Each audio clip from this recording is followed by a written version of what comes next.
Right, give me a few minutes. I'm just setting some stuff up. And I'm probably gonna grab something too, so give me a few minutes. Let's see. Yeah, yep. I'll be back in like a few minutes. Oh, and I already pulled on my other stream. No, not now, not now, The Bureau of Oversight and Integrity doesn't. I already pulled on this banner. Hey, James. One stream. Oh, yeah. I had to like move up. I had to like do like only like around half of it because I had to go do something. So I thought that I was gonna like finish it, but it was actually gonna take a while. So oh, come on. Give me a minute.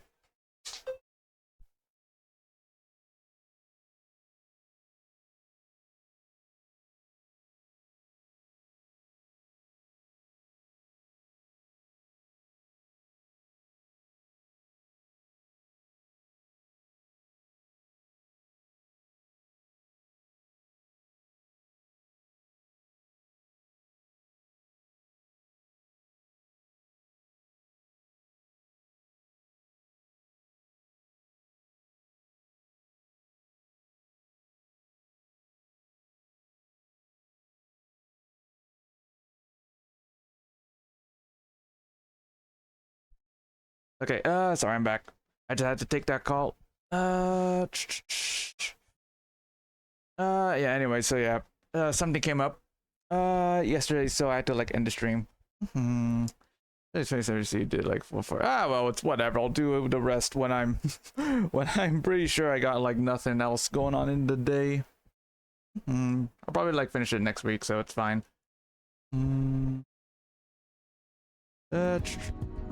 There we go. Okay.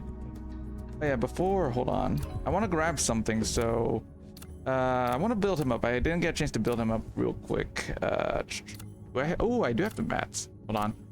The ancients speak that there is no end to the pursuit of progress. Even at this age, there are still moments of epiphany. The ancients speak that there is no end to the pursuit of progress. These words are indeed the truth. Wait.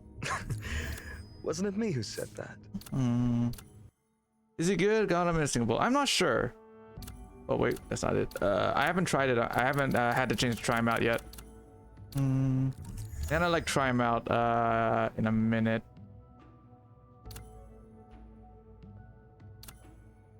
I have like two water AoEs now. The ancients speak that there is no end to the pursuit of progress. These words are indeed the truth. Wait. Oh, come on. Okay, hold on.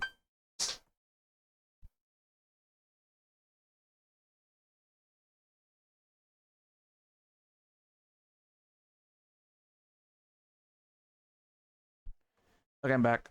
Sorry. You just forgot to tell me something. Anyway.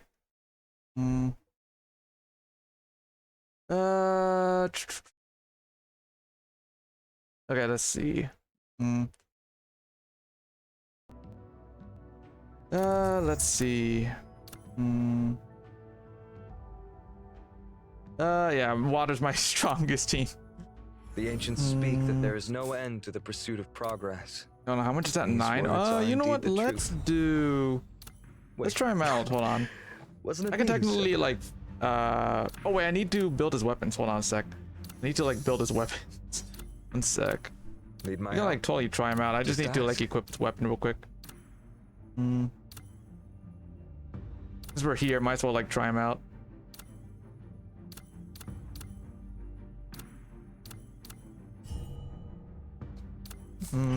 I don't have any of sigils to put on him, or whatever they're called again. There you go, that's good enough. 60 ancient marks. Yeah, I don't have anything to put on him. What's his best? Aegis Heart. He wants elemental damage the most. You got it. Go work, trust. Yeah. I only have one Sage Heart, and that's on her. Okay, yeah, I guess no ancient marks, I guess. Okay, we'll try him out. 3,500. I have Ching. Dude, she's my main water DPS. I swear to God. He's a synchro. Yeah, about ancient marks. Oh yeah. If ancient marks makes everything just explode. If you put ancient marks, then it'll just make, then your character will like just make everything explode. Okay, let's see. Yeah, let's try him out. Might as well like test it out.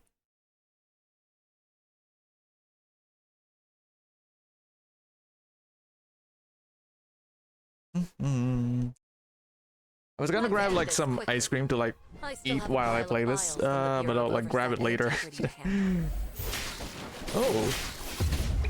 Oh shit! What? I don't understand. What? What? Hold on, wait. Oh wait. Oh, I'm supposed to. Oh. Okay, there we go. That's okay. So that's what it does. Okay. And then you switch. That's what it works. That's how it works. Okay. That's pretty handy, actually. Now is the time to turn the tide.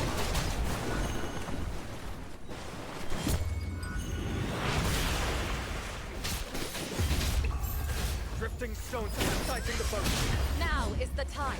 To be honest, Logo's so weak. Well, Logos. Yeah. I mostly just use Logos for the healing. I don't really use her for the damage. If only I could one day cut off the tongues of those who spew such nonsense. Okay. Disciplined Honestly, leadership is like a sharp honestly, blade, these two, always those two are victorious. so good. What, dude? Like, holy shit, dude. Like, those two are so good. What the hell? To get like, those two are so good together. It's honestly insane how good they are.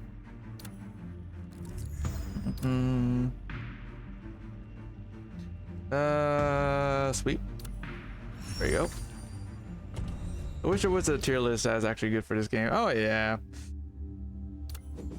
But so far, honestly, like Shane and then him on the team, his synchro is honestly stupidly good. What, dude? Let's see. Do I have any like? I could do.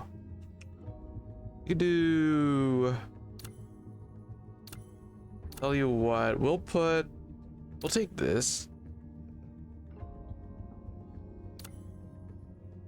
Might as well take that, I guess. Logos is not gonna need it much. It's fine. And then we could do. Can I do? One sec. Can I even do? Can I re-engrave? I only have one. No. I only have one. I only have one. Does? Oh no. Damn. So it's that and then water damage. I've only had another. Unless, how far do I have to go to get one? I know you can get one in this thing somewhere. For free. There it is. Yeah, I could get two. I need to be level 25. Okay. Okay, I guess I'll just remove this thing, put on water damage. Actually, no, put it on elemental. Yeah, we'll just take that. There we go. Yeah, for this one, I think you need 2 per, right? 3 per. Oh, yeah, no, that's pretty expensive. Okay. Dude, I kind of wish that you could get like more of these, besides the battle pass, but oh well. Oh well. So the elemental's 51. I need more marks. I need to like run the thing. Let me see. This thing, breakthrough. Craft. Ooh. Okay. Take this. Perfect. Even at this age, there are still moments of epiphany. Ooh. The ancients speak that there is no end to the pursuit of progress. These words are indeed the truth. I have 870. Wasn't it me who said that? We'll buy all these. Yeah. I'm good. All my mats went into him. Oh damn, it's not enough. The ancients speak that there is no Oh, end I'm to now the pursuit fucking out of progress. I'm now out of These money. words are No. indeed the truth. When did I run out of money? Wasn't it me who said that? Ooh, 180. Oh, there it is. I got the money now. How was Daily Smart? Oh yeah, pretty good.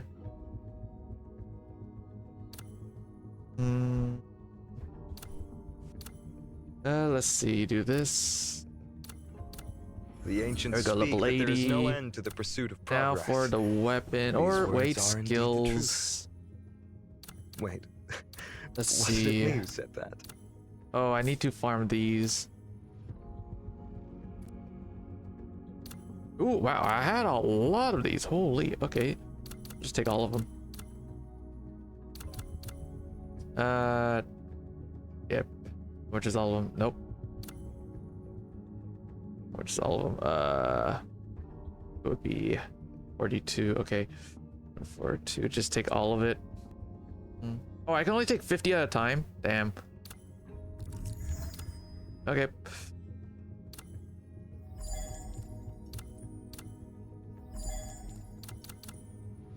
Okay, get all these up.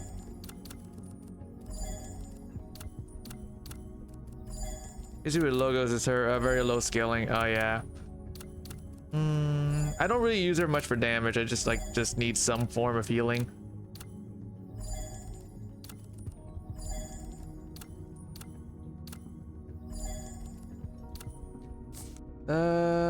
Okay, might as well weep.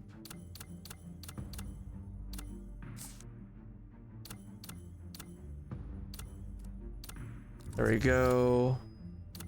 Weep. Heals even even once. Seek to heal more, yeah. I have her Sig. So I think her Sig is enhancement 1 now. Or what? Actually what's her weapon? Level that. Hold on. Weapon is, oh yeah, level 2. So yeah, I did get a dupe of her weapon. Is there not a single consistent healer? I don't think there is one, right?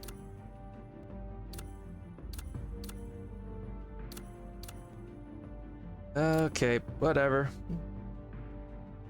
Oh yeah, since I've got Shing, I've pretty much like stopped using Viola. I pretty much like stopped using Viola. And now that I have Shia, I pretty much like don't have a reason to use Florence anymore. Okay, so let's see. We have that much. Okay, I'm gonna make more. I'm gonna like use up all of it. There we go.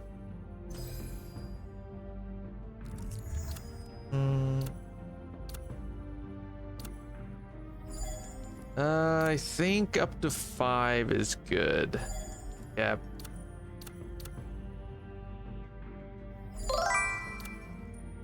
You go for a DPS Jing or Lychee. Oh yeah.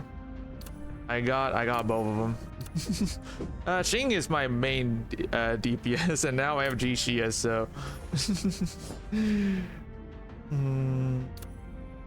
I need to get more ancient marks. I don't have any ancient marks, so I'm probably gonna farm those maybe later tonight or some.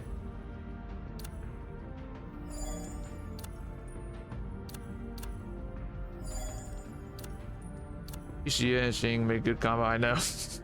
I got them pretty early, so 30 pulls. I'm out of money, shit. Okay, well, I'll get money later. Babel Tower. Let's see, claim it all. There we go. This is my sub, clear chapter 7. Oh yeah. Let's see, do this. I'll do that later. Quick dispatch. Okay, they're all going. I think that's all I can do. I'm broke again. What level am I? 49. I'm almost level 50.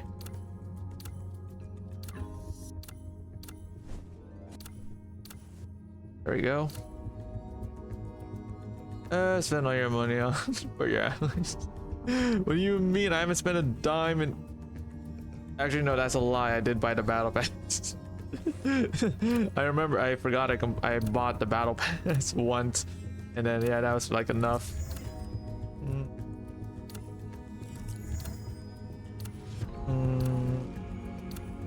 Alright. Yeah. Well, I haven't bought the battle pass again, so I only buy like battle passes like at least once.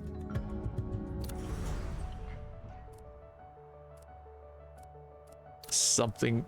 The Babel Tower. I have 1,500. That's 2,800. 5,000. 5,000. Yeah, those are pretty expensive.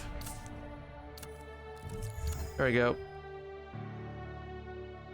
Is every character with max dude? I did not. Stop spreading lies. What else? I think that's fine.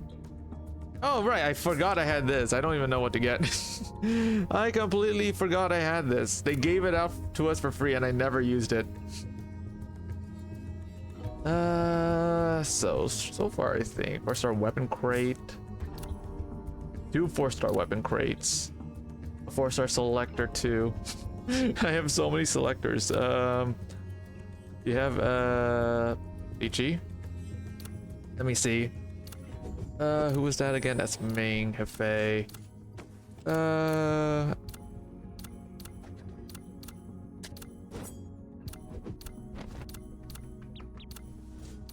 Elichi. It's one of these. Oh, it's one of these 3. Maybe. What the? Where else? Oh yeah. Ichi. Him. Okay, sure, I'll get him. Why not? I mean, like, I'm not interested in getting an Erishon or Nana. He's the best standard DPS. Oh yeah. There we go. Leader of the Tianli clan. Now I have to get his weapon, though. I have to get his weapon now from the standard. Let's see. Well, I'm not gonna use my my currency to get it. I'll get it when I got the keys. Grab these. I could get them. 50. Okay, so that's it. Okay. So far so good. Okay. I got so I got all of them. I'll build a Lychee when I get the chance.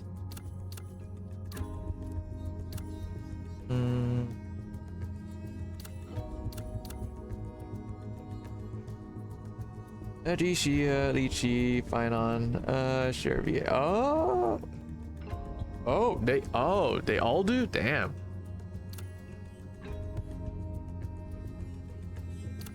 Okay, wait, how's my character? I think my character's fine now. 5,118. Yeah, that's not bad. I was hoping to get him to get his all his skills to like level 5s.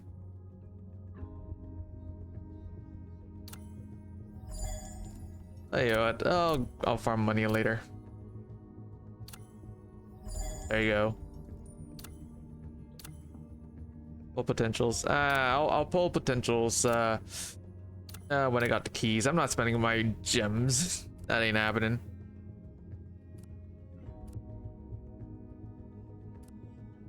Okay.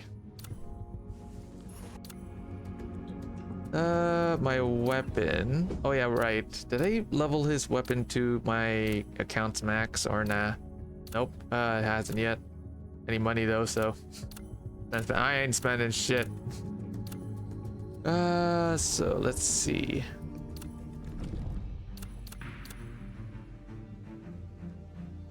Oh, String of Autumn Fall releases. Releases this month. Cool. End of this month. Everybody was worried. No, not happening.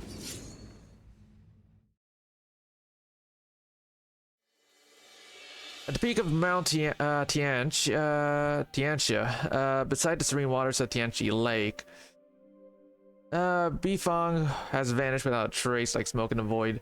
Anyways, how's your... I don't have her. Deep under the lake, the beacon rests dormant, locked away in the sarcophagus. A tall old man stands gazing out the water. The lake still has a faint green tint, but it all goes as planned. The water should clear up in a few days. I don't have her. No, I don't. With the eyes closed to contemplate, we're replaying the events of the past few days, the current happening, and the web of information in his mind, trying to make sense of it all. But for some reason, his mind drifts far beyond that, pulled towards a distant time, long gone. Perhaps in a way, that's where his journey began. Every step he took paved the way where he stands now, leading him to this moment by the Tianxi Lake. 28th Gazer stream. Who knows? Oh, that's your code? Okay, I'll add you later. Back then, he had not yet abandoned his original name, nor was he called Yuan Xuan by the members of Wei Shi. This is my UD. Do have me. Alrighty, I'll add you later. He has always loved playing Go ever since he was young. Just as everything starts from one, the black and white patterns of the 361 intersections of the board unfold from the very first move. Since time began, no games of Go have ever been repeated. Within the confines of this finite board, the endless possibility of play unfolds. He has a deep love for the game of Go by settling quietly by the board, calm and still. One challenger after another would take their seat across from him, stones in hand, and makes their move.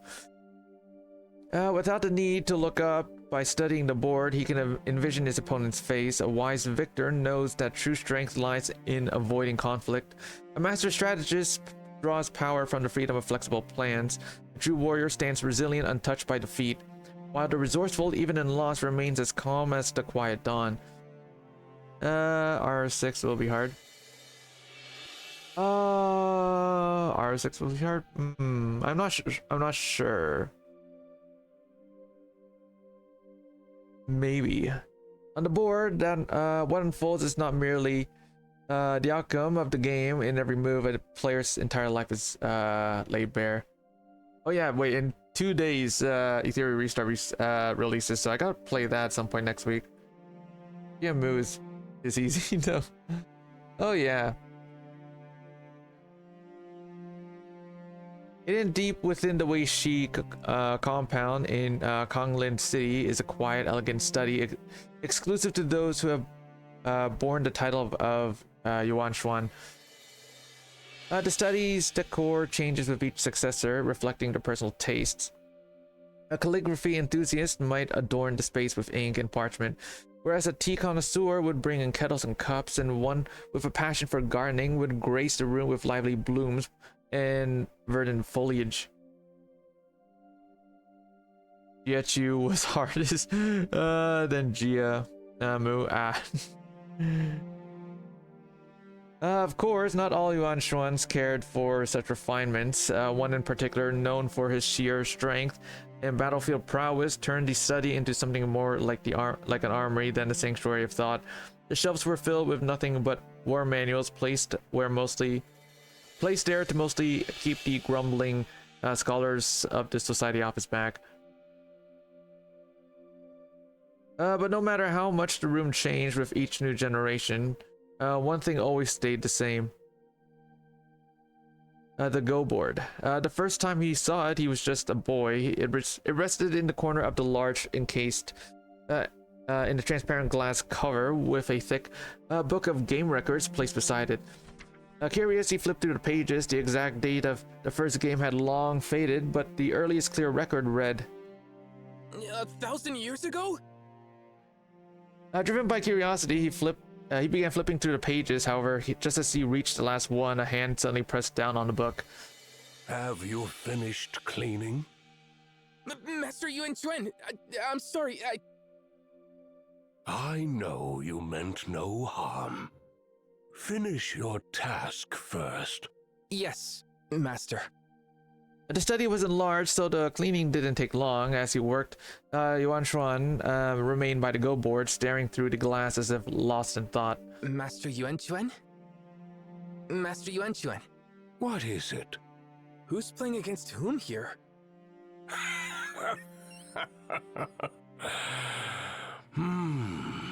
That's not something I can tell you just yet. Little, some secrets are meant to stay hidden.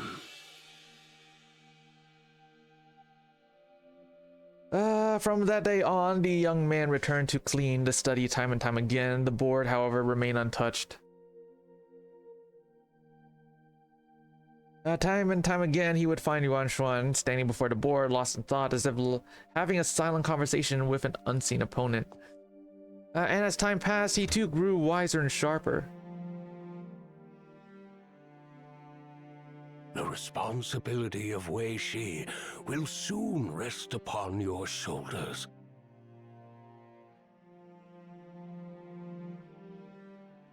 This study and this board will be yours as well. You've spent years searching for the truth behind this game, haven't you? You knew all along. You've always been obsessed with the Go game. How could I not know? Now that the board has There's a been library scene around entrusted to today's. Hey, you, nice. like you've probably already guessed, one of the players on this board has always been the Yuan Shen of Wei Shi. I suspected as much. But who exactly is our opponent? Hey, Isaac Gazer. I don't know. For the first time, he interrupts his master. The classic of Go teaches, within each person resides a veiled nature, and it is only when external forces stir them that their true feelings come to light. To understand another's mind, one must observe I patiently, know. letting time But unravel there are all that gotchas I lies gotta hidden. save space for. And yet, no matter how much I analyze the moves, I can never quite figure out what my opponent is thinking when they place their pieces. The classic of Go further teaches, novices cling to the edges, God, you veterans traitor. secure the Yes, man. corners, and It's masters always been command the gotcha center. over anything else. But their style is unpredictable. At times they expand boldly, setting the stage for a grand encirclement. Other times, they cut off their opponent's paths with fierce precision, fighting for a tactical advantage. And sometimes they simply defend a small corner, biding time and securing just enough territory to survive. Master, no matter how hard I try, I can't grasp the nature of my opponent. Is his opponent calm or impulsive, honest or cunning, open-hearted or full of doubt? No matter how many times he pored over the game record, he couldn't catch even the slightest glimpse of his opponent's true nature.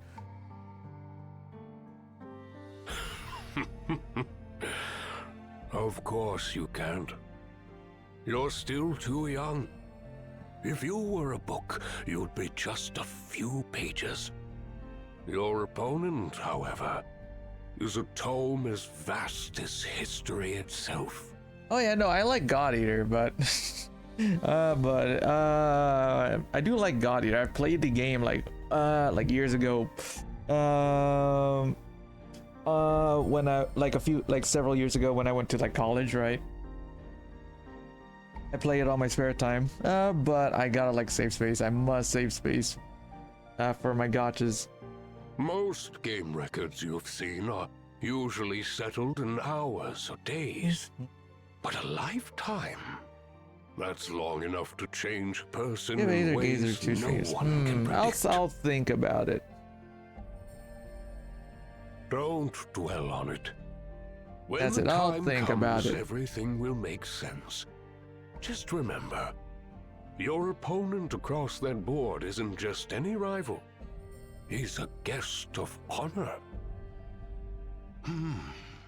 You haven't met him yet. But No if luck he events. comes during your lifetime, Oh yeah, I'll you think about must it. We'll give see. everything you've got to defeat him. I understand, Master. One more thing. There's an unspoken rule. You can never place more than 5 stones during the game. That's why this game has lasted for centuries, never really coming to an end. And that's also why our guest keeps returning. How often does he come? How often? Good question. To him, though, it probably never feels like much time passes between each visit. But for us, it's all a matter of luck. Some Yuan Chens were lucky enough to meet him twice, maybe even 3 times. Others lived and died without ever seeing him. You've got... Hold on. Give me a minute.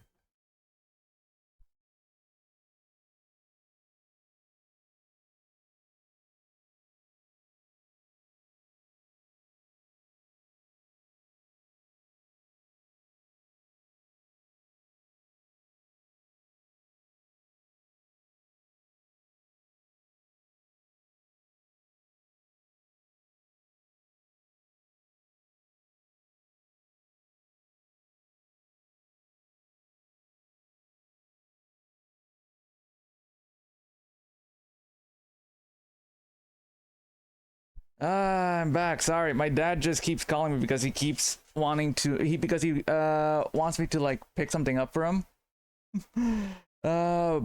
Later. So he keeps freaking calling. I don't know why he keeps calling me. He could just like text me.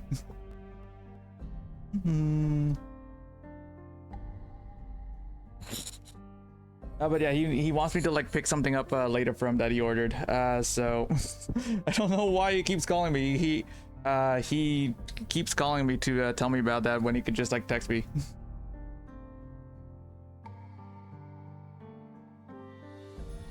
So are you? Oh yeah, friggin' yeah. He's like way older than me.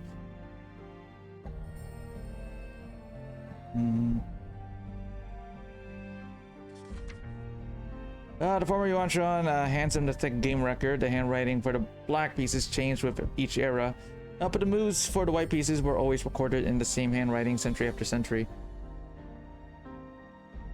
One last question, Master. Go on. How strong is he? When you faced him, how confident were you? The former Yuan Shan suddenly burst into laughter. Let me put it this way. You could spend a lifetime trying to figure out how to place your 5 stones. If you ever get the chance to face him, make sure you play a game worthy of the moment.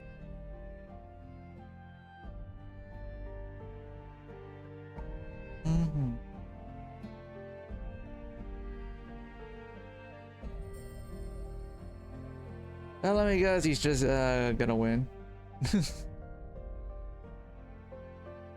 Yuan Shan opens his eyes and the turquoise waters of Dianxi Lake fills his vision. He is old now, his once long hair now gray with age.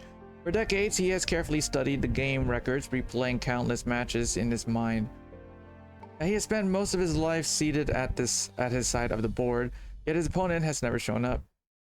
But now he is certain the opponent he has never faced, the one who has been going up against generations of Yuan Shans for millennia, is finally about to sit across from him. Does he eat?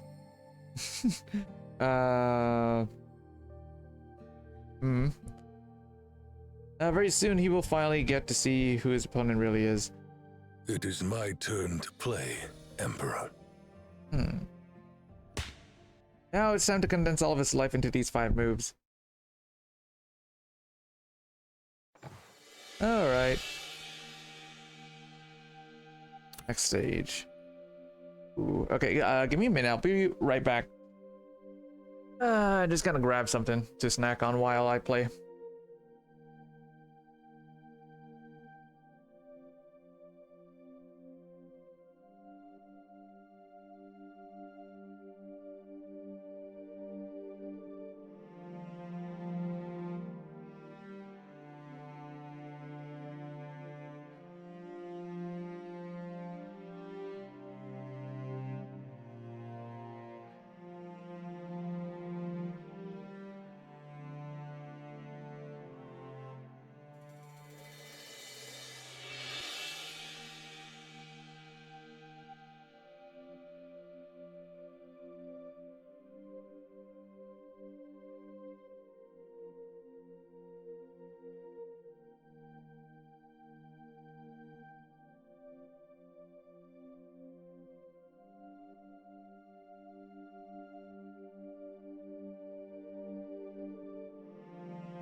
I'm back. Okay, where were we?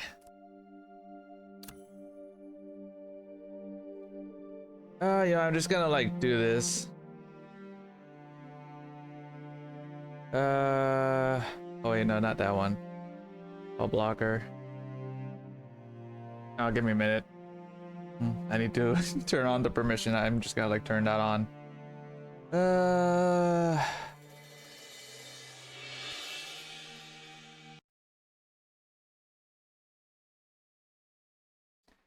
There we go.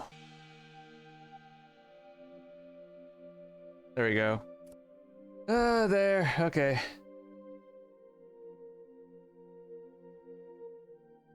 Anyway, where were we?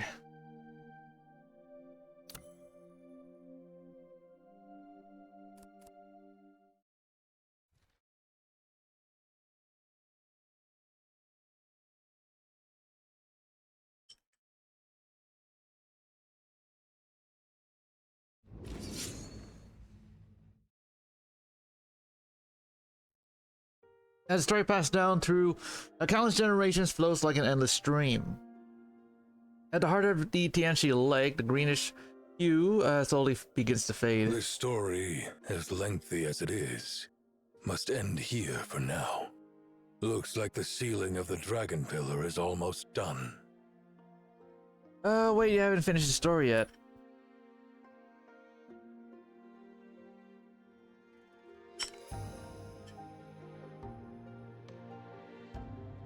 A shadow of sorrow flickers deep within Yuan Shuan's eyes. A grief too heavy for words to describe.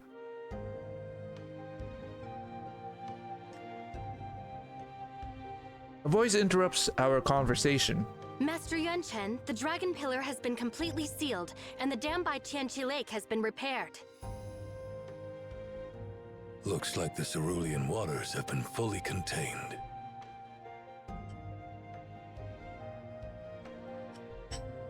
We greatly appreciate your help, Head Librarian.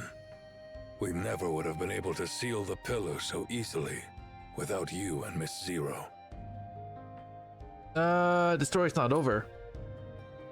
Where is Ji Xia? Whether it is the Ji Xia in Yuan Shuan's account or the one in the present, neither has reached the end of their story. So many questions remain unanswered, stuck within my throat, yet I'm struggling with where to even begin. Head Librarian, there is something I would like you to personally retrieve for us. What is it? It's something deeply connected to the source of all this. To Jixia. Find it, and all your doubts will be put to rest. It's the lost Imperial Seal of the First Emperor. You could say it's the national treasure of Tien. But like most things from the First Emperor's time, it just vanished into history. However, from what we've gathered from Weishi, I believe it's not lost to the world. It still exists, hidden somewhere in the Imperial Palace of Qingyu City, tucked away in its countless towers and halls. Why search for a relic? Trust me on this. It's the final piece of the puzzle. It's the key to the truth. Instead of listening to me ramble on, why not go see for yourself? Thank you, Head Librarian. I'll be here, waiting for your good news.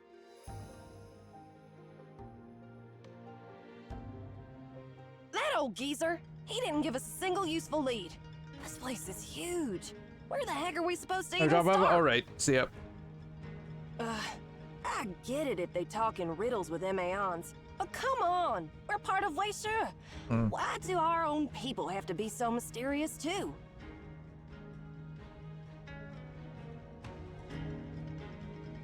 Ming approaches us slowly, holding a lantern. If Master Yuan Shuan refuses to speak of it, he must have his reasons.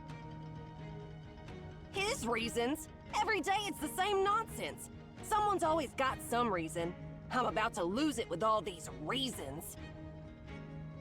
If he already knows the answer, why didn't he just tell us? Why do we have to solve some stupid puzzle? I haven't even finished my basic education. Nearby Atsi is busy posing for her shot. Join this Tongsek disciple for a special insider's tour of the Jingyu Imperial Palace. Get a sneak peek at the restricted areas of the Imperial Palace that are off limits to the public. If you don't mind your account getting banned, go ahead and post that.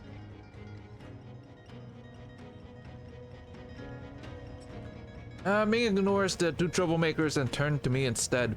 Head Librarian, Master Yuan Chuan has asked me to assist you.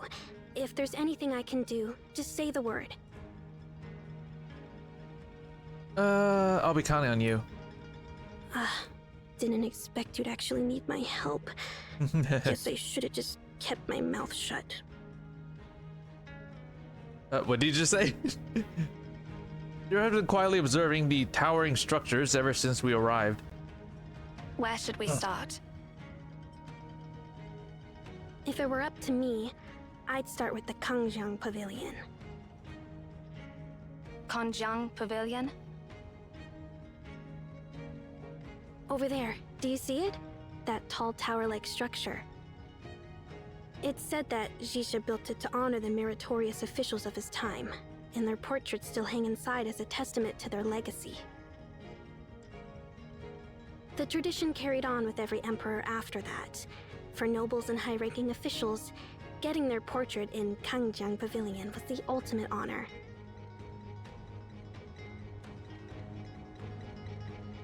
The Imperial Seal is a symbol of power, something the first emperor always kept with him. If we're looking for it, the best place to start is with the people closest to him, his inner circle in the Xia dynasty. That makes sense. Let's get moving. All right.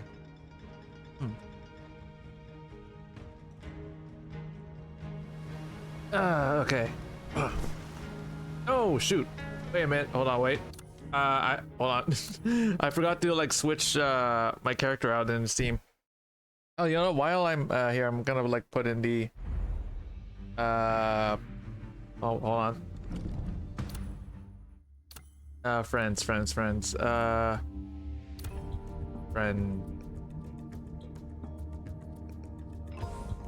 Here.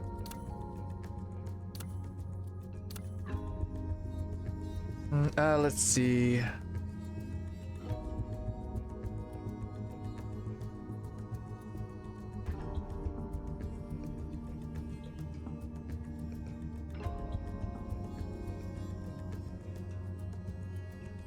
Search. Okay. Add. There we go. And let me check my settings.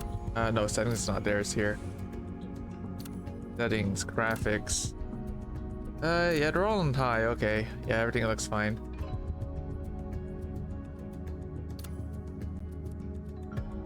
Aspect. Oh. Okay. All damage, joystick, fixed, not fixed. Casting sensitivity. Oh.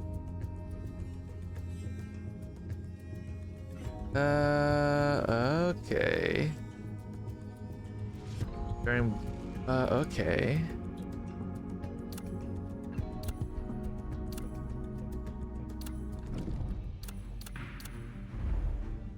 Okay, proceed.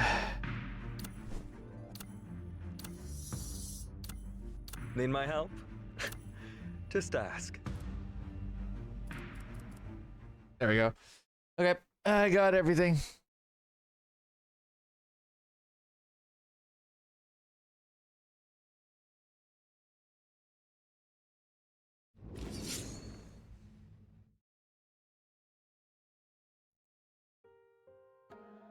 That old geezer. Yep. Back. Here we are. There we go. He is here now. Let's go. Where do I go here?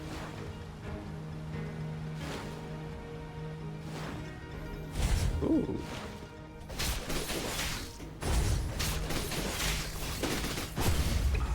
Drift Drifting stones capsizing the boats. Crushing horses and fighters.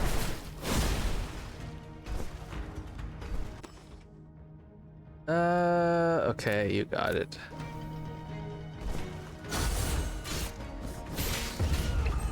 Drifting stones capsizing the boats. Crushing horses and fighters.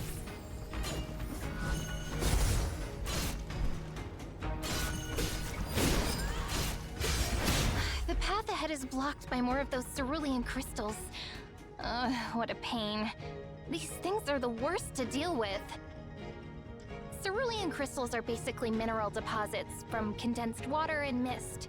The fresh ones have a brighter color and are less compact. But if they're left unhandled for too long, they harden into something extremely difficult to break. Don't worry. The mist clearing lamp absorbs high concentrations of cerulean mist and turns it back into liquid. The crystallized cerulean residue gets stored, and the dried air is compressed. Once released, the compressed air is strong enough to shatter the crystals.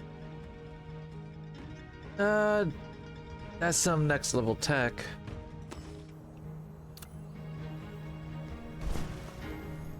Oh. But,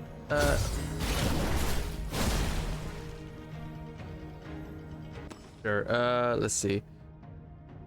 Oh, okay, gotcha. Go ahead, do this, and then we do this. There you go. Drifting stones capsizing the boats.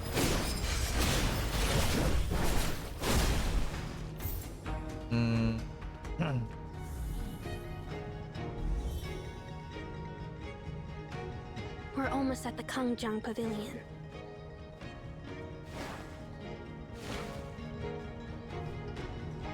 It's locked. When we evacuated the residence, we activated security measures at key historical sites to protect cultural relics. But these security systems are usually managed by the Bureau of Cultural Relics. While we know how to activate them, we have no idea how to turn it off. The original plan was for their staff to take care of it when they got back. Oh, looks like it's my time to shine. As he holds Shin back, giving Ming a pleading look, Ming lazily lifts her gaze. Let me take a look. Well, I know a thing or two about this kind of lock. I hear something nearby. Clear the area while I'm cracking this.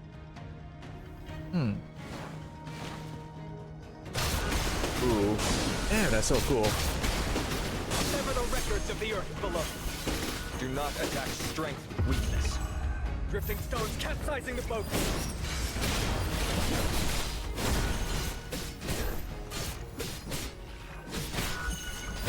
These horseflies are really annoying.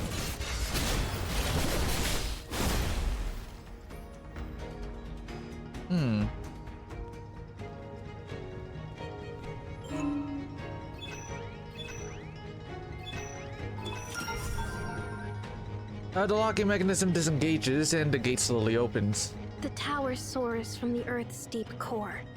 Its peak dances with heaven's evermore. To ascend is to transcend mortal lore. Its spiral stairs in void explore. Over the sacred land, its grandeur stands, as if by ethereal shaping hands. Four corners eclipse the sun's bright bands, tier upon tier to heaven's strands. This is a poem from a previous era, commemorating the Kongjang Pavilion. Let's head inside. I have a feeling we'll find what we're looking for.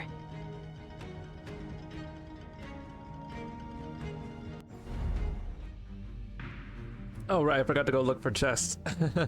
Oh well.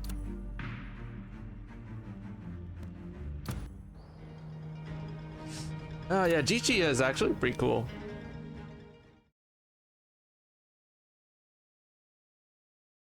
I'm so glad I picked him up. I'm happy he finally released. Kongjang Pavilion. True to Ming's words, the moment I stepped inside, the weight of history engulfs me. Every scroll, every statue in this hall stands as a testament to the great figures who once shaped the fate of Qian. Some expanded their borders, some governed with wisdom, some quelled chaos, and others have saved the people from disasters. In the end, all this was distilled into a handful of names in the hollowed annals of history, now immortalized as countless faces, gazing upon the living world from within the Kanjiang Pavilion. The pavilion has multiple floors with a complex layout, and it's not usually open to the public. Artifacts related to the first emperor are stored on the top floor. That's where we're headed.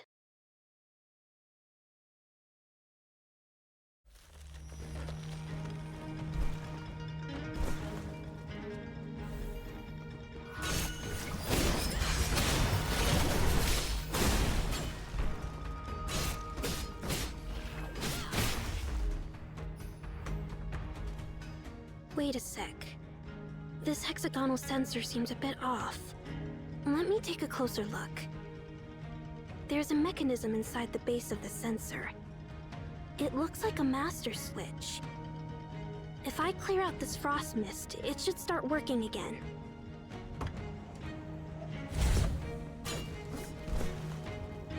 Huh? What's this? A lever? Let's pull the lever and see what happens. Pulling the lever, let's go. Ooh, okay. Ah, okay, now we could go around here.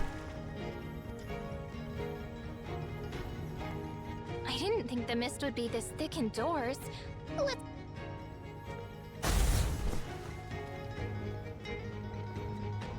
Oh, okay, yeah, that worked.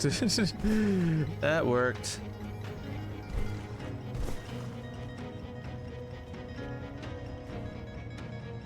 The door won't open from this side. Someone must have locked it from the other side. Let's go the other way.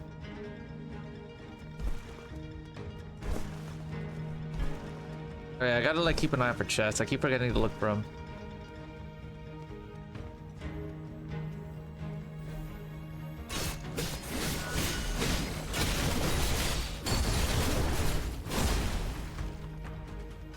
Oh.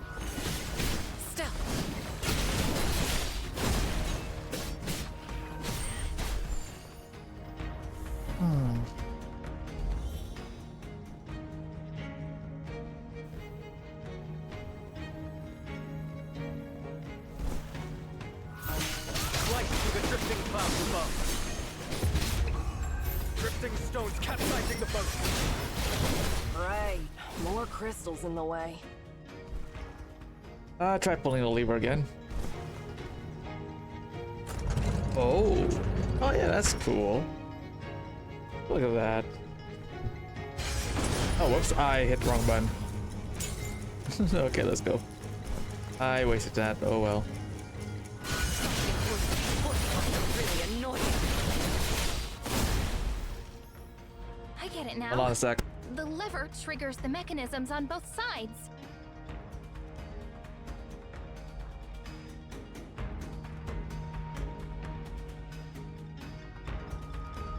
Okay, where were we?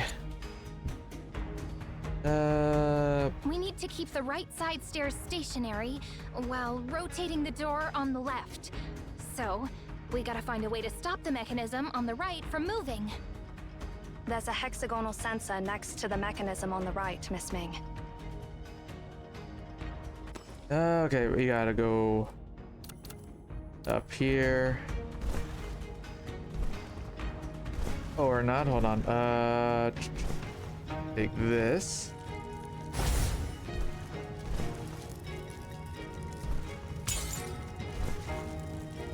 Oh, wait.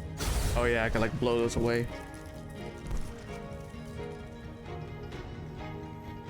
Okay, so I'm gonna need the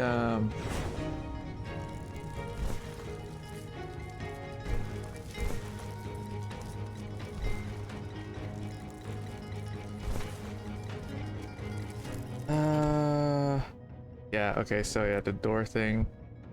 Okay. See here.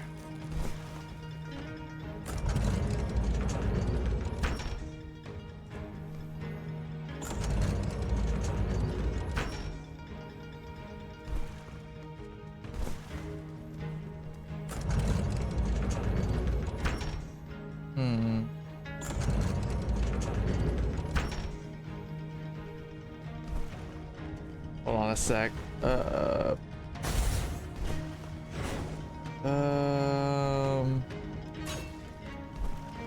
Okay, so yeah, I need this one. Okay.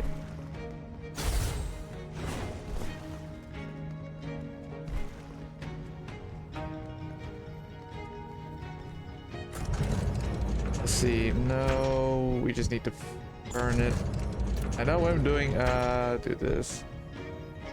Do this. There we go. There. There we go over here.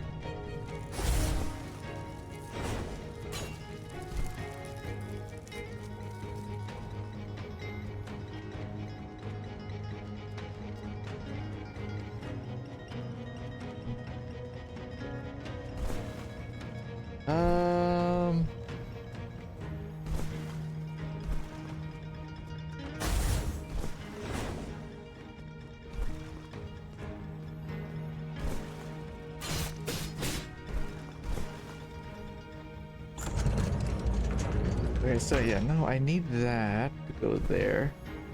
Oh wait, there's a chest up there. Hold on.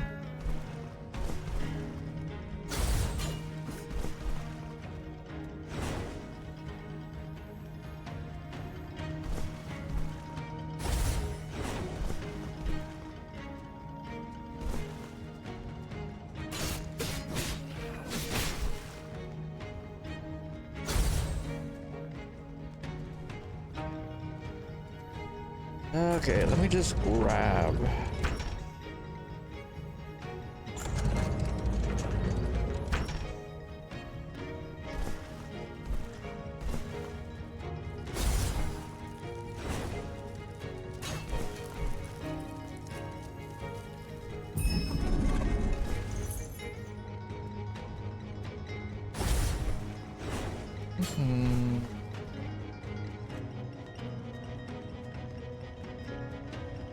Okay, hold on. Right, do that. Oh, okay. That's what the purpose of this thing is.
In the center of the hall stands a weathered statue. It's worn almost beyond recognition. Its face worn almost beyond recognition. Still, the reverence around it makes it clear that this is the first Emperor Jixia. On both sides stands two statues, one of a warrior, strong and imposing, and the other of a scholar holding something in his hands. What's written on these pedestals? Slang never told me how to read this script. It's an ancient form of Tian's writing, so it's normal not to recognize it. This figure is Li Jun, believed to be the ancestor of the Tianli clan. He was a close confidant of Xixia, and even ruled in his stead at one point. This one is Zhang Luo, Tian's first scribe. He accompanied the first emperor for years, and laid the foundation for Tian's historical records, which is why some call him the Sage of History. Is he holding something? Is that a giant seal? That's the legendary Imperial Seal Song Luo carved for Xisha himself. The artisans of that era even carved a replica of it into his statue.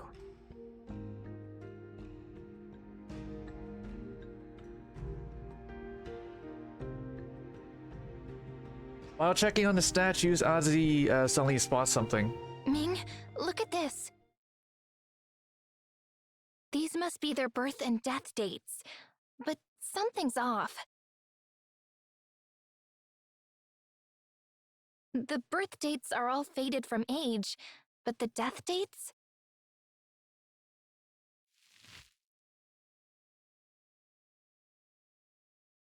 As she crouches down and runs her fingers over over one of the pedestal, brushing away a layer of dust from the engraved dates. These engravings are new, and they all share the same year of death.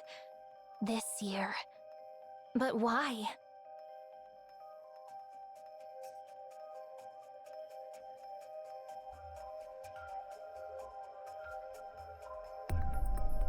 Ming crouches down as well, carefully inspecting the inscriptions.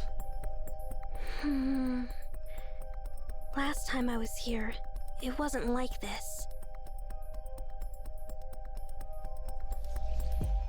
As a mark of respect, the statue of the honored figures in Kangjong Pavilion only have their birth years engraved, symbolizing their lasting legacy and remembrance.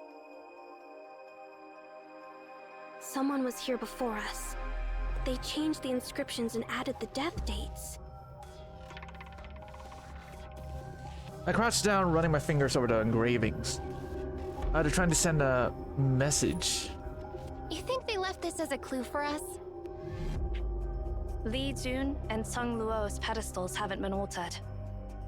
So, it's just the statues of the officials that got altered. Most of these figures were Xisha's blood relatives. The first royal lineage of Qian. Wait, it's not just them. Even Xixya's statue now has a death year. And it's... Who hates the Ji clan so much that they deface these statues like this?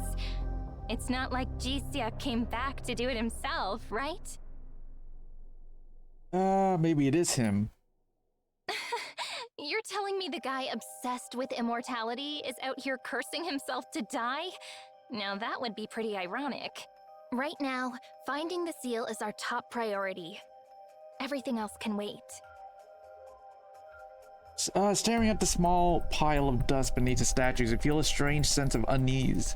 Chilling sensation seeps through the entire Kanjiang Pavilion. Gradually, I begin to realize where the unsettling feeling was coming from.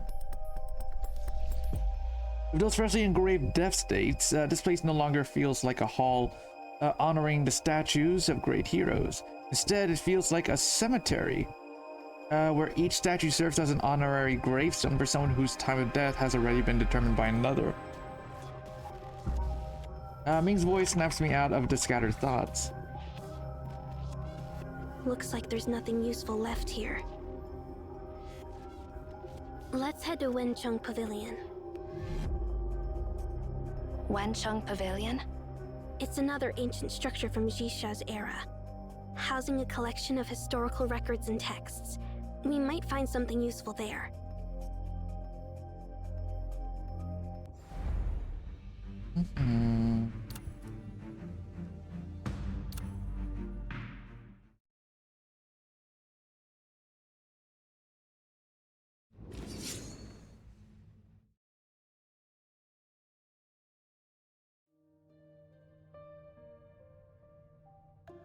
Thousand years ago, at the top of Kanjiang Pavilion, having returned from his travels, the Wandering Emperor Jixia stands next to the Grand Scribe Song Luo. No matter how many times he looks at it, seeing his own statue always feels a little off. My face isn't really suited to being carved in stone. Not really, Your Majesty. Jixia turns his gaze to another statue. Its brow is furrowed, eyes burning with fury, one hand gripping the hilt of a sword, poised as if ready to charge into battle at any moment. Sung Luo, What does the Tianli clan say about moving Li Jun's statue into Kangjiang Pavilion? Go ahead and speak. They've been cursing you non-stop. They call you a treacherous mongrel, the greatest hypocrite under heaven. They say you killed Li Jun, yet you pretend to be honoring his memory. What do you think, Sanglo? Do you think I should be held accountable? History will judge in time. It's not my place to say. So, you trust history's judgment over your emperor's?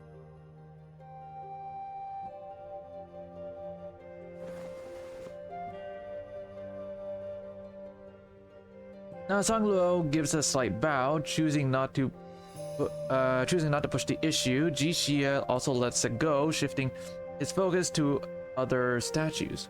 Masterminds of strategy, architects of empire, scholars of unparalleled wisdom, paragons of virtue. That's how they describe themselves, right? When the royal family gathered to build the Kangjiang Pavilion, they set criteria to decide who would be honored here. Only those with unmatched strategy, political acumen, boundless knowledge, or exemplary virtue were chosen. And of course, above all, those who possessed immortality. Only Li Jun and I are exceptions.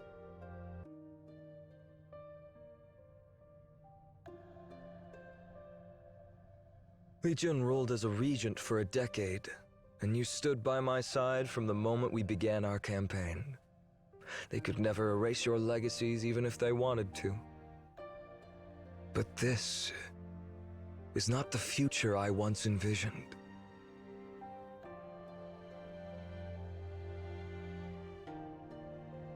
On the top of Kangjiang Pavilion, Ji Xie overlooks all of Shangyu City. The city bustles with construction, and the Imperial Palace looms tall and majestic, its grandeur both imposing and solemn. Yet below, the workers toiling on the construction sites are dressed in rags, their faces gaunt with hunger. The once fertile lands at the mountain's base lie deserted. Taskmasters and officials crack their whips, barking orders as laborers haul bricks, timber, and stone. When will this cursed sun burn out and die, so I may join its end and cease to cry? What did you say? It's a song that has recently found its way into the mouths of the common folk, those who were never granted immortality. It means, when will this cursed sun finally die? We'd gladly perish along with you.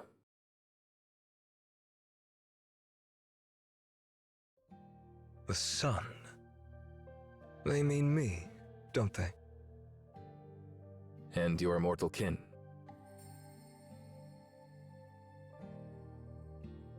Sanglo. How did things come to this? After you left, the waters of Tianzhi Lake turned green on several occasions. The sick within the royal family drank from it, and their conditions ceased to worsen.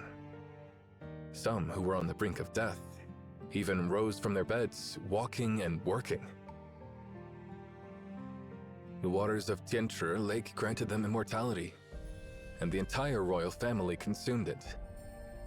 Then they completely sealed off the bridge you built by the lake, turning it into a dam, cutting off the water from flowing to the lands below. And so the Divide was born. Immortals above, mortals below. From that moment on, the royal family no longer saw the people as kin, or even subjects. They saw them as tools to be exploited and discarded.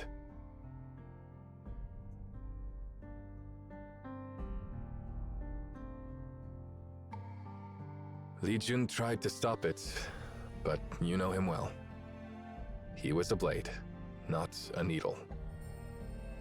Ruling a nation requires patience, careful thought, and well-laid plans before action. His nature made him an easy target for the royal family. After all, they never truly accepted him as regent. Not when he was. So they had him killed.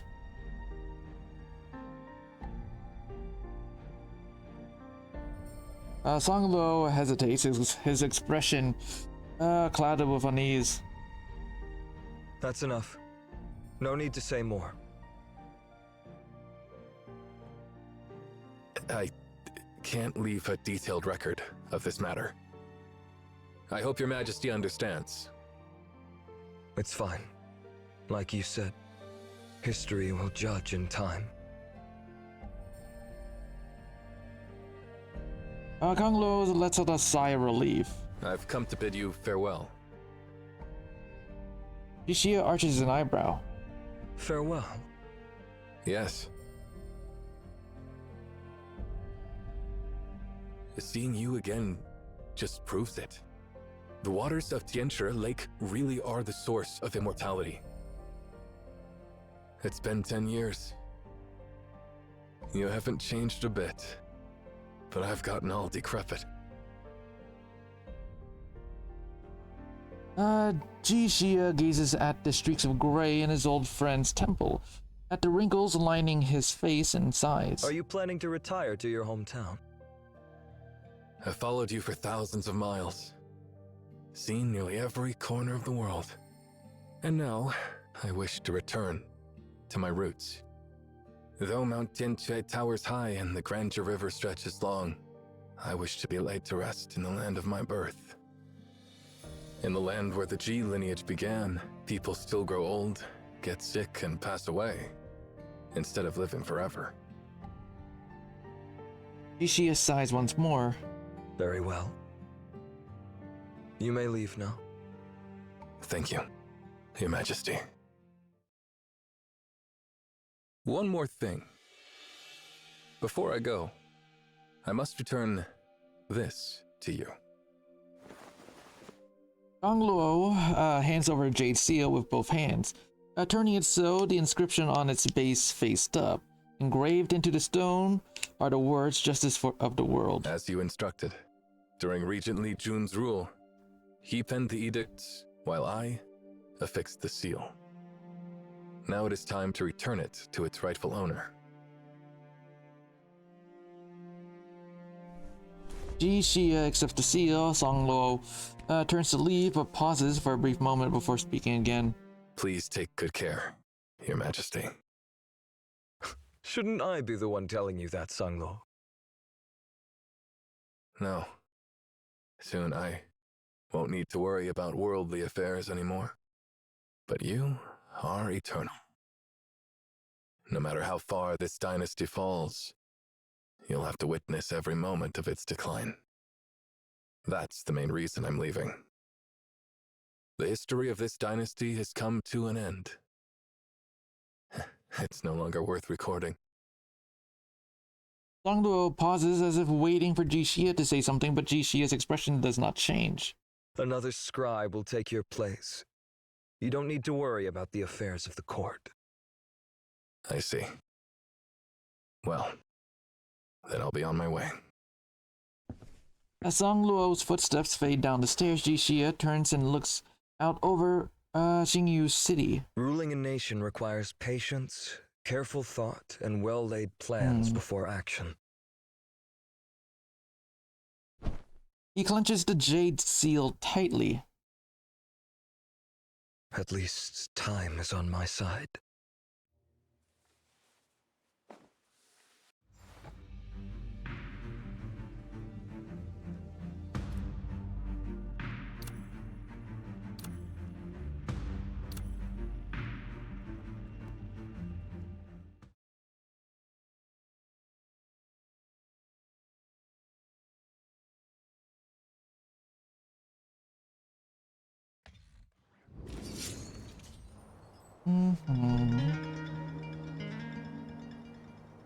Below Kangjiang Pavilion, the Imperial Causeway stretches toward the palace.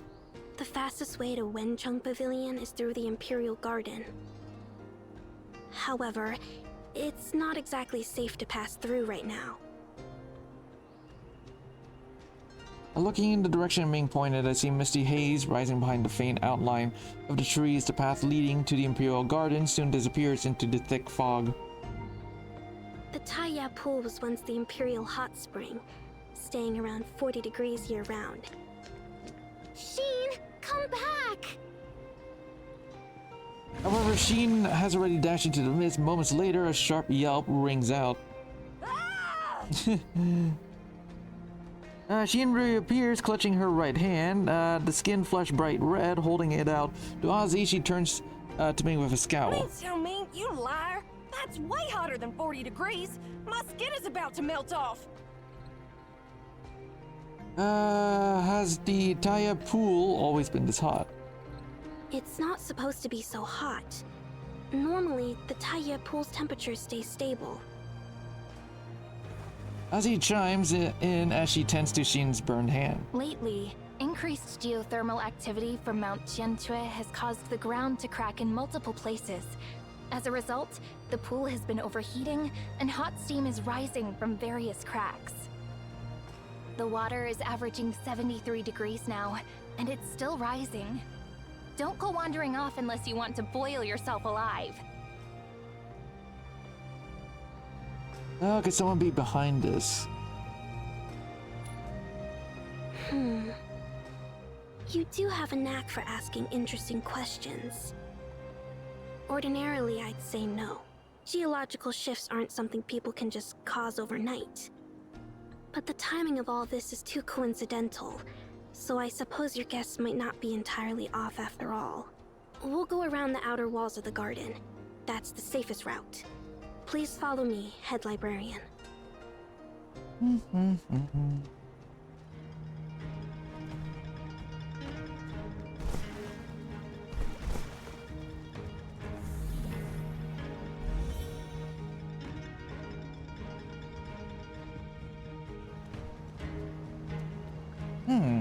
Alright. Ooh. Okay.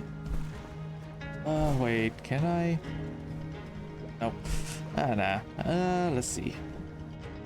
There's a hidden secret here. If someone skilled can restore the link, the true essence will be revealed. Oh.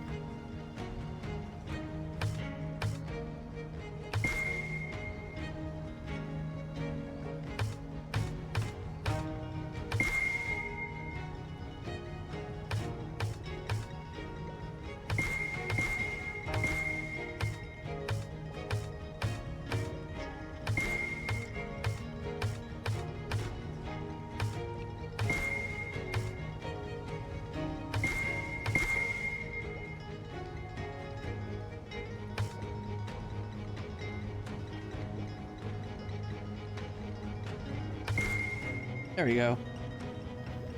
Got it.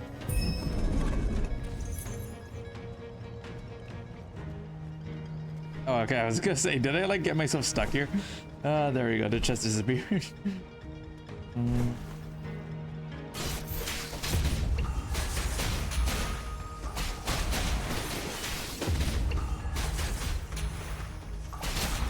Oh, damn.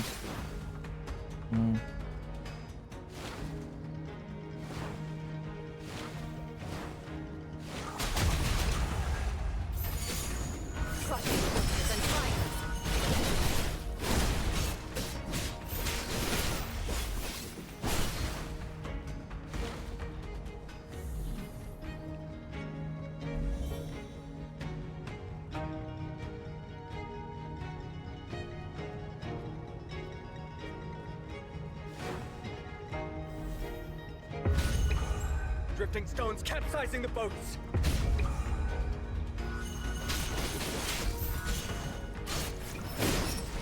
Trust your horses and fight!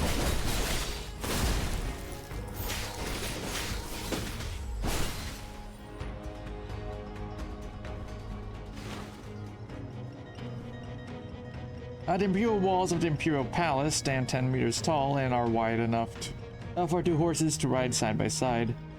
On one side of the city wall, thick fog envelops the area. Through the mist, faint outlines of the Imperial Gardens furnishings can be seen. We're standing atop the most fortified section of the ancient Imperial Palace. It's said that this wall has never been breached from the outside. It has only ever fallen due to betrayal from within, each time leading to a new dynasty.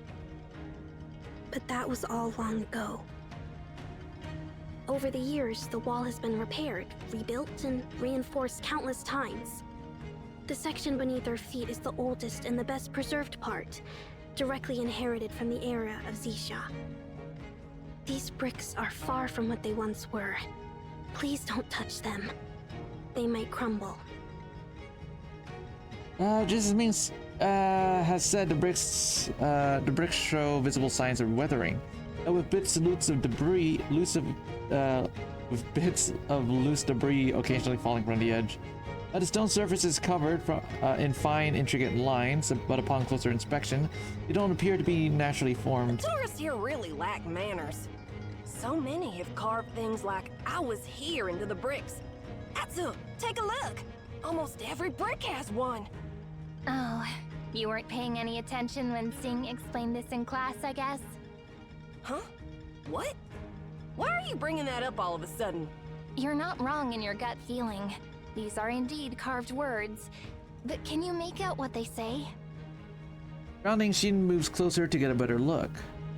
This is... Why are all the characters all wobbly, like tadpoles? This is so hard to read. This is Seal script, an ancient form of Xia's writing. It reads, Chongdon Rong and Chongke. You can read ancient Jian script, Miss Zero? I came across this type of script while studying old texts in the library. It means that this brick was made by two workers, a Chongdon named Rong and a Chong named Ke. That's right.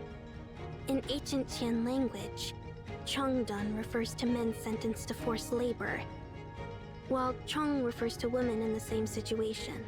During the era of Xisha, every brick used in construction bore the names of the workers who crafted it.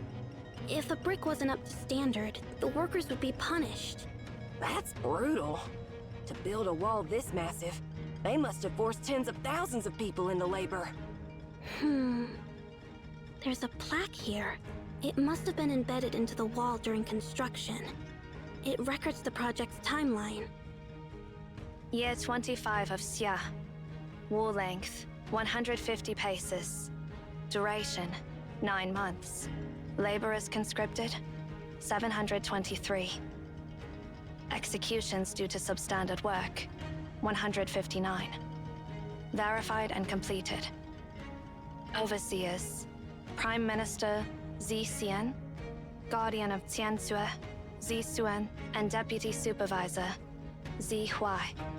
In simpler terms, this section of the wall stretches 150 paces and was built in 9 months. 723 laborers were conscripted, and 159 were executed for producing substandard bricks. The project was overseen by Prime Minister Zi Xian, Guardian of Tiansue, Zi Xuan, and Deputy Supervisor Zi Huai. Sounds horrifying. Looks like the Jixia era wasn't exactly a golden age for the common folk. Prime Minister, Guardian of Tianque, and Deputy Supervisor. All those high-ranking officials have statues in Kangjiang Pavilion. Let's keep going.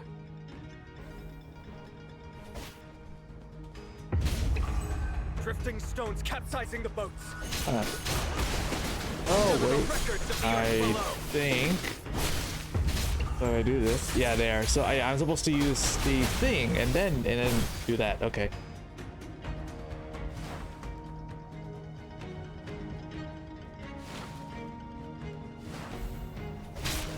Yeah, so do this.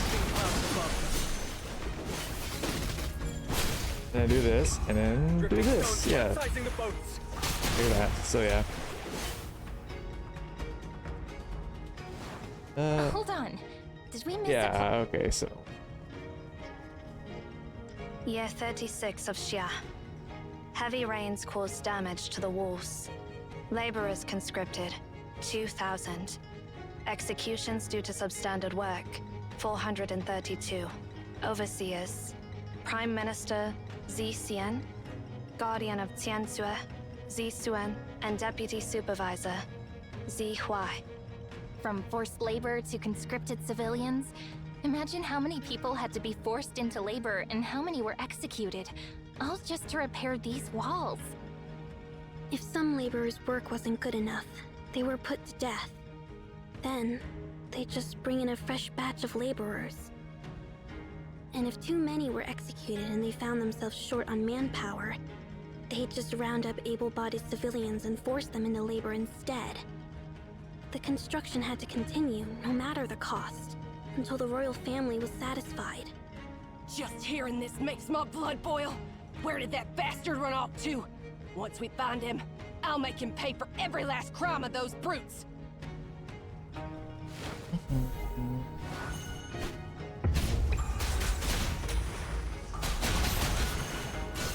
These horseflies are really annoying.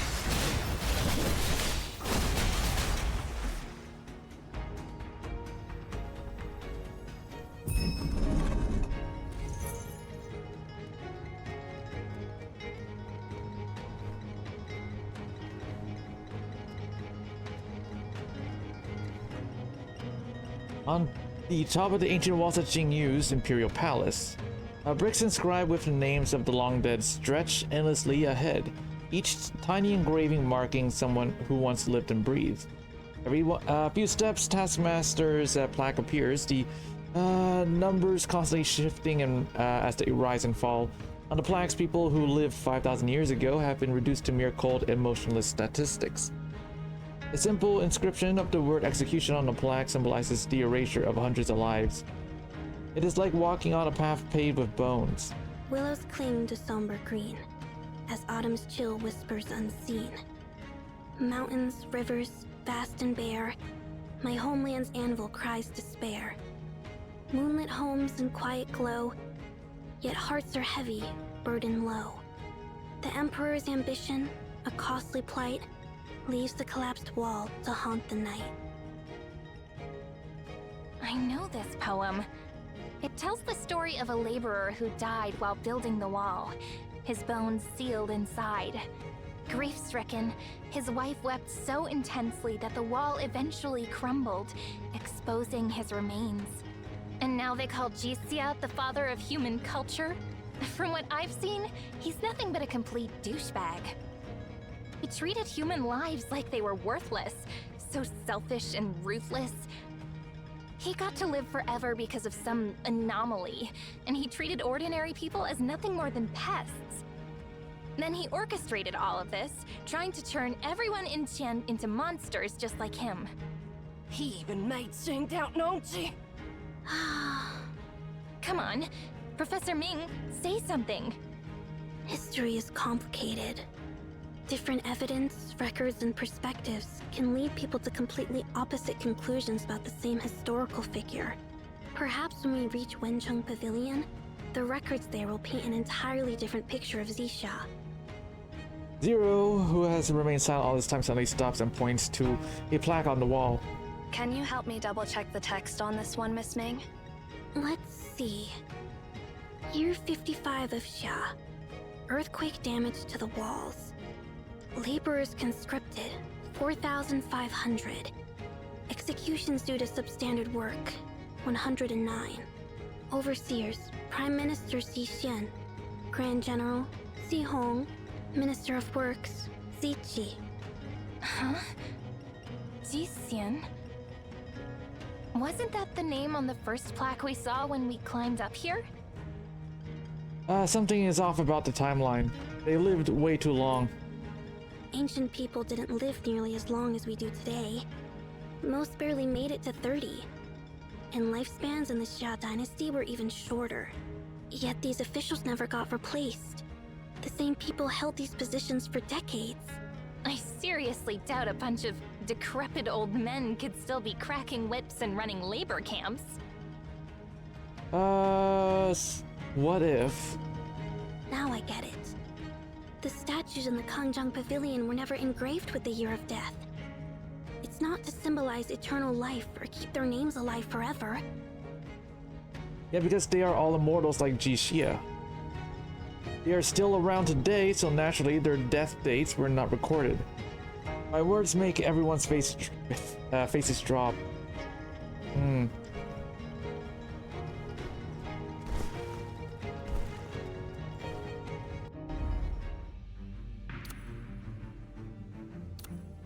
Hmm.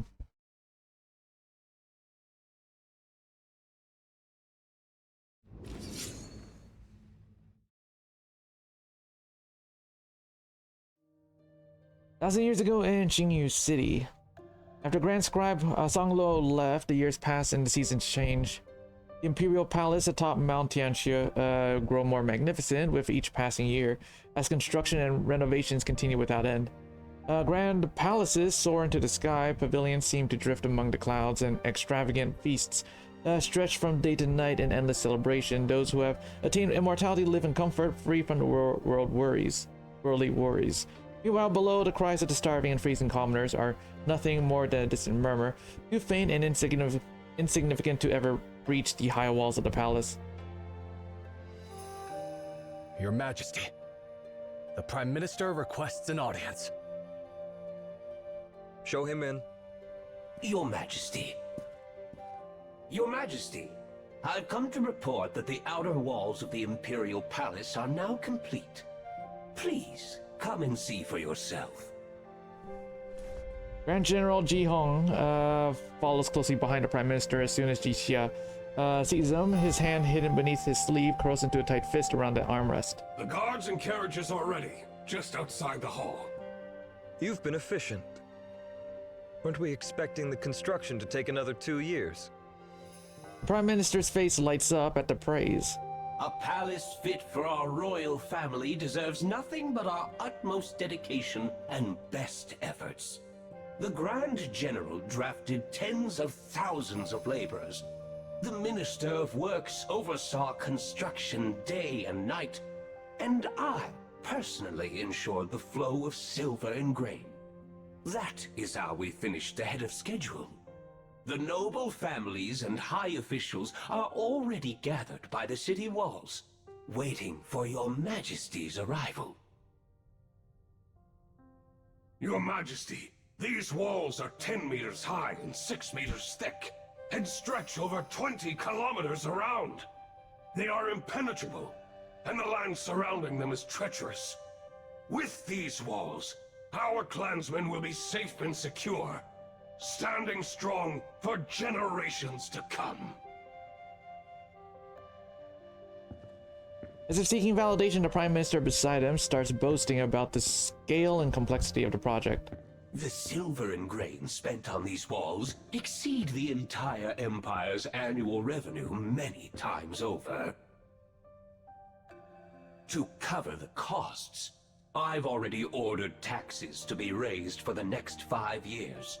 If the autumn harvest doesn't meet the target, we'll take their winter stores.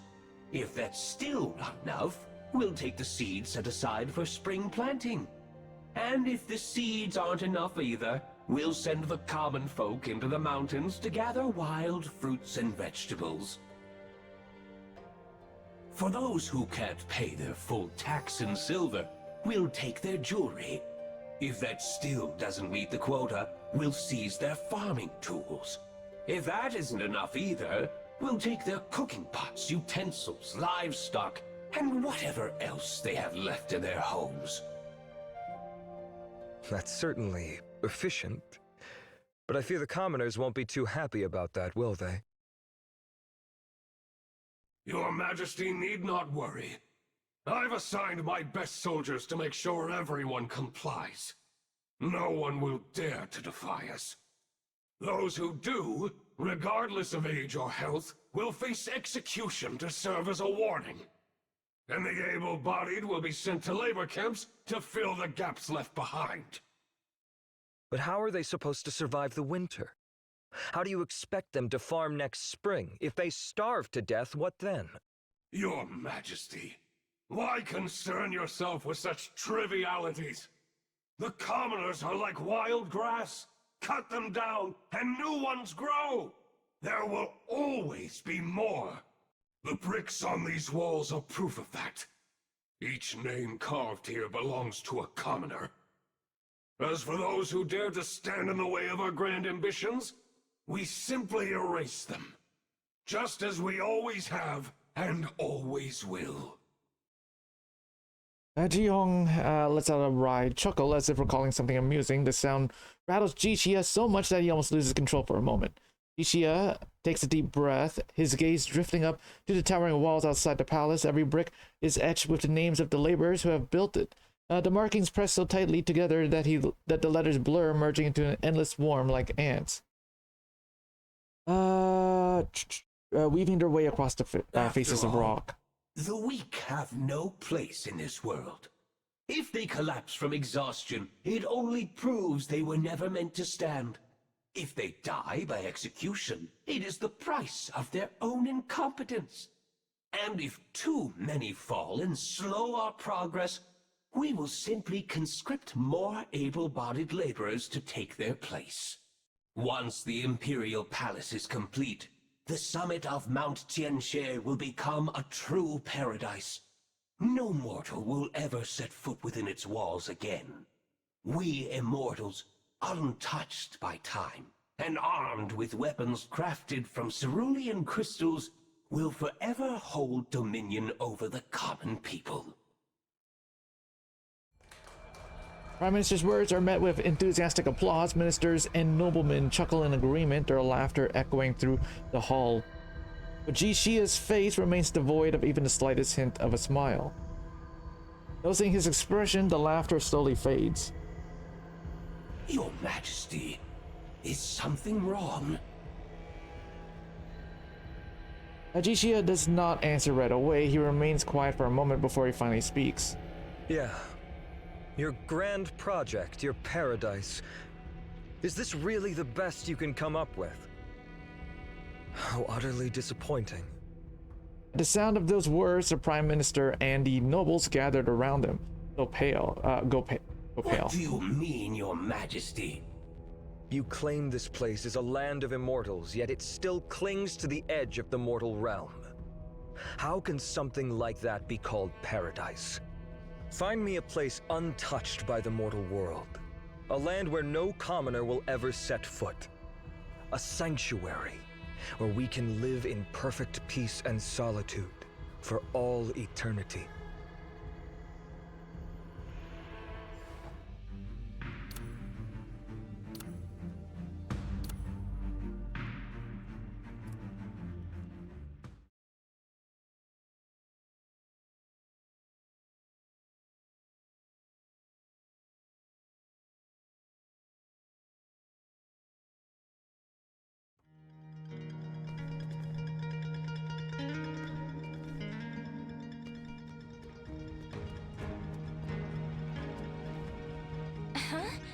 Door's locked. Wait, Sin, put that spear down. Professor Ming, do something. I've never come across anything like this before. Let me see. The patterns on the walls appear to be connected to the instruments nearby. Aren't instruments meant to be played? What if we try playing the ones that match the patterns on the wall? I've got a hunch this might just work. Okay. Follow the patterns. Okay. Find the bells. Okay. Okay. Okay. Okay, so let's see. But I have to match that thing up there?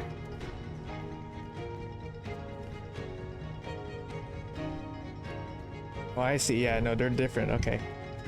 They look different. So we do this. There we go. Just follow the wall patterns and play the matching instruments. Easy. That's pretty straightforward.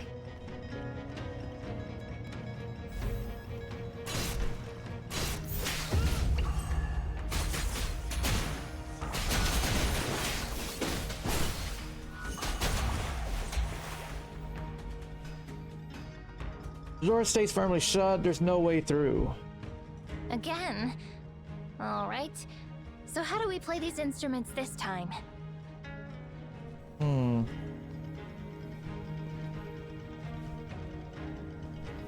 Okay, so it is from left to right, right? So it would be this. There we go. Oh. Drifting stones capsizing the boats.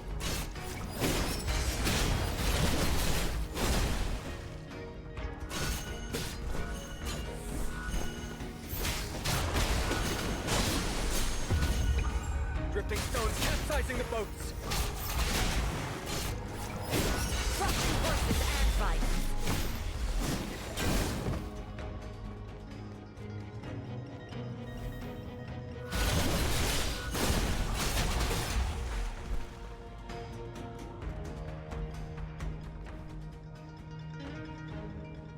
The door stays firmly shut. There's no way through. I remember seeing some patterns on the walls in the hallway earlier. Let's go check them out again. Okay, you got it. Let's go this way. Let me see. Was it? It's left to right, right? Yeah. Yeah, there are patterns. If we follow the path we came from and play the instruments from right to left, it might work. Oh, okay, it's right to left. Okay. It's basically a pattern of doing this.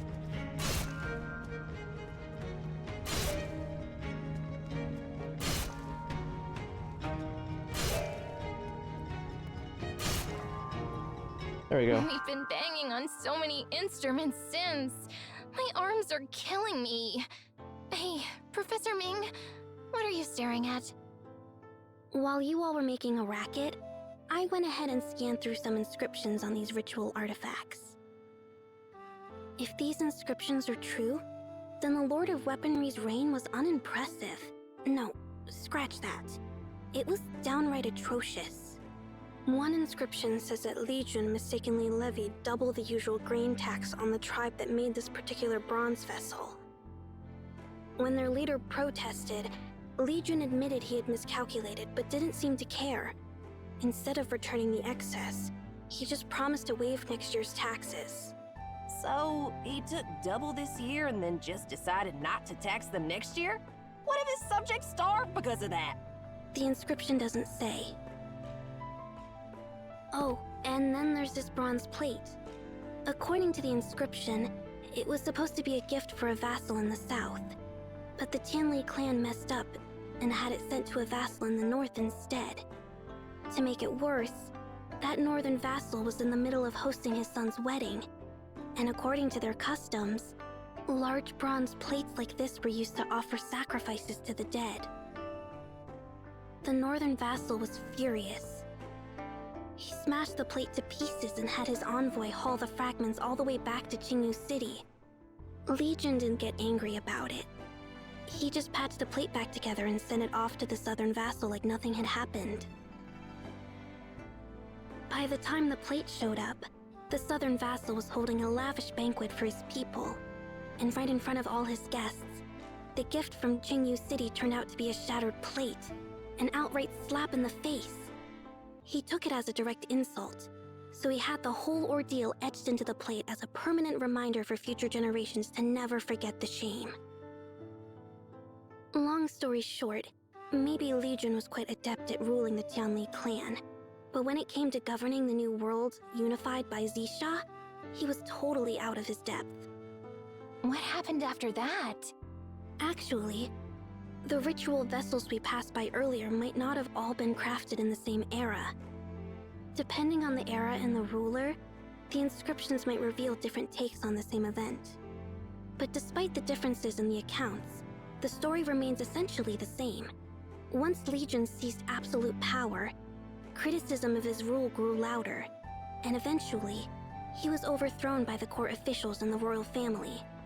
When Xisha, who had been wandering for years, finally returned, he was forced to clean up the mess Legion had left behind. By then, Legion had stirred up so much public resentment that if Xisha hadn't stepped in just in time to restore order, the Empire might have fallen apart. According to the records, as soon as he returned, he wasted no time purging the Tianli clan from the court, and the people cheered when it happened. And what happened to Li Jun? One account says that after being ousted, Li Jun refused to accept his fate. He tried to take up arms against Xisha, but Xihong, Xisha's general at the time, struck him down.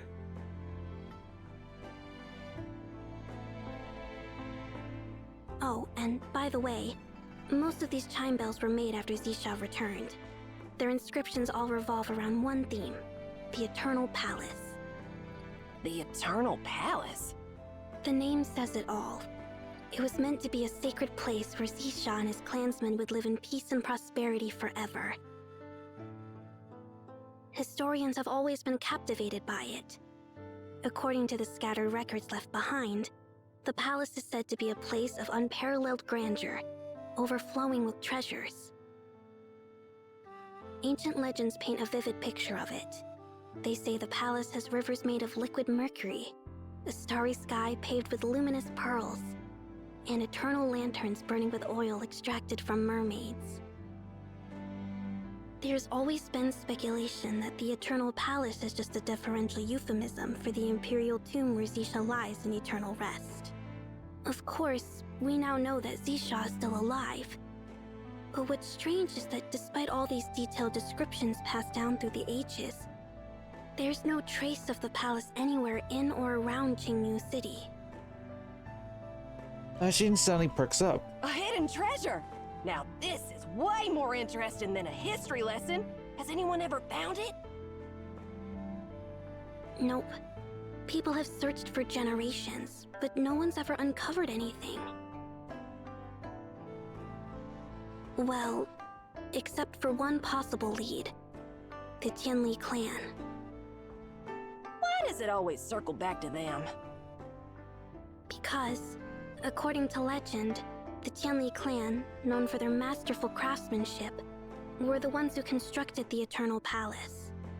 Because of the political corruption during the Tianli Regency period, the entire clan was branded as sinners and forced to build the palace as a form of penance for their crimes. Oh, once their restaurant opens, I'm definitely gonna swing by and see if I can dig up some info on this. That was thousands of years ago. Now, they're just regular people, living their lives like anyone else. Just like how we can't separate the fact from fiction in Xisha's story. They probably have no clue what their ancestor did all those years ago either. Miss Ming. Huh? Are these records really true? That's a pretty broad question, Miss Zero.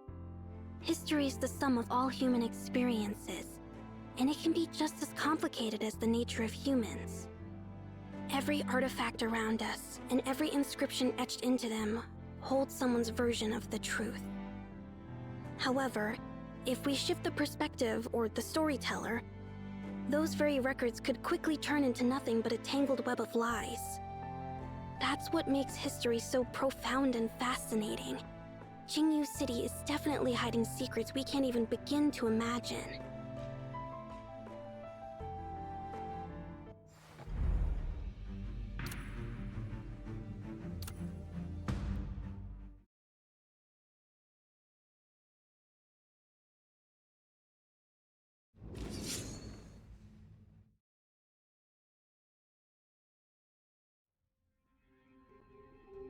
Thousands of years ago inside Qingyu City. Your Majesty, as you commanded, we found a secluded place untouched by the disturbances of the mortal world.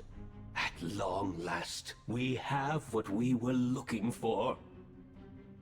Please, come and see if it meets your expectations. Oh, then let's have a look.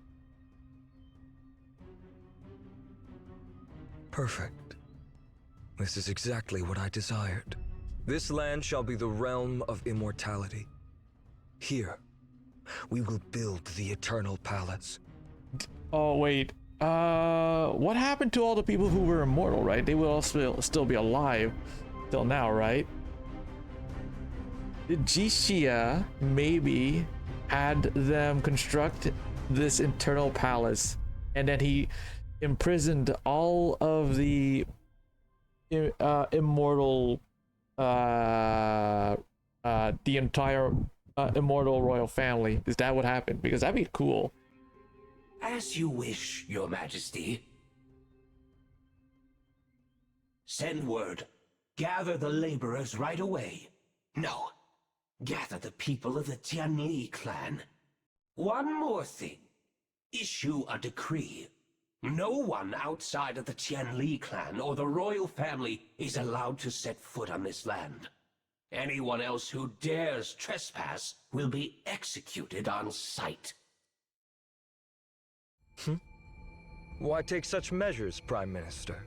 The realm of the Immortals is a sacred sanctuary, meant only for us. We cannot allow mortal hands to defile it, which is why I forbid ordinary laborers from entering. The Tianli clan may be guilty, but their craftsmanship is unmatched. They are the perfect hands to build a palace worthy of immortals. Besides, only two groups know the secret to immortality: the royal family and the Tianli clan. After all, that traitor Li Juin, who once stood by your side at Jianxi Lake, was their leader. My plan is simple. Once the realm of the Immortals is complete, the entire Tianli clan will be wiped out. That way, the secret of immortality will belong to us alone. Ji-Xian speaks with confidence, clearly anticipating approval, oblivious to the flicker of rage in Ji-Xia's eyes. You?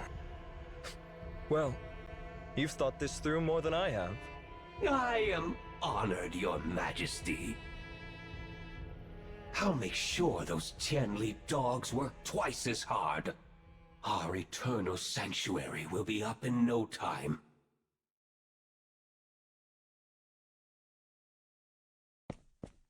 Sometime later in the Emperor's private chambers. Prime Minister, His Majesty is resting. If you have something urgent, please. Move! You're just a mere guard. Who do you think you are, blocking my way? Or I'll have you join those common wretches in hard labor. I wouldn't dare. Please, go right ahead, sir. Ji-Xian scurries into the Emperor's chambers. Just as he does, Ji-Xia lazily opens his eyes from the Imperial couch where he has been resting. Quite the commotion. What's going on? My deepest apologies, Your Majesty. I lost my composure. It's just that things took an unexpected turn. There's been an incident in the realm of the Immortals. Oh, a problem even you can't handle. Ji-Xia's words carry a hint of sarcasm, but Ji-Xian takes it as a sign of trust. His tone immediately grows confident. If Your Majesty wishes, I can take care of it right away, but this situation is quite unusual. Those Tianli sinners have actually unearthed the Dragon Vein. This is no trivial matter. I didn't dare make a decision on my own without your decree. The Dragon Vein? At first, I couldn't believe it either. But after seeing it with my own eyes, there's no doubt about it. It's unmistakable. I thought the Dragon Vein was just a myth. But now, Your Majesty, you have to see it for yourself.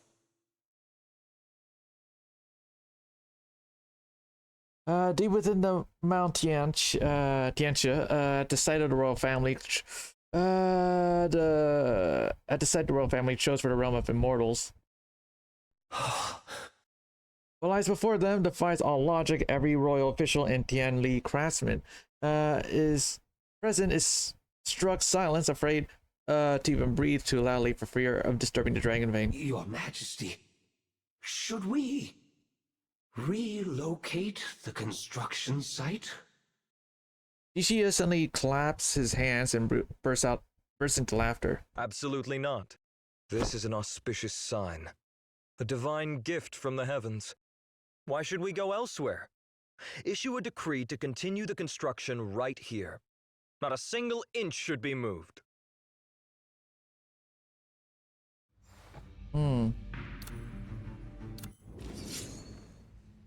Wancheng Pavilion. Head librarian. This is Wencheng Oh, Pavilion. Wancheng. Okay. Calling this magnificent structure a mere pavilion almost seems like an insult. The moment I step through the door, I feel as if I have caught a glimpse of the Library of Babel. Rows upon rows, towering bookshelves stretch endlessly into both directions, packed with countless scrolls and books, so numerous that it feels as if one could drown in them. Standing there feels like being in a single insignificant word in a massive dictionary, surrounded by infinite sea of recorded wisdom and memory. Vastness, depth, and weight of Xi'an's history are all on full display here. Whoa.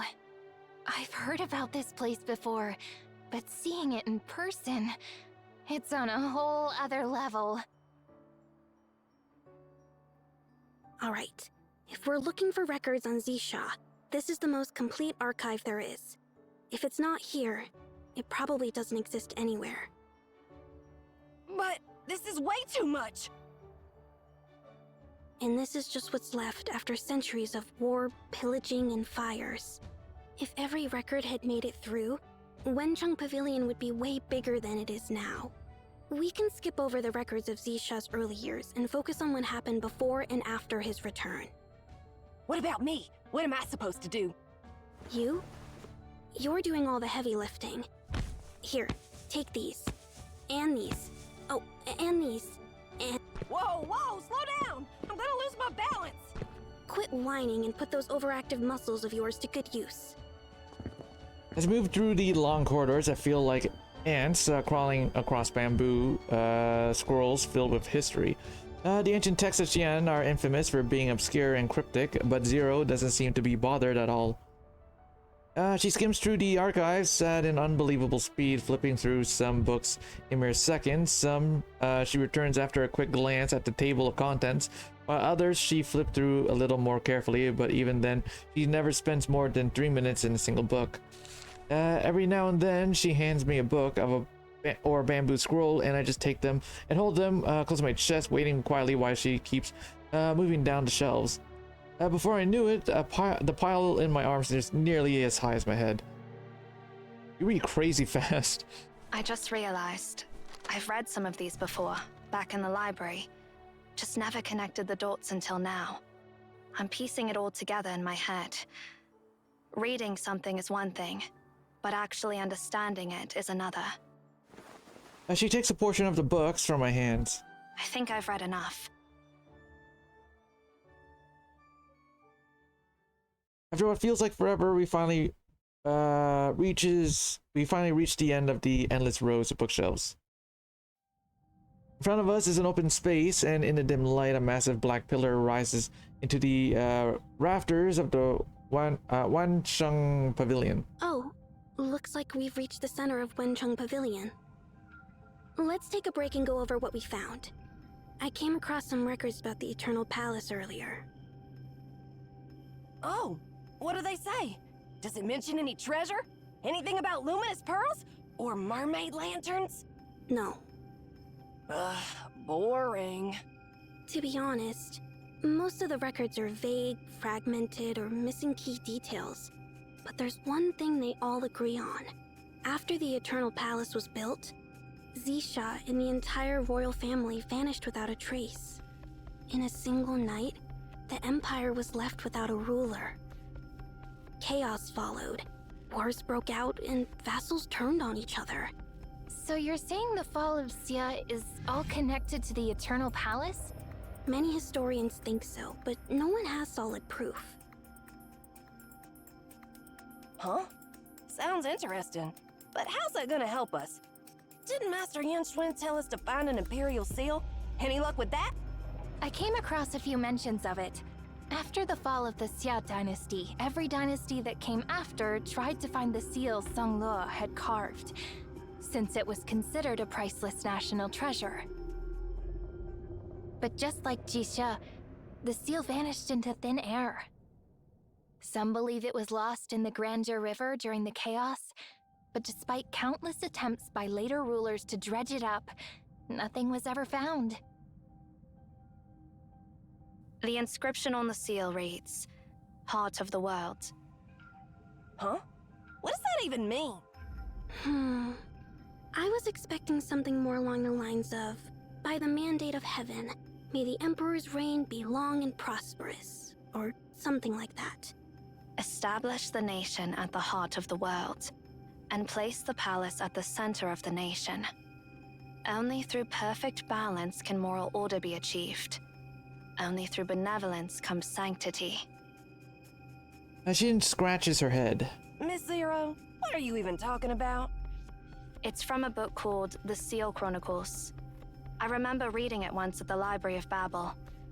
Oh, I've heard of that. It's a book about all the different designs and uses of Imperial seals throughout history.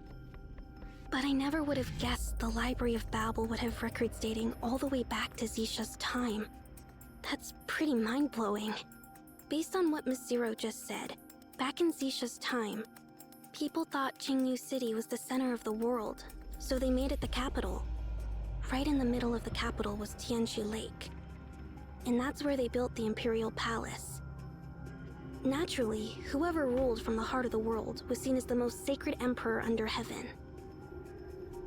So it makes sense that the Emperor's seal would be inscribed with the heart of the world. Hey! You guys have been talking about this forever, but I'm the one lugging around this giant pile of books. I can't hold on much longer. I need to rest a bit. With a heavy thud, Shin drops the stack of books on the floor and plops down. As if reacting to noise, the nearby sensor lights flicker on, illuminating the massive black pillar. Huh?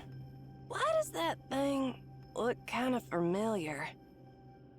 Just like Shin says, the huge pillar is made of stone. Its shape and size look weirdly familiar. Wait, isn't this the sarcophagus Master Yunshuin told us to find? The sarcophagus from Delphi Academy was recently built, but this one looks ancient. The pillar is brittle with deep erosion marks and delicate cracks, as if it has been submerged in water for centuries. Jin steps up and knocks on the pillar. A clear ringing sound echoes back. It's empty inside.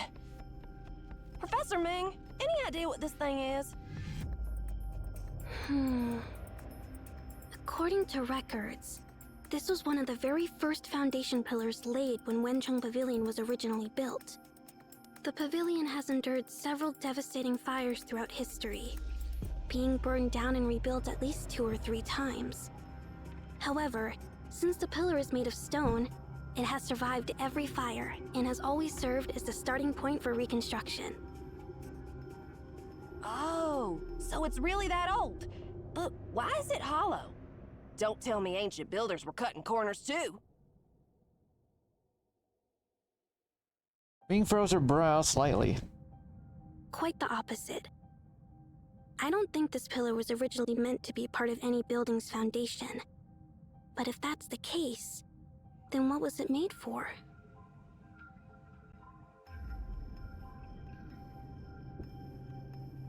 Ignoring Ming's remarks, Jin strolls around the pillar before suddenly halting, look of astonishment on her face. Ming, look! There's some inscriptions on it!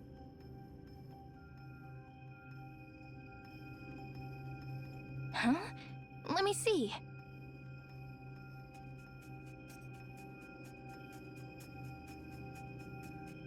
Ozzy walks over, and as soon as she lays eyes on the inscription, a look of disbelief crosses her face as well. Yes. Could this really be something created by Wei Shi all the way back then? Ming keeps staring at the pillar, lost in thought, oblivious to the shock on Shin and Ozzy's face. Oh, you found writing on your side too? There's some over here as well.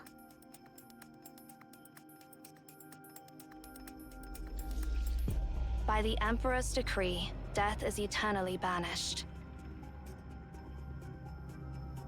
Zero murmurs the words engraved on this side of the pillar, facing Ming.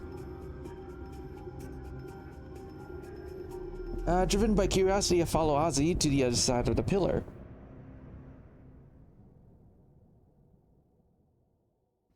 Under the warm light, the contours of the pillar still sharp and defined despite ravages of time. The deep carvings on its surface remain clear. The hands of its creator have left an indelible mark untouched by the passing of years. The ancient characters etched into the pillar are unmistakable. Ibudishian, she has memorized these symbols since the moment she joined Wei Shi. These are the founding tenets of the society. Attend to the living before obsessing over the divine.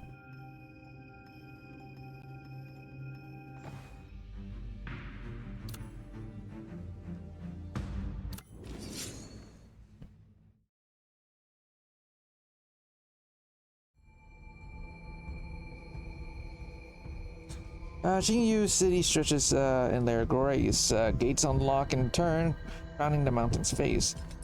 The newly appointed scribe follows the Imperial Guard down the long, heavily guarded corridors of the palace, making their way toward the Emperor's bedchamber by Tianxi Lake.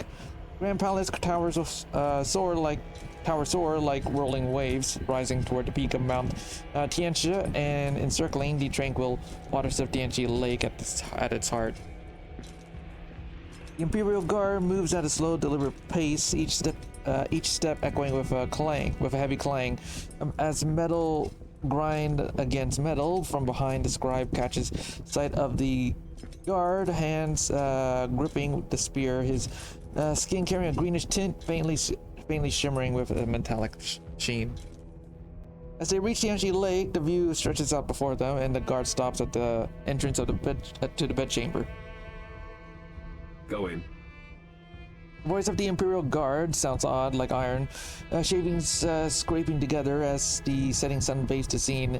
This scribe finally gets a clear look at the guard's face.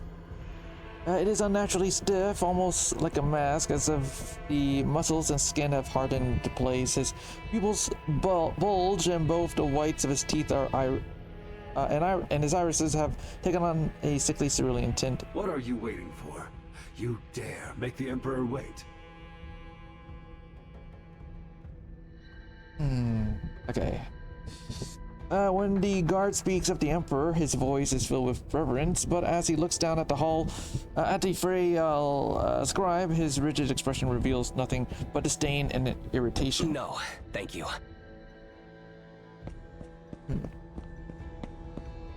Not daring to look at the strange Imperial Guard any longer, the scribe hurries into the chamber.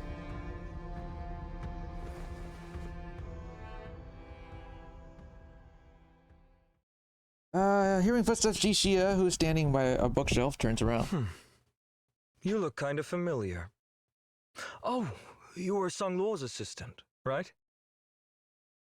Yes, Song Luo was my mentor. He has now entrusted his duties to me.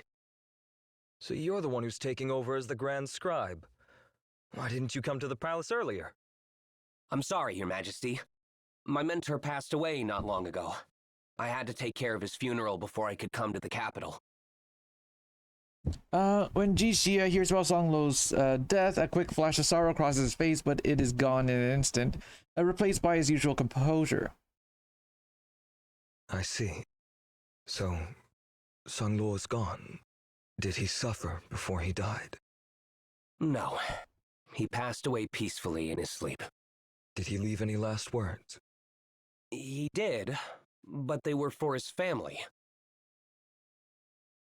The scribe hesitates for a moment. He didn't say anything about the court, or Your Majesty.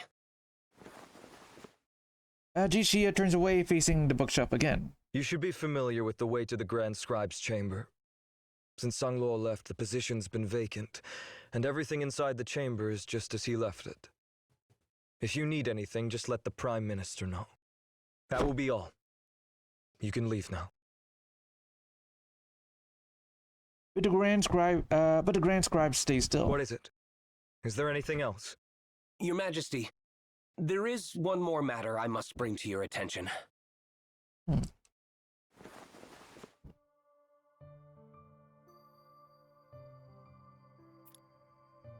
The scribe drops into a deep bow. Please, Your Majesty, have mercy on the Tianli clan. Have mercy. Word is spreading that the Tianli clan is building an immortal realm for the Imperial family. There's been talk within the royal family lately. Word is, once the immortal realm is completed, it'll become a palace where the Imperial bloodline can live forever.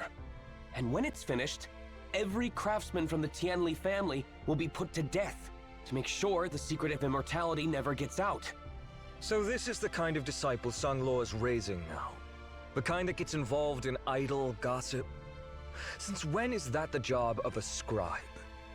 Your Majesty, people's words, actions, and way of life are all a part of history. What is recorded today becomes the past, shaping the future as it's written into the annals of history. Even the smallest whispers in the court are things a scribe should keep track of. The Tianli clan holds thousands of innocent lives. Mortals are fleeing, their lives as short as morning dew. I implore you, Your Majesty, for the sake of the bond you once shared with Li Jun, please spare them. Tell me, are you close to Li Jun? Or to the Tianli clan? Scribe freezes for a second.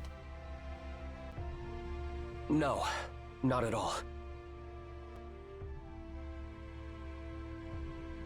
When Li Jun served as regent, I was just a child.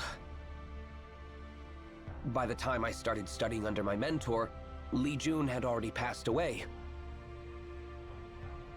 I've never met him in person.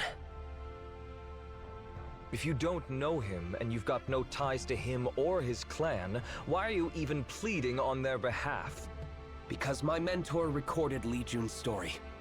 His records describe Li Jun as a man of unyielding integrity, someone who stood by his principles. Although I never had the chance to meet him, I deeply admire his character.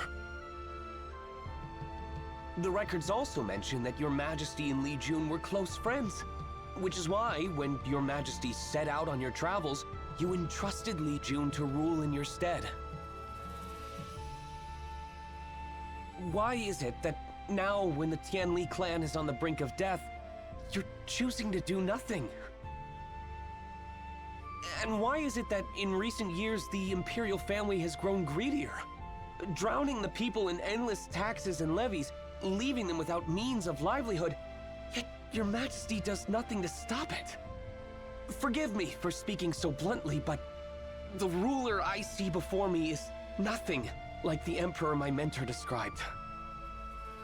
If it was truly your decision to execute Li Jun, destroy the Tianli clan, build extravagant palaces, and drain the people dry with your taxes, then history will never forget your name. You will be remembered as a symbol of tyranny for eternity.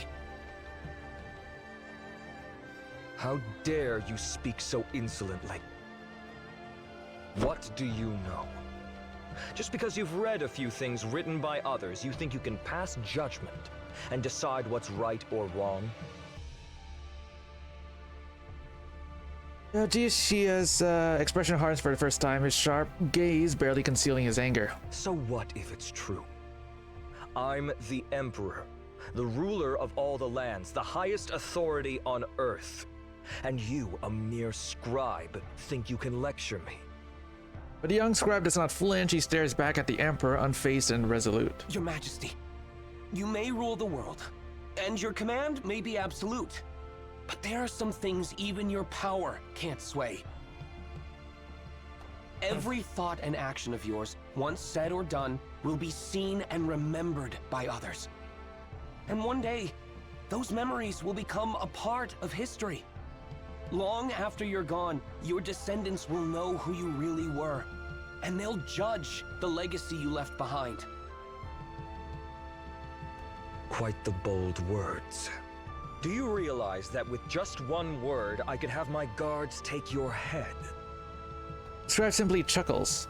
Your Majesty, your executioners may take my head, but they can't take away the sense of justice in the hearts of the people. If I die, another scribe will take my place and record your deeds just the same. Even if you kill that scribe, and the one after that, and the one after that, the truth will still be recorded and remembered. Tell me, How many executioners do you have? Enough to silence every person in the world who can read and write? The word history was first created by Sung Luo, the Grand Scribe.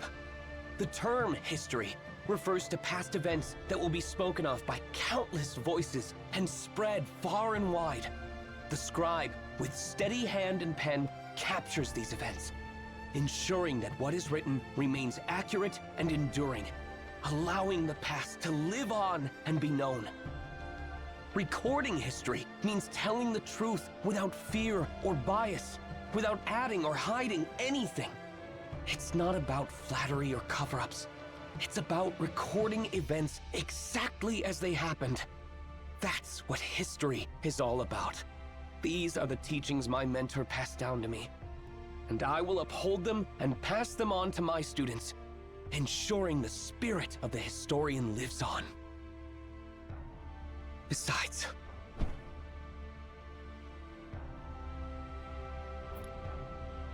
he takes a step forward, standing face to face with the Supreme Emperor. A tyrant is akin to a tiger. People might flee in fear of its claws, but when there's no escape and survival is the only choice, even the weakest will fight back, even if it means facing the beast barehanded until one of them falls. Your death threat doesn't even faze me. Do you really think it'll work on your subjects? They've been trampled on and pushed to the extreme edge of survival already. What good is a death threat if your people no longer fear death? I can only hope your reign never descends to such depths. How dare you? Despite the Emperor's outburst, the scribe stands his ground. Your Majesty, you and your kin may have gained immortality, but in the grand scheme of time, you're no different from the rest of us. You're just a mortal who happens to live longer, and nothing more. The legacy of history doesn't bend to the rise and fall of fleeting power. For a long moment, the two lock eyes. The scribe stands silent, waiting for the Emperor's wrath to come crashing down. But it never does. The anger in Ji Xia's eyes slowly fade like a mist disappearing in the morning sun. Then, without a word, he turns toward the bookshelf. Do you know what I was reading before you arrived? No, I don't.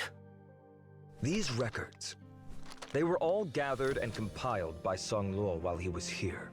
I spent 10 years away from Qingyu City, traveling the world. So much has changed in that time. Even now, I'm still studying those changes and trying to understand them. Do you really believe that just because the Emperor never leaves the palace, he's unaware of the world outside? The scribe looks puzzled. What do you mean?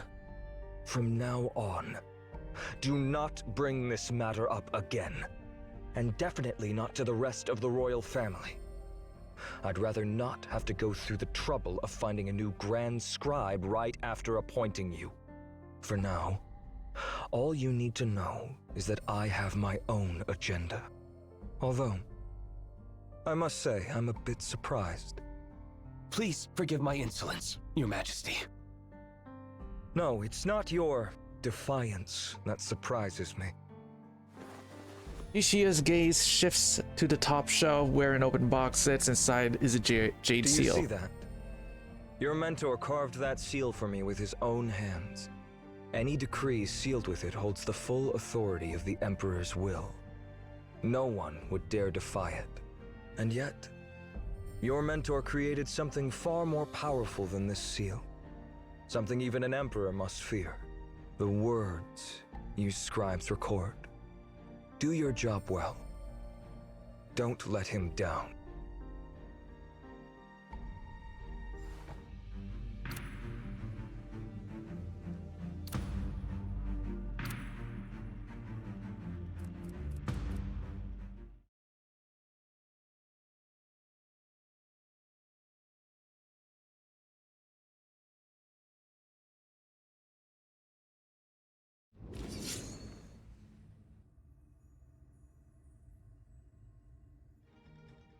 Inside Wangsheng Pavilion, in front of the Black Pillar, we stand in silence, our eyes locked on the inscriptions.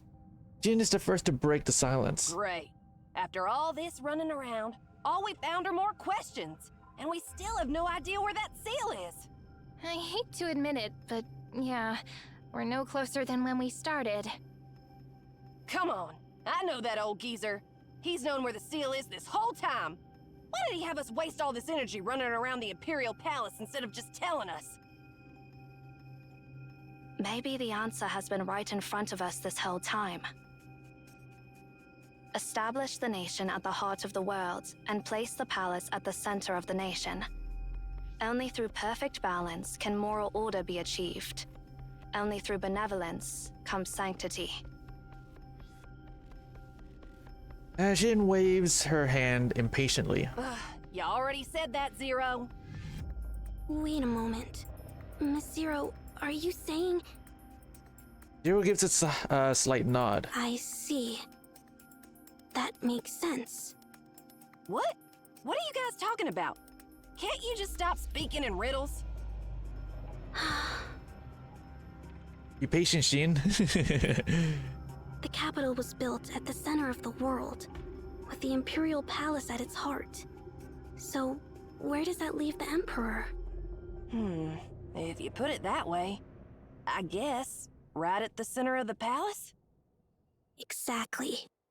Perfect balance, justice, benevolence, sanctity. If we follow that logic, the Jade Seal, which represents Imperial authority, should be placed at the very heart of the palace. That's the most logical conclusion. But the very heart of the palace, isn't that Jianshi Lake? Are you saying the seal is at the bottom of the lake? No. If you check a map, the geometric center of the palace isn't even Tianchi Lake. It's the plaza right in front of the main hall. Think about it.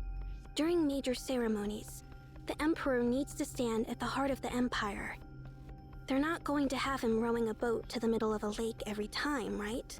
So, the ancient architects made sure the palace's geometric center is just a little off from the lake. Now that I think about it, right in the center of that plaza, there's a bell tower. And inside, there's a huge bell. The bell. The center. Miss Zero, this could be the clue left for us.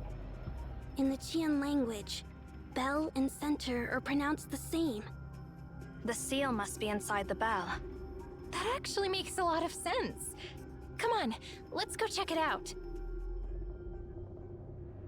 In front of the palace's main hall, just like Ming said, a massive bell tower stands at the center of the spacious plaza.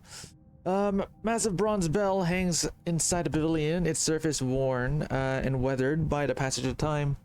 I still don't get it. How do you even hide something inside this thing?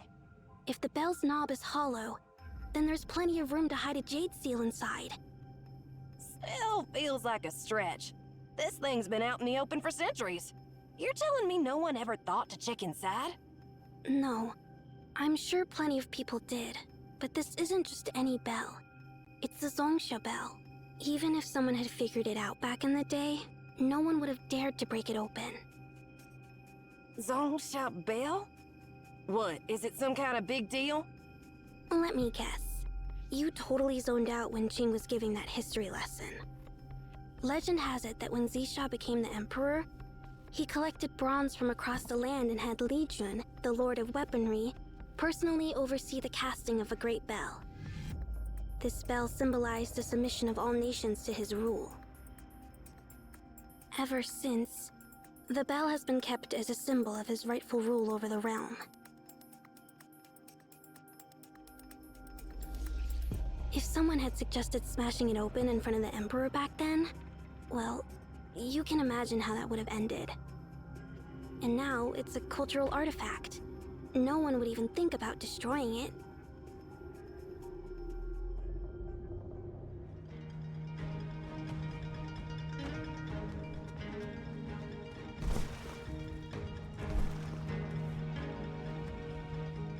Xin scratches her head.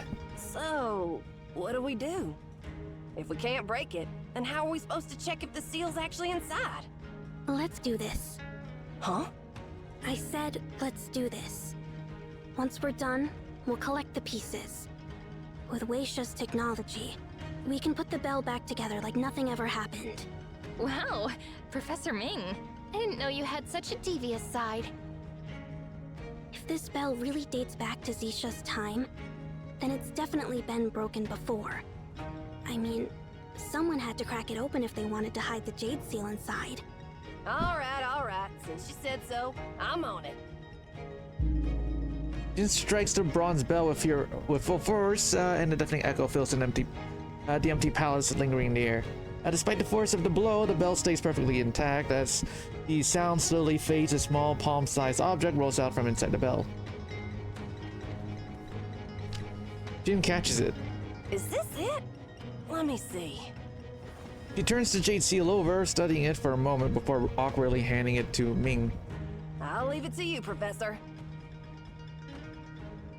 The underside of the Jade Seal is engraved with unfamiliar characters. Even at a glance, it's clear they predate the script found in the ancient text of Weisheng Pavilion. Yes, this has to be it. Heart of the world. Let's get this back to Master Yuan Chuen immediately.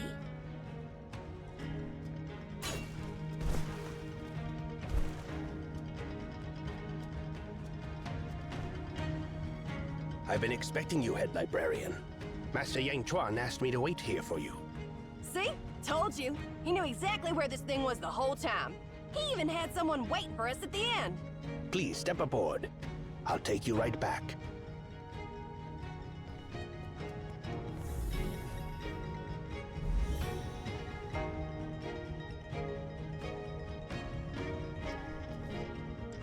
Looks like you found what you were after. And you've got what you wanted too, it seems.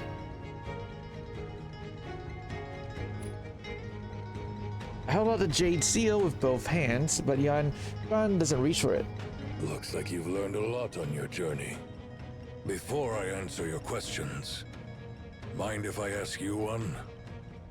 Now that you've come all this way, tell me what you think the first Emperor, no, Jixia, is really like.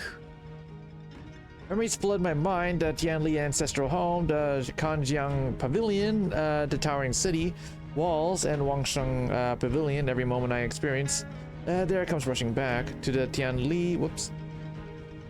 He was a traitor who broke his promise to the scholars at Kanjiang Pavilion. He was a wise ruler who built an empire and saved his people. To others, he was a tyrant who drained the land with endless construction and crippling taxes. And now, in the present, he is a mastermind pulling the strings, determined to drag all of Xi'an into his so-called eternal paradise. I'm not sure. Mashun smiles as if he has expected that answer. Before I can say another word, the ground trembles and thick fog begins to rise once more again. Looks like someone else who needs to answer that is on their way. The words has barely left his lips before hordes of beasts, twisted and corrupted by surrounding water, charge forward in a frenzied attack.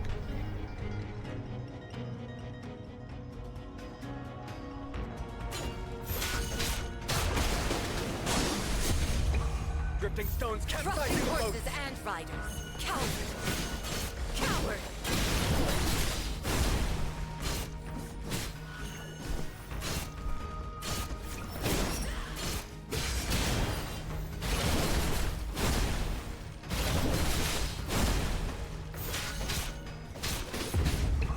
Drifting stones capsizing the boat.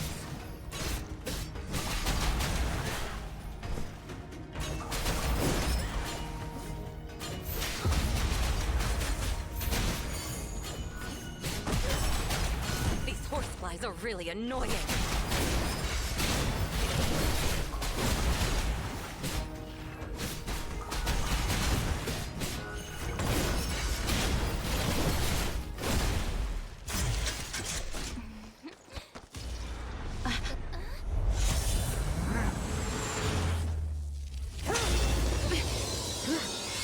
Ooh.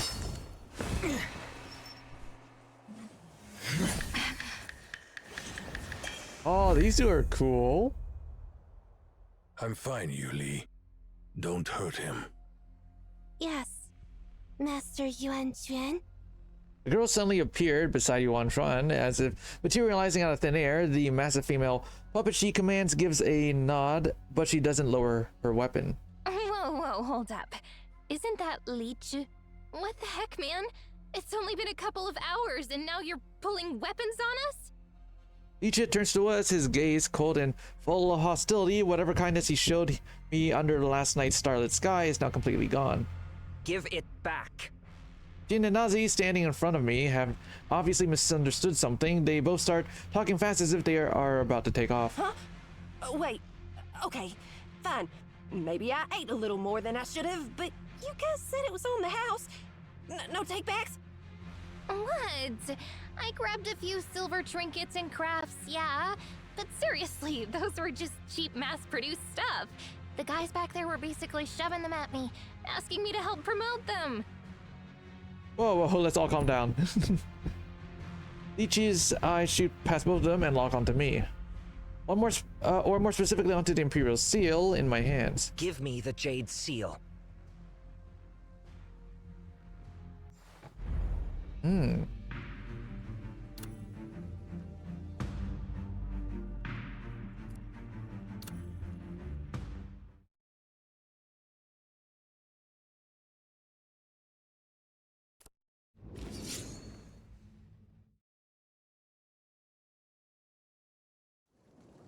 The night the Big Dipper hangs in the sky. That night the Big Dipper hangs in the sky, its handle pointing east. As a gentle wind whispers in front of the southeast. Fine mist-like drizzle blankets the bamboo forest in a delicate veil. A young boy sits on the branch of a short tree, his eyes welling with tears. A soft whimper, like the sound of a small wounded animal, comes from his throat, but he stubbornly keeps his head tilted toward the Northern Dipper, refusing to let a single tear fall. Gentle breeze rustles through the bamboo, bringing with it the presence of a stranger who felt strangely familiar, like an old acquaintance. There. Whose kid is out here crying all alone? The boy stiffens, sniffles, and turns towards the sound of the voice. A single dim lantern flickers in the cold, casting just enough light to reveal half of the stranger's face. Who are you? As soon as those words leave his mouth, his stomach rumbles loudly with hunger. The stranger chuckles. Does it matter who I am? Eat something first. A growing kid like you shouldn't be hungry. Though, all I've got is some cold food. So don't eat too fast or you'll upset your stomach. His body aches with exhaustion, his stomach twists with hunger, and the stranger's eyes are so kind. As for all the rules and teachings the elders drilled into him, screw them. Isn't it because he didn't follow their endless rules that he was thrown out here, freezing on the back mountains, abandoned like a stray dog? The internal struggle lasts about 3 seconds before he grabs the green rice ball from the stranger's hand and scarfs it down like a starving beast. Easy there, kid. You eat like you haven't seen food in a week. Here, drink some water before you choke. The boy snatches the bamboo canteen from the stranger's hand and gulps the water down, not stopping until every last drop is gone. Only then does he smack his lips satisfied. Thanks, but, this is the Tianli's clan's rear mount. What are you doing here? Did you get lost? Today's Qingming Festival. I'm here to clean up the tombstone and pay my respects. Clean up the tombstone? Whose tombstone? This land's always been part of the Tianli clan's territory. Is your friend from our clan? You could say that. What about you? Why is a kid like you out here all alone in the middle of the night? Don't tell me you're out for a midnight stroll. The boy is still young. Without thinking, he falls for it and lets the stranger change the subject. A stroll? Kinda weird way to put it. Who just goes out for a stroll in the middle of the night? I got in trouble, so now I'm stuck here guarding this place as punishment. Oh. Punished? At this time of year? Don't tell me you broke some kind of ancestral taboo. What? No! I actually did exactly what they told me to do today.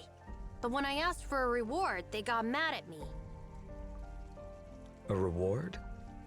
What kind of reward? My class is going on a trip to Songling City this weekend. I really wanted to go, but they wouldn't sign my permission slip. It's been years, and every single time it's the same excuse. No one in our clan is allowed to step outside Jingyu City. 3 years. 3 whole years, and I haven't been allowed to go on a single spring trip. Not even the autumn outings. So, yeah, I talked back a little. And next thing I knew, they sent me here as punishment. And then they gave me that same lecture again about how as the future clan leader, I can't take the rules so lightly. Like, have they ever even asked if I want to be their stupid leader? His nose tingles, and before he realizes it, all the frustration he's been holding in just comes pouring out as he spills his heart to a stranger he's barely known for 10 minutes. The stranger picks up on his frustration and tries to comfort him. Seriously? These rules are kind of ridiculous. They won't even let a kid go on a spring trip. Like, who does that? Taking away the simple joy of eating snacks on a bus. Sounds like a bunch of stubborn old fossils to me. Don't worry. Sooner or later, you'll be free from all these burdens and responsibilities. The boy angrily swats the stranger's hand off his shoulder. What do you know? Don't talk bad about our rules. Our clan has our own way of life, and we don't need some outsider telling us what to do. But Even as he says that, the weight of it all sinks in no matter how hard he tries to defend his clan. The unfairness just hurts too much, his lips quiver, and before he can stop himself, he breaks down sobbing. Loud, gut-wrenching cries echo through the mountains, sending a flock of night crows flapping into the sky.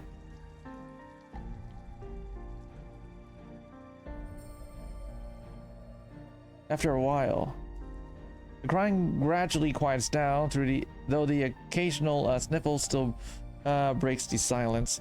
As the night grows darker, a lone lantern casts a cold glow through the rain while the damp bamboo sways in the mist.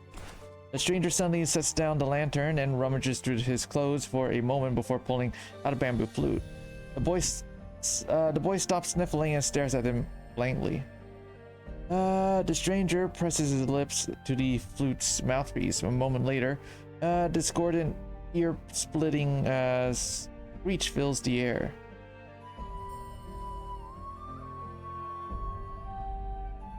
Stranger lets out a quiet sigh, adjusting his grip and tries again. The boy snivels and tears once again well up in his eyes. I'm sorry. I shouldn't have snapped at you earlier. You gave me food and water, and I let my temper get the best of me. But seriously, no matter how mad you are, that's no excuse to torture my ears like this. The stranger lowers the flute.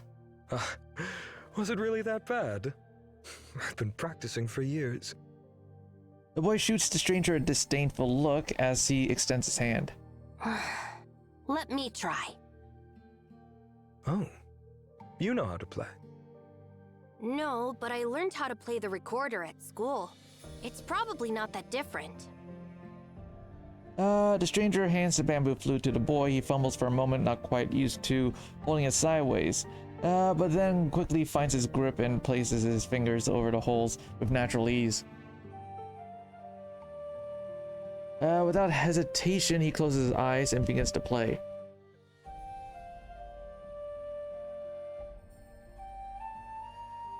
A soft, lilting melody fills the air, drifting through the moonlight and blending effortlessly with the rustling bamboo leaves.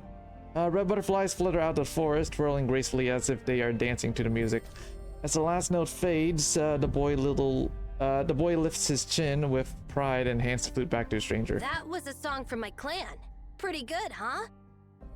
But the stranger doesn't take it. Instead, he smiles warmly at the boy. It was beautiful. Keep the flute. It's meant to be with you. Meant to be with me? This wasn't mine to begin with. I can't just take it. Starting today, it is yours. Take care of it. It's been through a lot over the years, but now, it's finally where it belongs. Here you go. Now, don't tell me one little song is all it takes to make you this smug. Come on. You've got more than just one in you, right? The boy lets a sharp huff through his nose. He lifts the flute to his lips and begins to play again. A soft breeze ruffles the waves under the sky full of stars. The melody drifts through the starry sky, fading only as the rising sun chases away the night's chill. Next day, the boy wakes up beneath a tree. He looks around, but the stranger and the red butterfly are both gone. The bamboo flute is the only thing left in his hands, a quiet reminder that last night was more than just a dream. He hesitates for a moment, then tucks the flute close to his chest and holds it tight. At that moment, he couldn't have known that many years later, as a clan leader, when his people look to him in fear and uncertainty, the first memory that comes to his mind would be the night the stranger gave him the flute.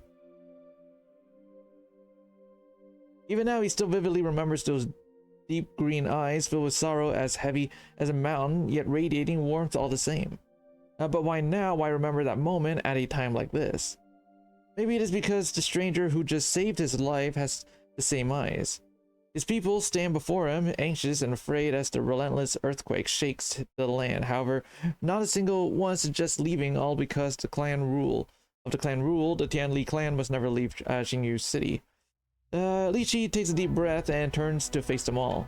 My people, we are leaving Xingyu City. Now.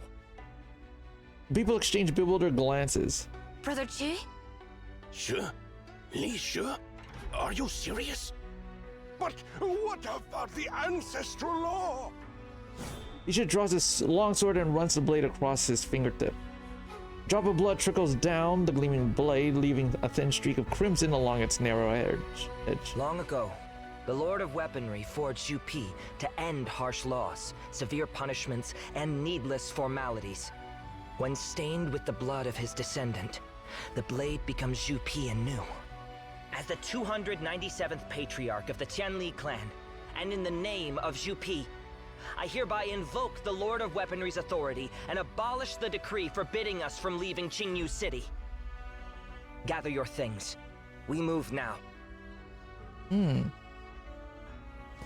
His words is final. Without a second thought, the Tianli clan quickly gathers only what they need and starts making their way down the Mount Tianxia. Mr. Rush, the elder, calls Li Chi aside. Patriarch, I know this isn't the time to worry about possessions, but there are a few ancestral artifacts we really ought to bring along. They're small and won't take up much space. You know we're responsible for preserving and protecting them. If anything happens, it won't just be our problem. The Bureau of Cultural Relics will have our heads for it.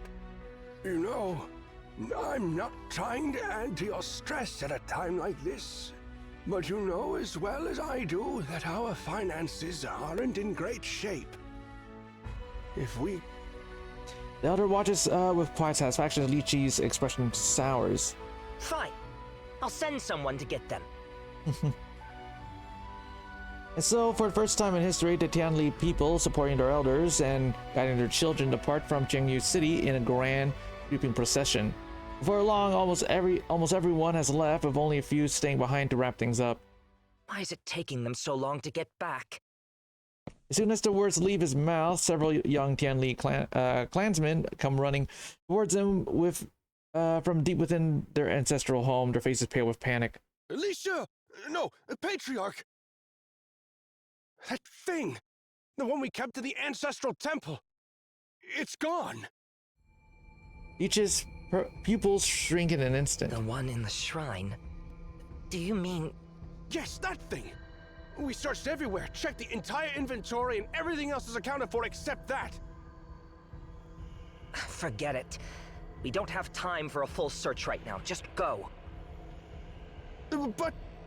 We'll look for it later. Once the last of the clansmen have evacuated, Lychee finally has a moment to gather his scattered thoughts. Standing in front of the wide open gates of the ancestral home, he gazes at the empty courtyard, his mind racing at the events of the past few days replay over and over. Eventually, his thoughts set on two outsiders who could only be described as unwelcome guests. So it was you. Hmm? We got the thing from a bell.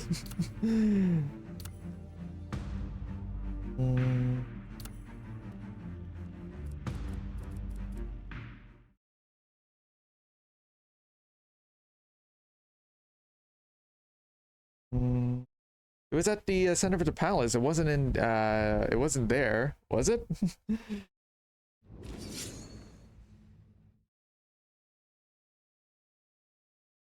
Hand over the Jade Seal. I glance at the Jade Seal in my hand, intending to say something, but a commotion erupts behind me. There's one more of them.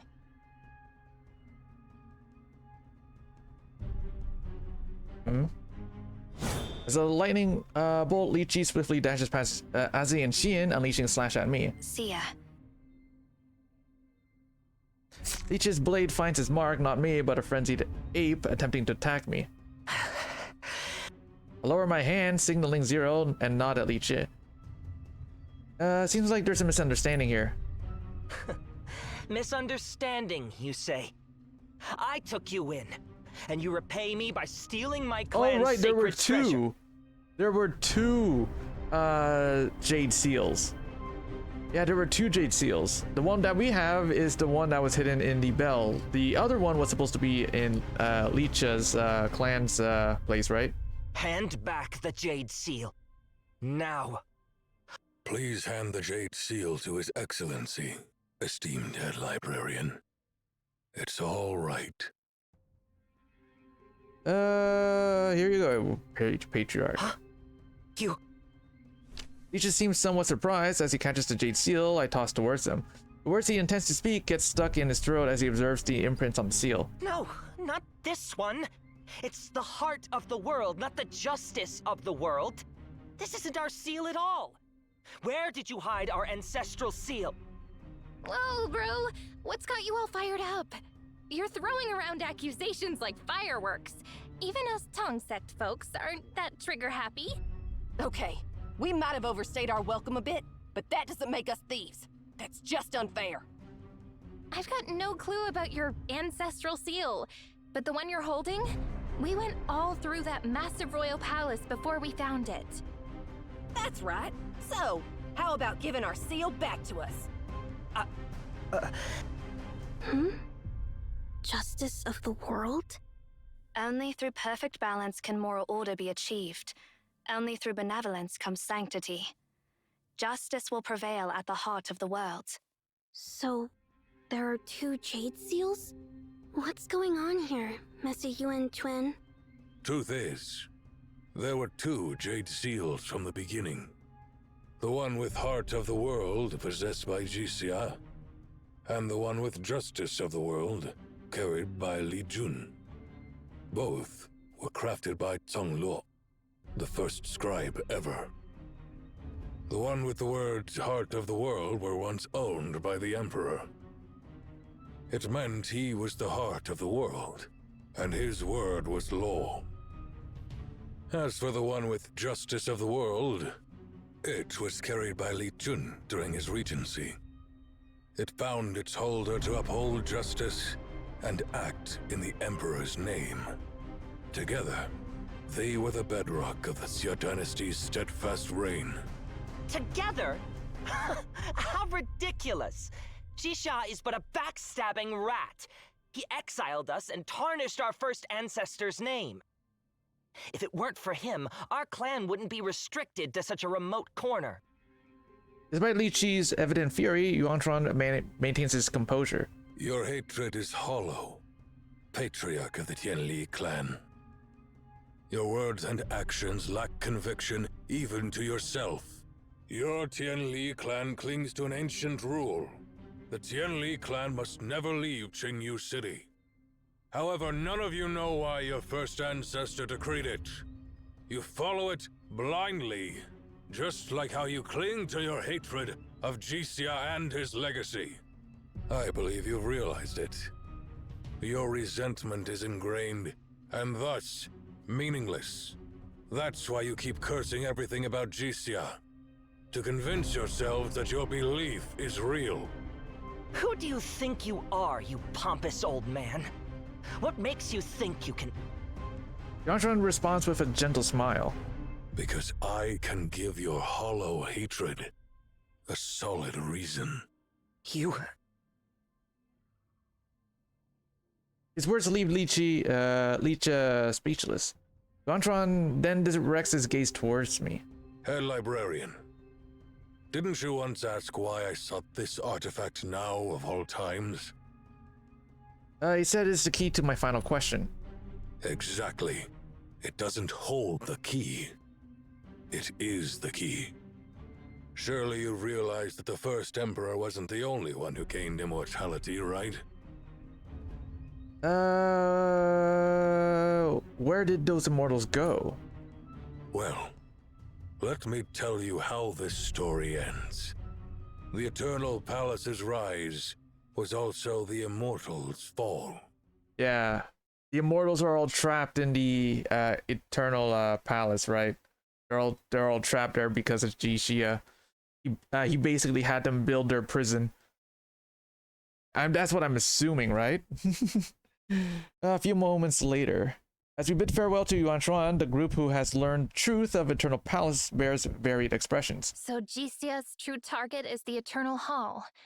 No wonder we haven't seen him this whole time. But what exactly is his plan? One moment he's infecting people with cerulean water, and the next he's reopening the Eternal Hall. I know that. I got a call earlier, and the guy said, "Hello there. This is Shisha. I'm still alive, and I'll reclaim my throne with 100,000 terracotta warriors. Wire me $2,000, and I'll name you my right-hand man once I'm back to my throne." Huh? Isn't that the most basic scam? Did you actually fall for it? I couldn't figure out mobile banking, so I asked Sing for help, and she ended up uprooting the whole fraud ring. Anyway, Jixia is definitely plotting something huge. He can't seriously be gathering a bronze army to take over the world, right? Seriously, what's even going through your head? If that's really his grand plan, why wait thousands of years? With the way things are looking, I'm worried Xisha might have already made it to the Eternal Hall.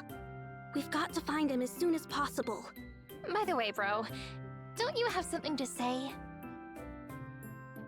I shouldn't have snapped without hearing the full story. I'm sorry. But I won't fully believe Yuan Shuan's tale until I check it out myself. Easy fix. Let's check your clan's sacred lands. Then we'll know if Master Yuan Shuan was telling the truth.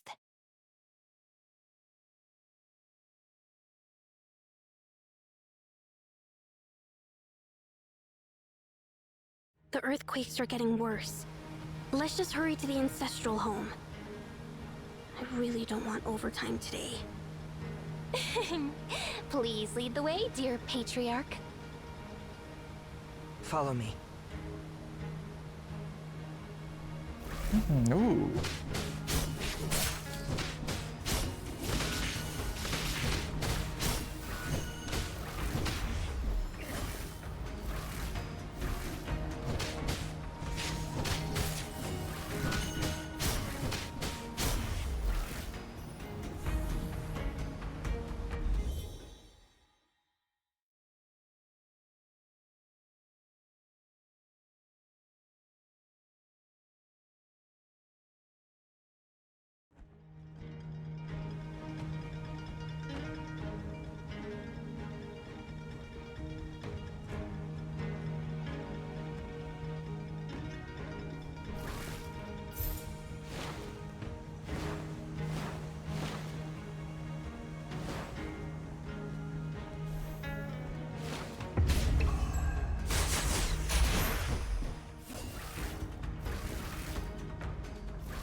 Where are you, I mean, Patriarch! Where are you? Flooding to pride!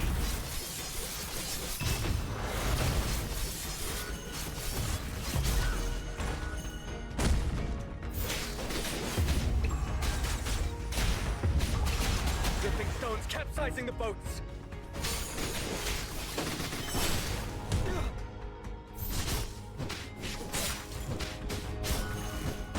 Trivial skill!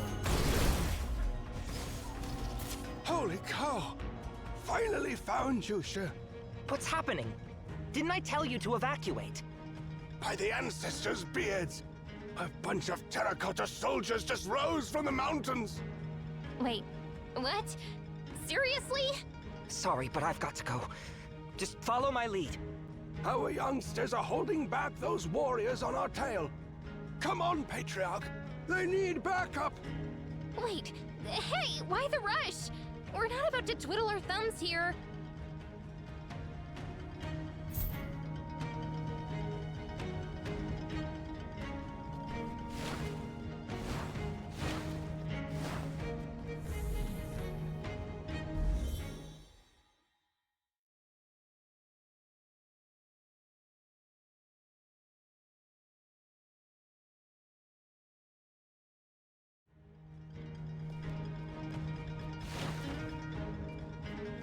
Are those humans?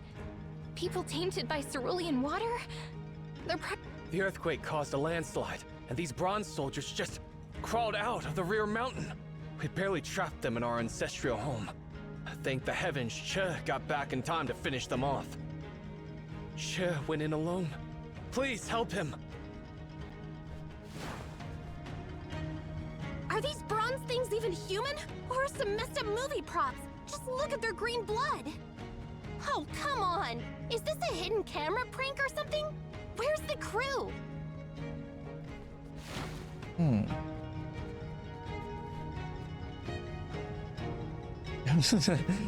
Make it worth for a while. Okay.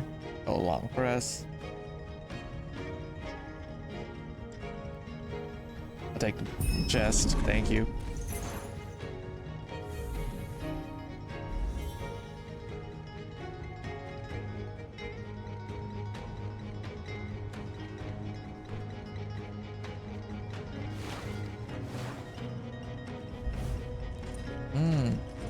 Oh yeah, these were the soldiers who drank the cerulean waters, huh? We're here to help, Patriarch. Yep. And it's not just them that were trapped, right? It was also bother. the. I've got this under control. It was also the nobles as well. It's an emergency. Drop the pride. Let me do a special report at your ancestral home later, and we'll call it even. Yeah, treat us to a feast and we're square.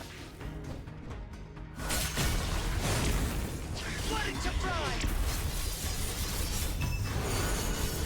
Trivial skill.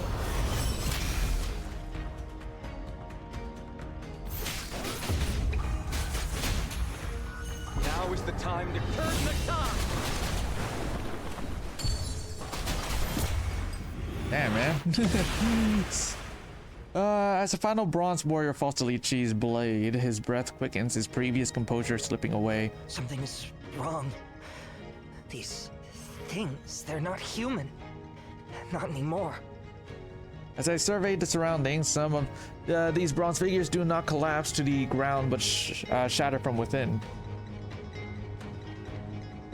These things have long had their corpse turned to bronze, stripped of flesh and blood, mere statues devoid of life. The beast we fought earlier only had bronze skin and bones. But these things, even their flesh and blood are metal. Ming leans over, meticulously examining the attire of these soldiers. Though weathered, their attire still bears distinct markings of their ancient origins. She lifts her head, a tinge of gravity in her gaze. These garments are ancient soldier uniforms, from at least 1,000 years back. Ozzy inspects the shards from the bronze soldiers. Are we seriously fighting ancient zombies right now? These beasts crawled out from the rear mountain. My clan's sacred lands. If we're going there now, that isn't trespassing, right?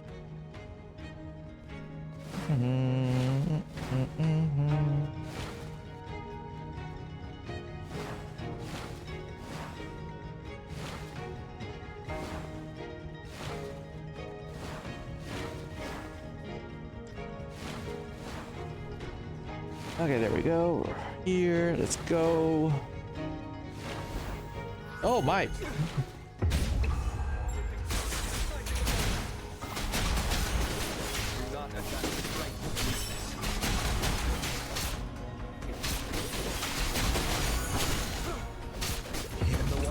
Here we are, the sacred lands of my clan. Even I have never stepped foot inside. Huh? It's just a flimsy wooden door. How is this supposed to keep anything inside? With a casual swing of his blade, Lychee splits the wooden door apart. The door is recent. Behind it lies a stone gate. True to the expectation, an ancient stone gate comes into view, tall and unyielding, etched with weathered marks of time as though a gateway to another realm. The gate stands closed now, but nearby marks suggest it recently opened. The carving on this gate? It's shaped like the Jade Seal. Let's give it a shot. Carefully I retrieve the seal and align it with the gate's engraved pattern. This is being said, its shape matches the indentation exactly. Taking a deep breath, I slip the seal into the groove. A low rumble echoes at the as the gate grinds open, unveiling a dark passage ahead. Looks like it's working. So, the entrance to the Eternal Hall is actually hidden in the Qianli clan's sacred lands. See? Told you Master Yuanquan was telling the truth. Lychee watches silently, his expression growing somewhat complicated. Well, let me tell you how this story ends. The Eternal Palace's rise was also the Immortals' fall. Your clan upholds an ancient rule. The Qianli clan must never leave Qingyu City. While this ancient rule was initially set by Li Jun, you didn't follow it merely because he was your first ancestor. Every generation of the Qianli clan abides by this rule, because you're not just gravediggers, but also tomb keepers. Indeed, the mysterious Eternal Hall truly exists. It's a hideaway, crafted by the immortal royal family to live forever in seclusion. The Eternal Hall sits at the heart of Mount Tianshui below Heavenly Lake, known as the heart of the world. The construction had to be kept entirely secret from the outside world. Carving a city inside a mountain was not an easy feat, so only skilled craftsmen like those of the Qianli clan were allowed. The royal family compelled the skilled craftsmen of the Qianli clan to construct the palace. On its completion, the clan was to be sacrificed as an offering to the heavens. After Li Jun's demise, the royal family took the Justice of the World seal. They modeled the hall's entrance after the seal's shape, making the two seals the keys to open the hall.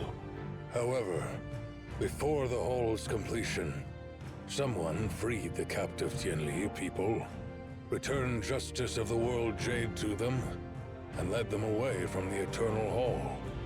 Who was that person? Well, it was someone who turned the Eternal Sanctuary into a tomb.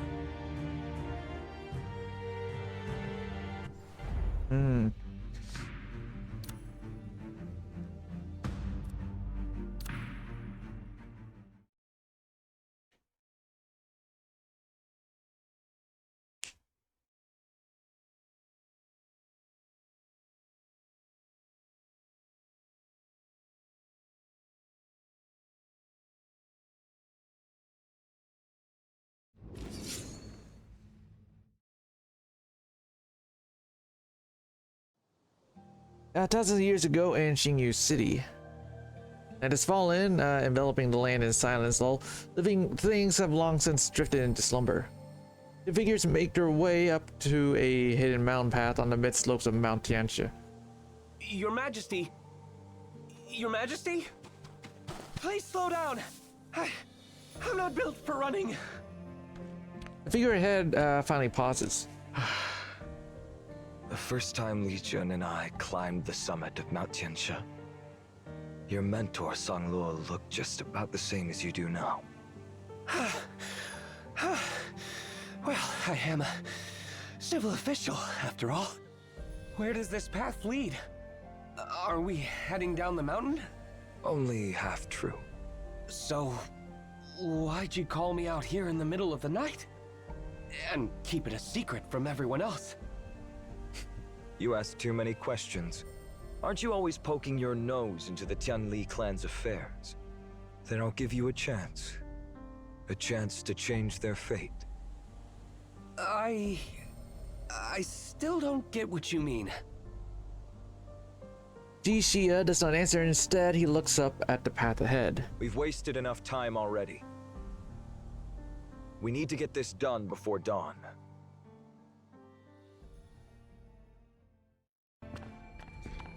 The two of them step into a hidden tunnel that descends into the mountain. The passage spirals downward into darkness, which is along the walls, cast long twisted shadows of them. The scribe grows more uneasy, asking questions over and over, but Ji Xia simply ignores him and keeps moving. At last, they reach the end of the tunnel, and what awaits them is an unbelievable spectacle. What is this place? A secret like this has been under Qingyu City this whole time, and I never knew? You should consider yourself lucky you didn't know. If you had found out earlier, you wouldn't have lived to see tomorrow. Who could have pulled something like this off and kept it a complete secret? Who else? I gave the order. This is the so-called paradise. A sanctuary untouched by commoners. The royal family has been working on this place for years. It's a utopia, where those blessed with immortality can live forever. I know you've been looking into the Tianli clan. You've noticed how so many of them have disappeared without a trace. But no matter how hard you searched, you never found out where they went. Well, now you have. They're here, forced to dig tunnels and build palaces for the royal family. Beneath every single patch of land in this paradise lies a Tianli clansman, bled dry.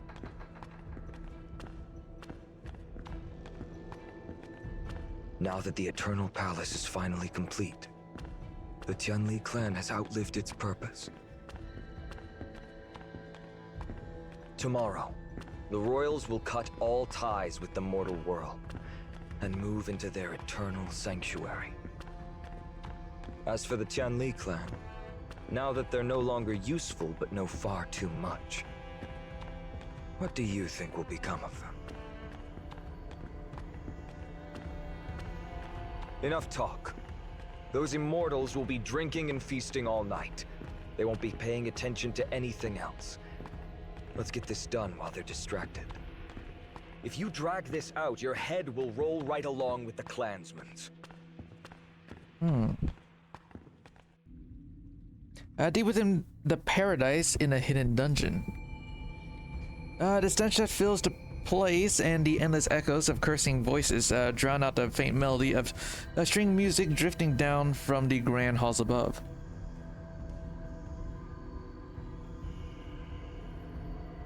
The pit in front of them looks like something straight out of hell. Countless withered, bloodied hands crawl through the bars, reaching hopelessly toward the sky in the distance. The lights of paradise shine brightly, but not a single beam of that light touches the faces of the broken souls trapped in the dark. Your Majesty, this... The scribe struggled to gather their thoughts. The horror before him has stolen his words, leaving only broken syllables, tumbling from his lips. Ji Xia steps closer to the prison bars. You've suffered long enough. The cursing and wailing suddenly stops for a moment, and a few pairs of eyes pressing against the bars, wide and with disbelief, as if they can't quite believe that this man of all people would dare show his face here. I'm sorry. The only response he gets is a wad of spit hurled straight to his face. How dare? Jixia raises a hand, stopping the scribe. Don't judge a man until you've walked a mile in his shoes. He turned back to the prisoners. I won't make excuses. And you don't have to forgive me. At sunrise, the royal family will have you all executed as a sacrifice to mark the completion of the Eternal Palace. That's all I have to say. Whether you believe me or not, whether you stay or try to run, it's all up to you.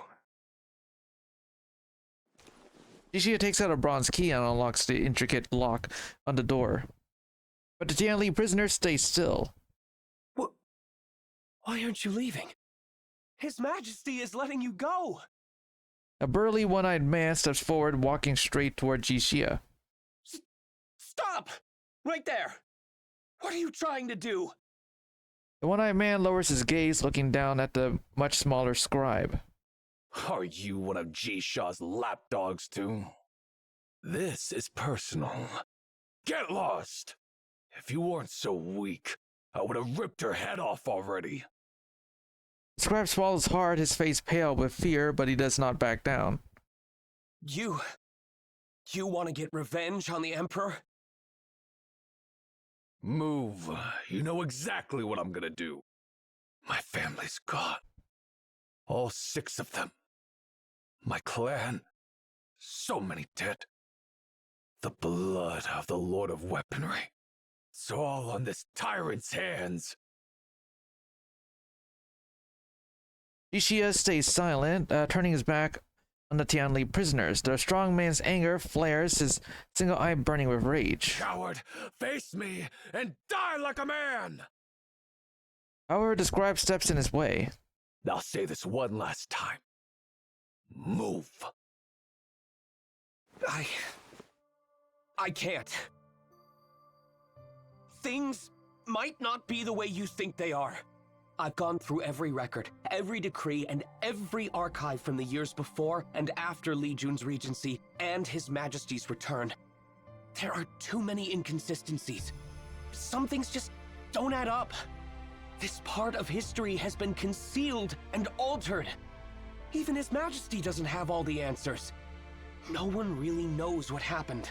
Especially when it comes to the Regent's death. It's still a mystery. But I found one undeniable truth. When the Regent died, the Emperor wasn't anywhere near the palace. He was miles away, not restoring order like the royal family says. So at the very least, Li Jun's death wasn't... A sharp voice cuts him off. Enough! How dare you speak so recklessly? Know your place. The Imperial family's affairs are beyond you, and they're none of your concern. Kid, who are you? I am the new scribe. Scribe? So, you're Changlor's successor? That's right. He was my mentor. I heard Changlor was dead. Is that true? Yes. Before I left for Qingyu City, I buried him myself. The strong man goes quiet for a moment, closing his single eye as he slowly shakes his head. Changlor. He was the only one in the entire G-Clan who dared to speak up for my people. The only one who stood by Li Jun. He leans in, his gaze fixed on the scribe's quivering face. If you're a Changlor student, then you must have read his records. Of course. So what did he say about Li Jun? My mentor. He wrote, "The Lord of Weaponry was a man of striking presence, with a powerful voice full of heroic spirit. Fierce as fire and ruthless against evil. He treated his soldiers with kindness, but held a haughty disdain for aristocratic officials. He honored the noble-hearted, yet had little regard for the wicked. A true hero among men." So, what about Jixia? What did he say about him? My mentor said, "The Emperor is a man of great strategy and an approachable nature. He wields his sword with unmatched skill and commands hundreds of vassals with a flick of his whip. He carries the worries of the common people in his heart, and truly understands their struggles. A sagacious ruler in every sense. How much of that do you actually believe? For the first time, the fear in the scribe's eyes disappears, giving way to firm conviction. My mentor would never betray the words he etched into history. I believe every word he wrote. That's the history he saw for himself. The records tell of the Lord of Weaponry and the Emperor as he knew them. Nothing more, nothing less. Hey, Jisha, you'd better thank this kid. I'll let you keep your pathetic life today, but only because of Chengluo. Everyone, move out. Led by the strong man, the Tianli people begin their exodus, supporting their elders and guiding their young as they move forward. Their eyes burn with hatred at the sight of Jixia, but they are too weak to do anything about it. All they can do is help each other along, making their way toward the exit above. Wait. The strong man turns back, his eyes still burning with clear, unhidden hatred. This belongs to you. Take it back.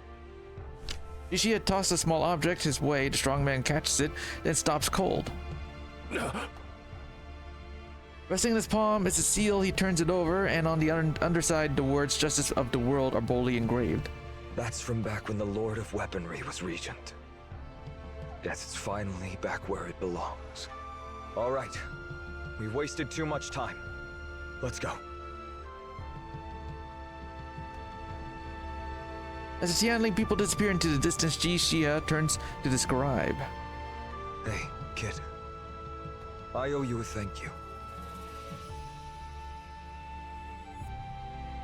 Sun Lo really did raise a good one. Bringing you here wasn't a bad call after all. Wait. You mean you saw this whole confrontation coming all along? You're giving me too much credit. I'm not some all-knowing god who can predict every little thing. But I can make a solid guess about how people will react under certain conditions. I just put the right pieces in place and adjust as things unfold. That said, you went beyond what I expected. You did great. When the sun rises the day after tomorrow, meet me at the foot of the mountain. No questions for now, okay? Yes, Your Majesty. After the scribe leaves, Jixia looks up at the towering, brightly lit Eternal Palace. Amidst starving souls and frozen plate, royals revel in opulent delight.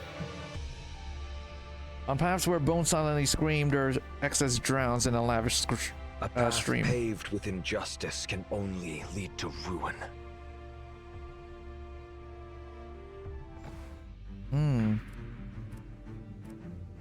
Hold on, how many more do we have? We're only 66%. Okay, we're almost done. Yeah, so 17 should be the last one, so we're getting there, I guess. Oh, we're still going with the trial. Okay, hold on. Then I guess I don't really need her. We just like use her. Solve the problems that the Bureau of Oversight and Integrity can't manage. The chapters are like getting longer, which is pretty nice. Probably we're only 66% is because of I missed some chests. That's probably why. Passage stretches narrow and deep.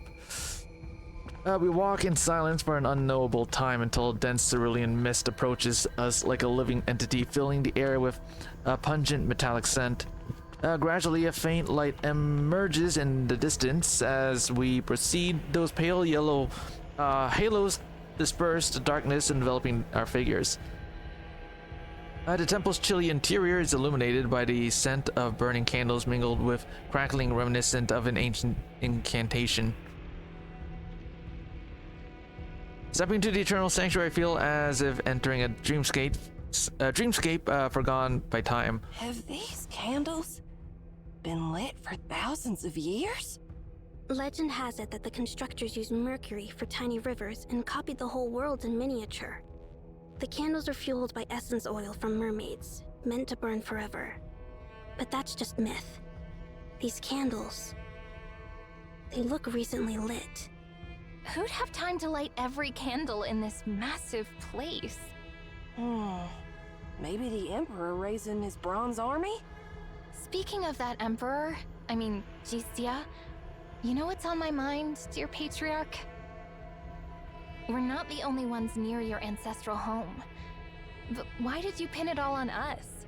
That guy who showed up out of nowhere in your home, he's way shadier than us, don't you think? Shouldn't he be your prime suspect for stealing the heirloom?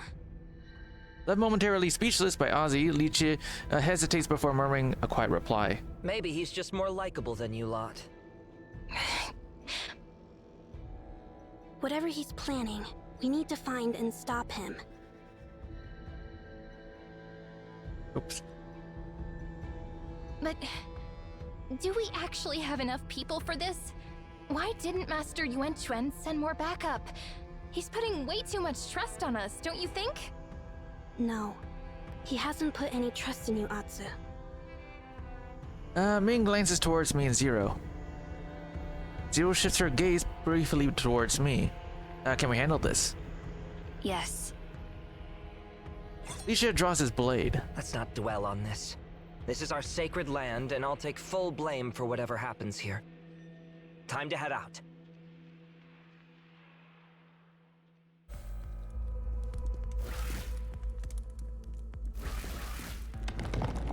Look out! Another earthquake! The pillar's up ahead! This underground palace is shrouded in thick mist. Use the mist shit. clearing lamp to absorb the mist. Too Then use too far. compressed air to shatter We gotta those go here. crystals.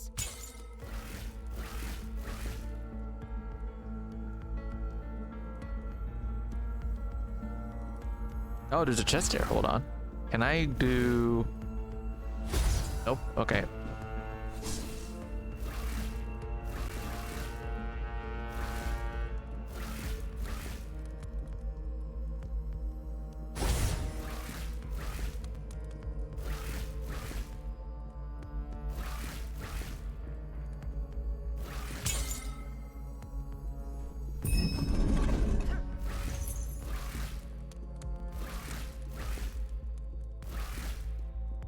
Seriously? How big is this palace? Carving a city into a mountain's core. Ancient engineers were next level genius.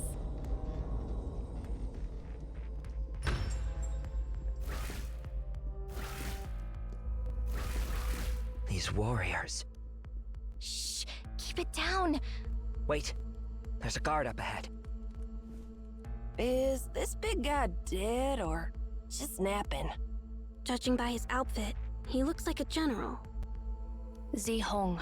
Oh, right. Remember the stone tablet? Year 55 of Sha. Earthquake damage to the walls. Laborers conscripted. 4,500. Executions due to substandard work, 109. Overseers, Prime Minister Xi Xian. Grand General, Zihong. Minister of Works, Ziqi. So, this guy is Grand General Zihong? If I recall correctly, Zihong was once Xisha's right-hand man. During Li Jun's reign, he rebelled against Li Jun and captured him. Just another immortality-obsessed coward. Shh, let's not disturb them. Who knows if they're out cold or just napping? Let's keep moving. And you, Professor Ming, save the history lecture.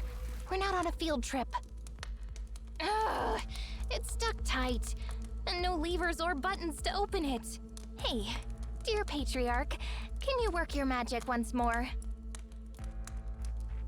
This gate's solid, at least a foot thick. Breaking it down? Think again, it'd take ages, and definitely not quietly.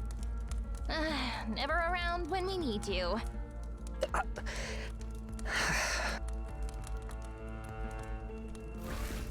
Hold up. Where'd that big guy go?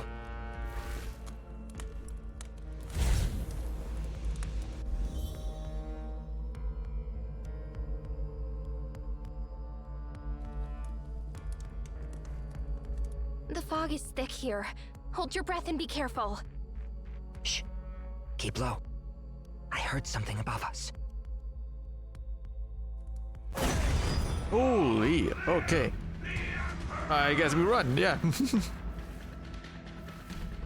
Run! Holy shit, go, go, go, go, go. Hey!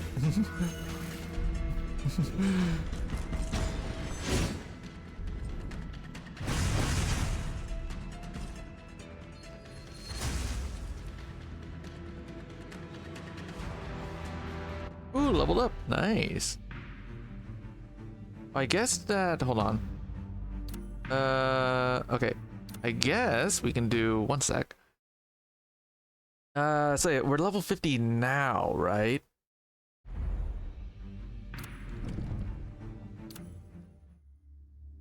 Oh, I don't think... Yeah, okay, so we got this.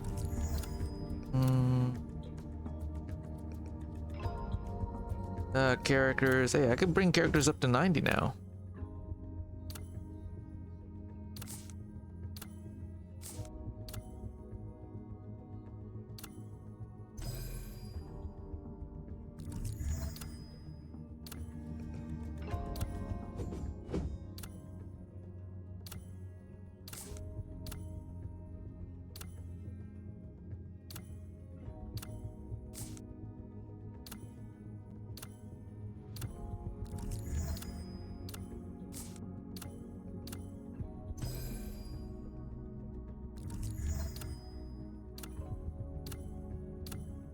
Wielding a blade requires displaying its sharpness.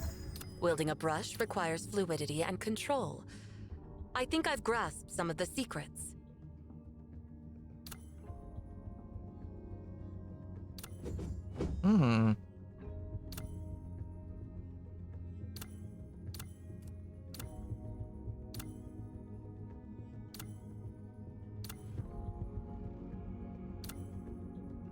Okay, so crit rate is 41.8, and then crit damage is at 97 crit damage. Not bad.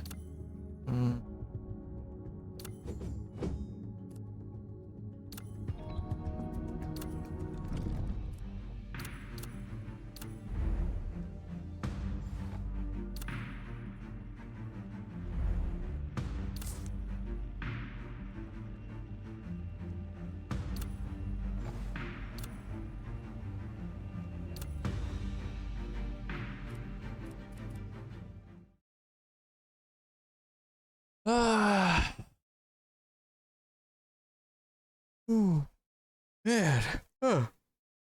Oh boy.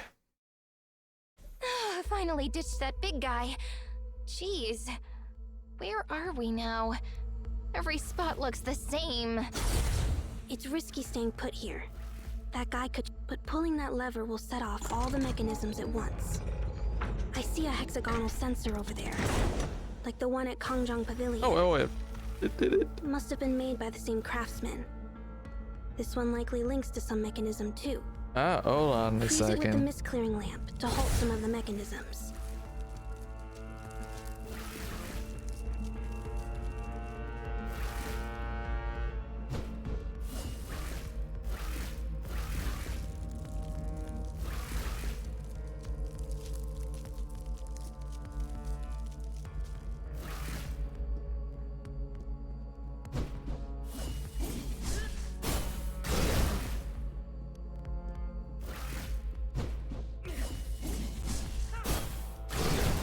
There we go. Okay. Yep, hold on, do this.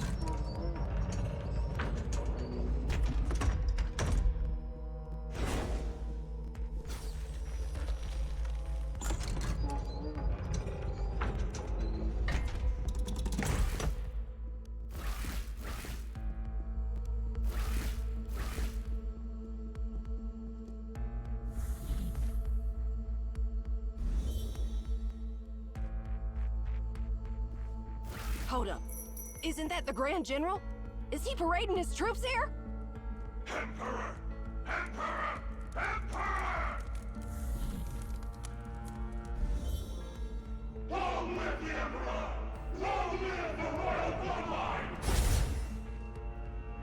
Looks like another familiar mechanism. Remember what I said? Scope out the area and figure out which mechanisms to activate and which to leave untouched.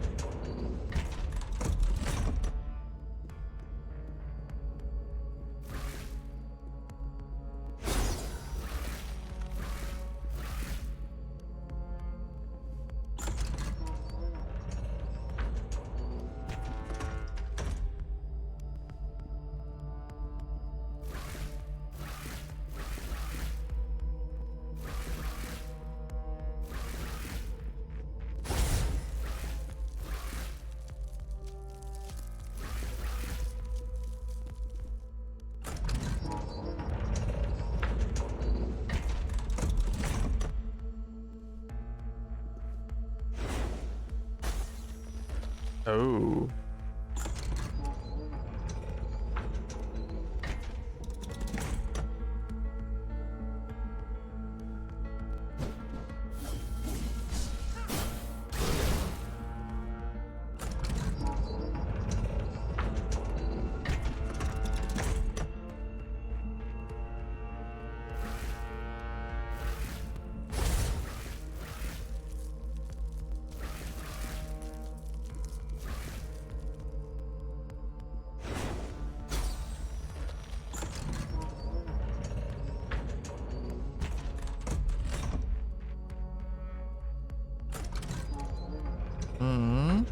Hold on. So wait, if it's like this, so then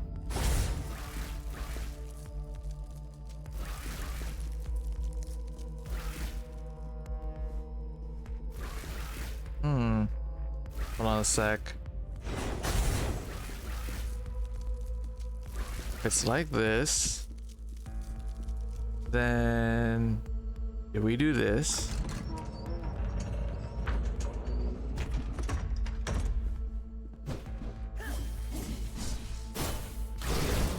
we see here.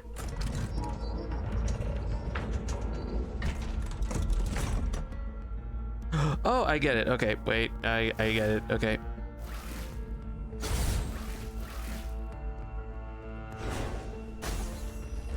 And then we do this to lift that wall. Okay, yeah, that's how it goes. Okay. Then we can like move on this way. Okay.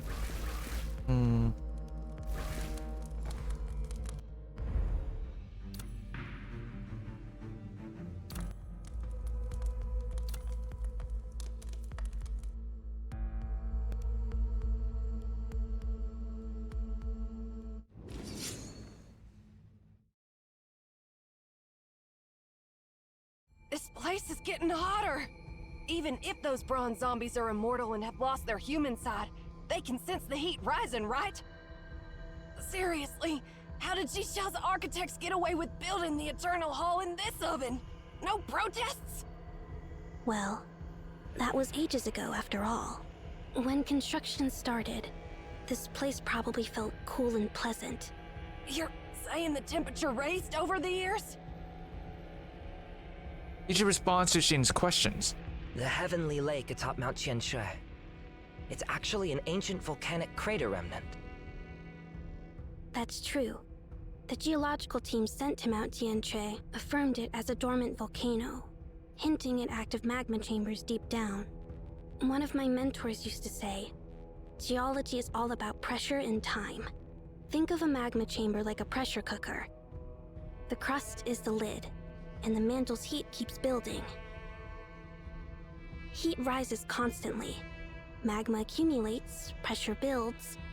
The lid can't hold it anymore, and boom! The volcano erupts. Maybe there was less magma back then. Could have been cooler when Xisha built this place. Jeez, you're giving me the creeps. Are we essentially treading on a ticking time bomb that could blow at any moment? Could it erupt any second? Technically, yes. Come on, quit with the grim news, poker face and all. Professor Ming, be straight with us. Will this volcano erupt or not? I'm sorry, but that's beyond my expertise. No one knows it for sure. As I said, geology is all about pressure and time. but that timescale spans millions of years.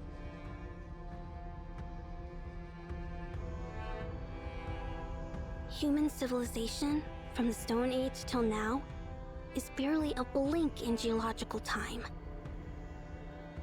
The next eruption could be in a minute, a week, or perhaps in 50,000 years. We lack the knowledge to precisely predict geological shifts. Human civilization is too young to have witnessed the full range of geological changes. Ming suddenly falls silent, contemplating something. Phew. Can we wrap this up? Your lecture has given me a headache.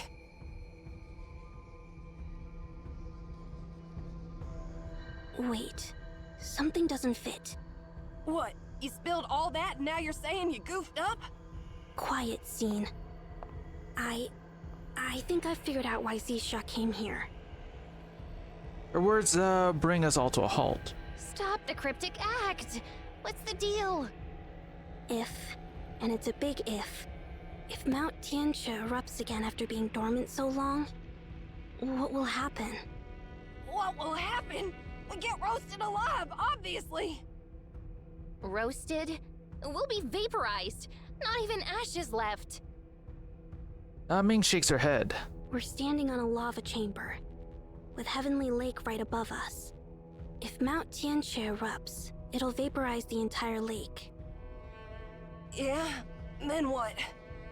Then what? Is that a coconut between your shoulders? Even I get it now. The whole lake's filled with cerulean water. If that lake evaporates, Xing taught you about the water cycle, right? Steam becomes clouds, then rain. If cerulean water gets up there, the wind will spread it everywhere. Rain doesn't care about borders. The whole world will be affected. That cerulean rain would shower immortality across the continent. Heck, the whole planet! Ah, now it clicks. No wonder Jixia wasn't bothered about Sanglin City, or Jingyu City. He had his sights set on Mount Qianchue and Heavenly Lake from the get-go. He didn't bother with us because he's playing with the forces of nature.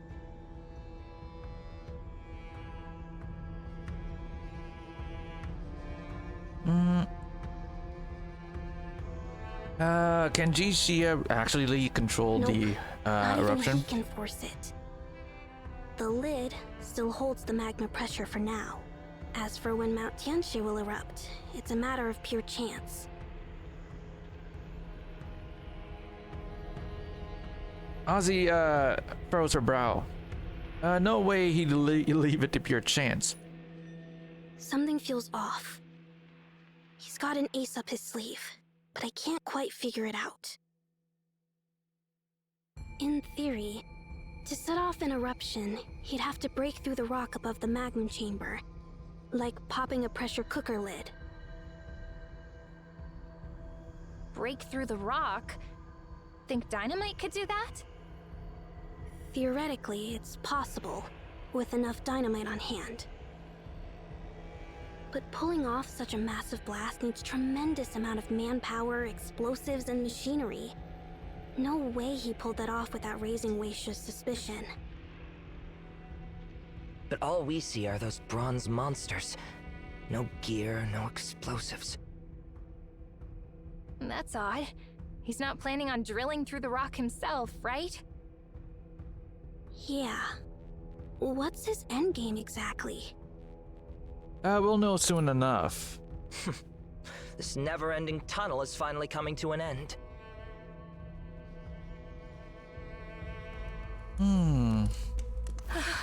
This heat is killing me, and the mist choking. Oh, give me a minute. Hold on. I'm gonna be right back. One sec.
All right. Let's see. Bronze bodies are strewn all over. These sword wounds look familiar. Oh shit. Smashing things.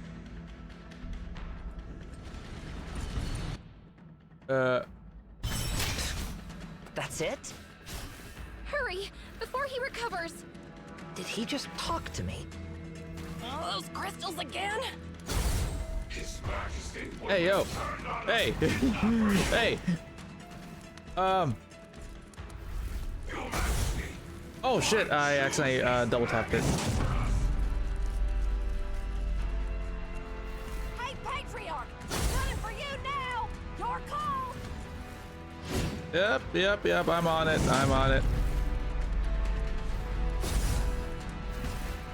Little more. Come on. Up. Hey. Oh god. Trivial skill. Screw off, buddy. Grab this. Come on. I double tapped this shit. Just gotta wait. There it is. Okay. Asshole. Okay. Go. Path's clear. Don't engage. There we go. Jesus. Okay. Now we're on to 18. Okay. There's actually more levels than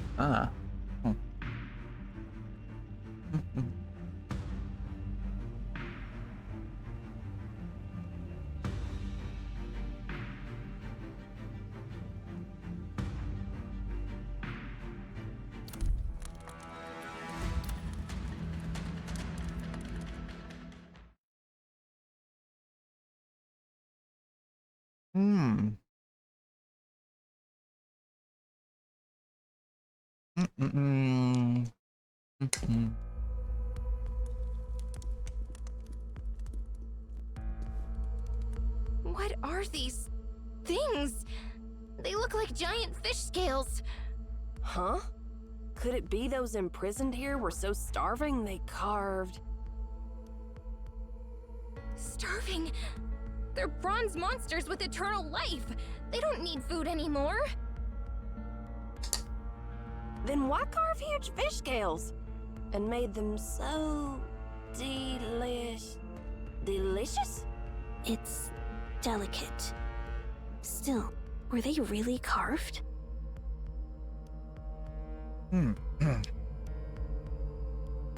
Lychee's face turns pensive. What's wrong? When I heard you talking about geology, time, and stuff, it made me think of the cerulean crystals we used for crafting weapons. What about those crystals? I mean, the thing that brings the cerulean water. What's it called again? A beacon? Has it ever been activated before? Of course it has! Didn't we already know that it was activated in GCS time? No, I mean earlier. I'm not an expert on your fancy theories, but from what I've heard, the beacon and anomalies don't have much to do with humans, right? That's one way to look at it. We haven't figured out the triggers for activating beacons or anomalies yet. Then, could the Dragon Pillar have activated before humans even existed? His words leave us frozen in place. I've never thought about that. Technically possible. Are you suggesting... Lychee nods. If some prehistoric creatures drank the cerulean water and became bronze monsters. That just doesn't add up. Because if they did, they'd be immortal and still around today. But there are no bronze monsters anywhere. Didn't you mention volcanic activity? How long has Mount Tianshui been active? Since around 80 to 120 million years ago, or perhaps even earlier. Its formation dates back to the Mesozoic era or beyond. If that's the case, its eruptions would likely have wiped out those bronze creatures. Perhaps the cerulean crystals our ancestors discovered in Heavenly Lake are actually remnants of those ancient beings. Logically, this is quite possible. What was that you said, Atsu? There's no bronze monsters anywhere, right? Maybe it's premature to jump to that conclusion. Let's think about Leech's words. What if some creature survived all those volcanic eruptions? What if there are still Mesozoic creatures influenced by cerulean water still alive today? Hey, stop being a scaremonger. I'd call it reasonable speculation.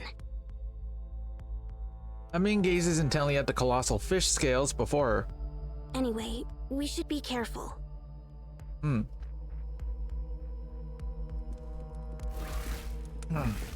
Give me a minute. Hold on.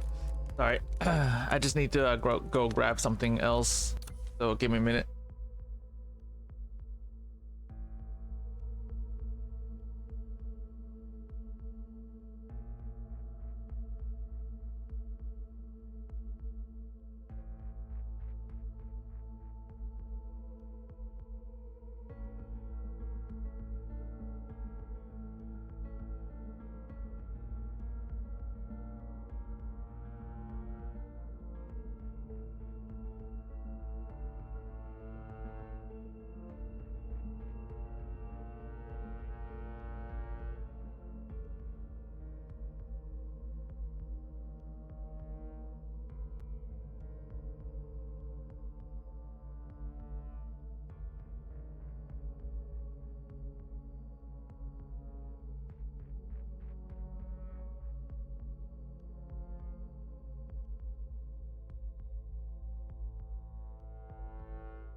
Okay, where were we?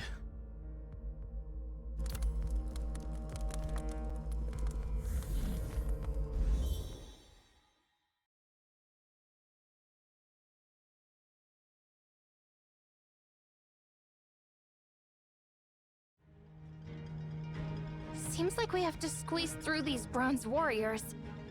Stay quiet. Don't wake the dead.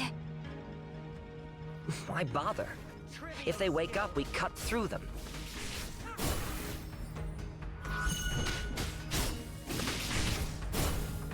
Look! There you go. Lever.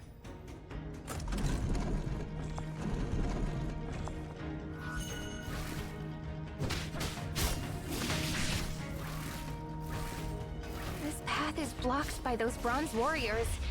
We've got to detour.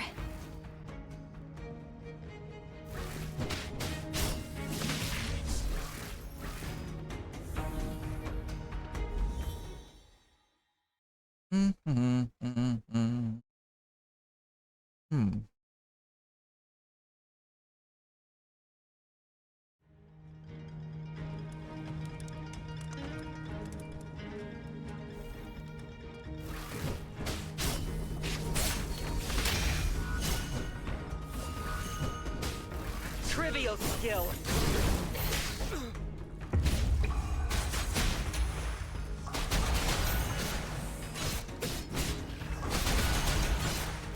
These horseflies are really annoying.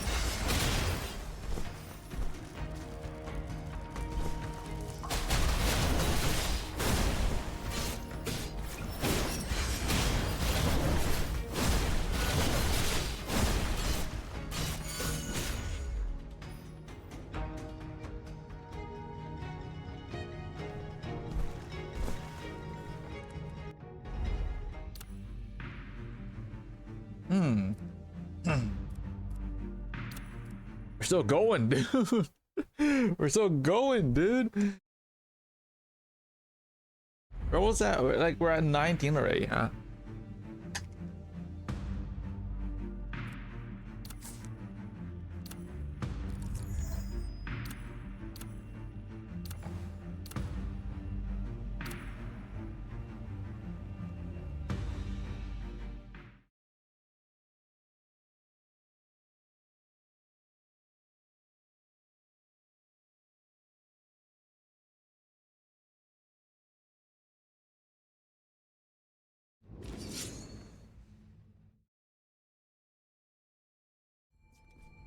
Despite the twists and turns, we eventually shake off the pursuing Grand General and his bronze warriors.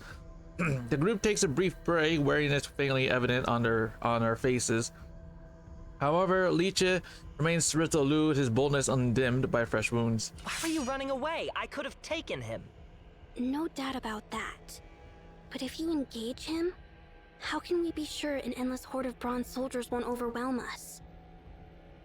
Our enemy isn't just one general. It's the whole Bronze Army. I glance back to Zero and approach her quietly, asking her quietly. Are you okay, Zero? I'm good. Been conserving my energy. However, Arn's been quiet since we arrived. I'm not sure what awaits us at the core of this palace.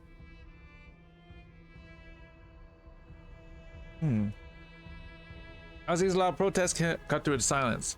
We've been running forever, but all we bump into are endless bronze warriors and that general obsessed with Leech. As for the Emperor, he's nowhere in sight. Did he even show up here?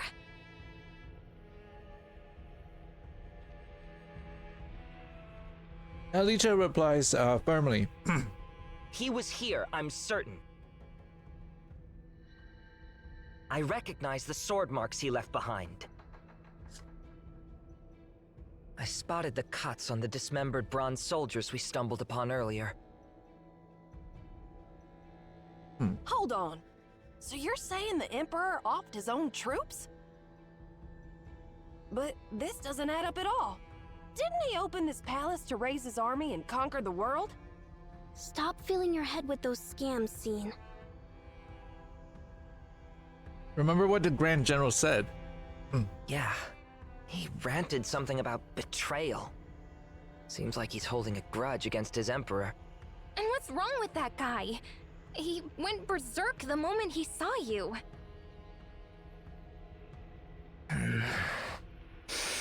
Zihong's era dates back thousands of years. If he's tied to some of us, the only possibility would be... You mentioned he rebelled against Legion and captured him. So, if he's connected to us somehow... Think he's nursing a vendetta against Legion's descendant? Licha sneers. Let's test whose weapon's sharper. His spear or my sword? How much longer we gotta run?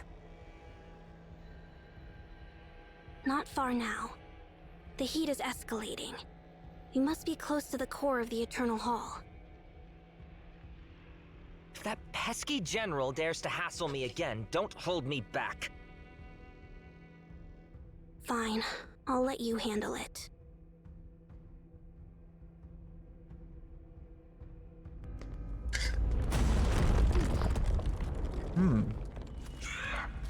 Found you again, Luisui. The so-called Lord of the Weapon. Oh, I'm fighting him now. Oh shit. Just as how I crushed you before. Fine to do that over and over again. First your head, then your legs. Ow.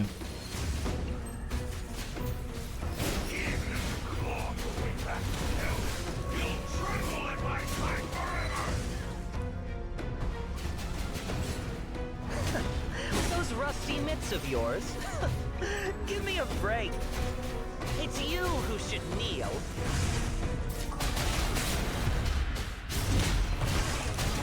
Your Majesty, I'll be your loyal bloodhound forever and ever.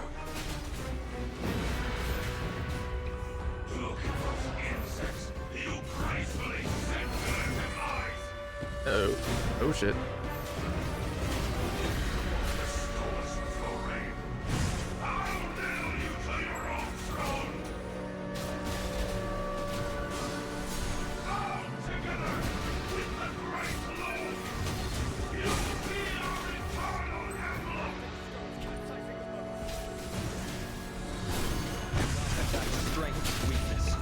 Drifting stones capsizing the boats!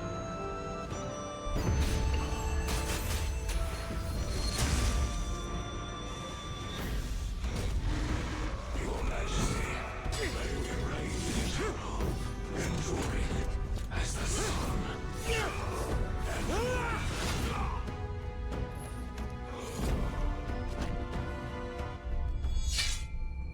With an icy gleam emanating from Leech's blade, the bronze head falls. Leech sheathes his knife, refusing to spare a glance at the now headless body reduced to nothingness. A soldier who doesn't honor their weapon isn't a true warrior. We, the Tianli clan, will never fall to scum like you. Are you alright? Just a scratch. Turns out the immortal isn't so immortal after all. Did he say something unusual before he died? Besides the gibberish? Yeah, he did mention something. The Great Long. Long? Rabbit eyes, deer antlers, ox mouth, camel head, clam belly, tiger paws, eagle claws, fish scales, and snake body. 9 features combined. That's the Long. Hey, our world doesn't have that fairy tale stuff, right? Of course not.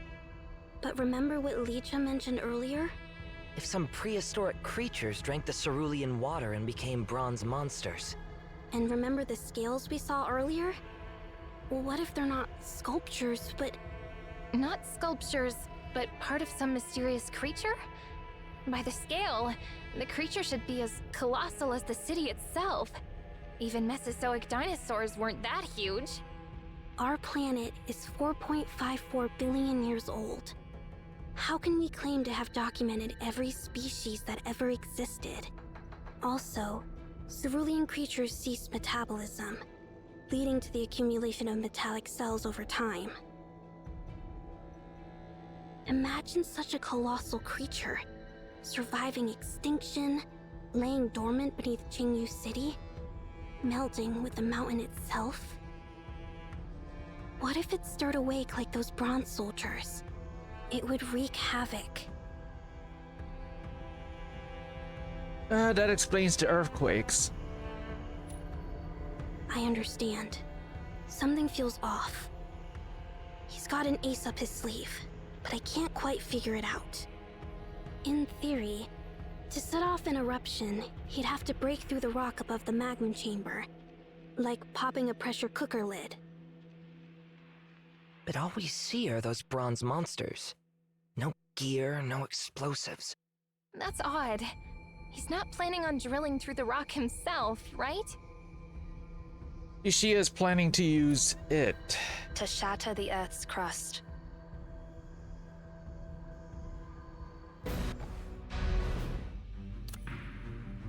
Ooh, okay. We got Forsaken. Okay, this is the story. Let's go. And then we should have the final battle afterwards.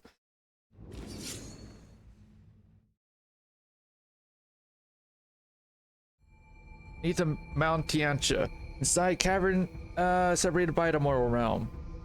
Structure of this eternal sanctuary, the abode for its immortal inhabitants, mirrors the royal palace atop Mount Tianxia. The opulent furnishings inside exceed earthly standard tenfold.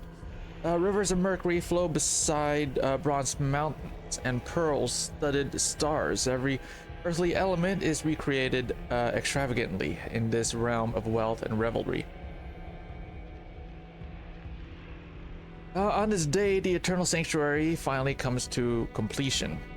Jixia walks through the long tunnel, lost in memories of the distant past. The sight reminded him of his first unification and the Ascension ritual.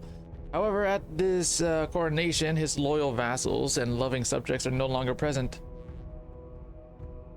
Lifting the gaze, he catches sight of the countless pairs of bronze eyes gleaming with cold light amid the radiant illumination. Their inhuman faces brim with unnerving delight. The foremost Grand General draws his sword, its cerulean crystal blade glinting with a chilling light.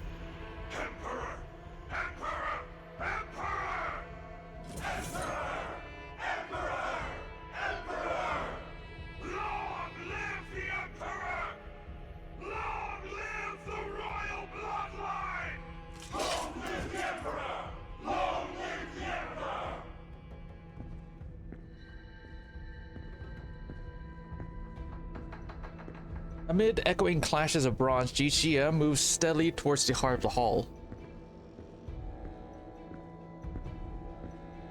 Above this place is the Heavenly Lake, and here, right at the spot, rests a slumbering behemoth.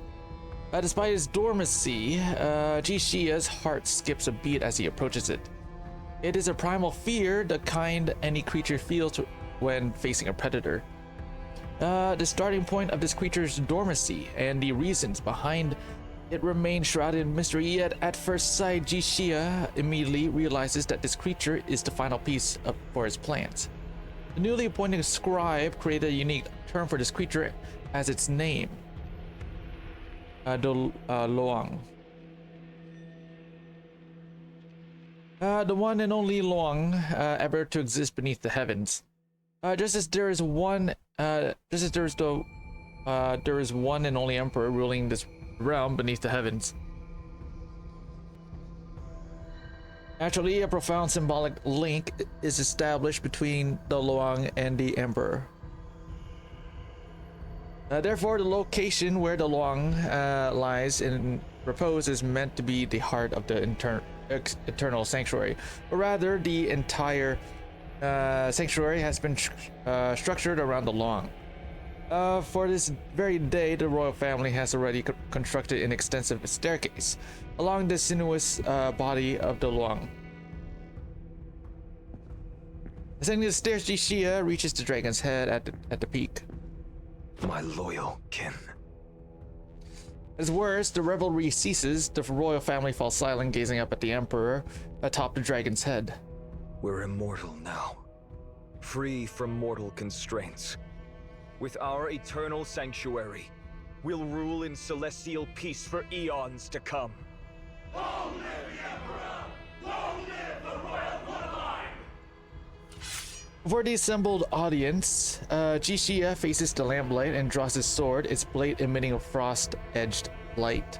Great Luang remains in its slumber, its true nature unknown to the world, scales glowing with a chilly green light hint at its immortality. As the royal family readies to cheer, they watch in shock as Jixia points his sword at the Luang's head below him. In the next moment, the verdant blade plunges straight into the dragon's cranium. Oh. The beast stirs at last, its millennia long slumber broken.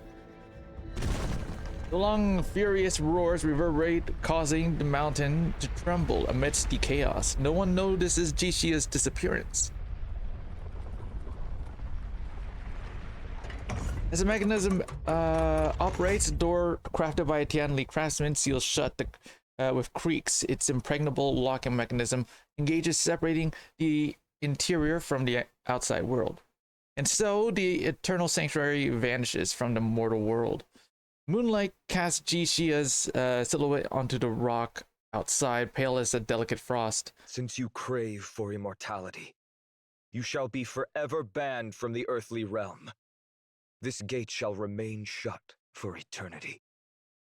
A hidden slot in the gate aligns with the jade seal in Jishia's grasp. When the Tianli clans constructed the Eternal Hall, it was decreed that only the Emperor's seal could unlock this door. Now, this seal's what unlocks the curses behind that gate. Jishia raises the seal only to set it down gently. Well, honestly, sometimes I wish I was a heartless monster. Well, I'll let that kid deal with them. The sun rises over Qingyu City once again. However, Mount Tianshe is shrouded in an eerie silence. At the foot of the mountain, scattered bones litter the wildscape. For miles around, there is nothing alive in sight. On the mountain, once a place of endless revelry, with songs playing from dawn to dusk and life drifting between dreams and drunkenness, now lies a ghost town, emptied by the departure of its immortal dwellers. Only the great river still crashes against the shore, its waves echoing through the silence.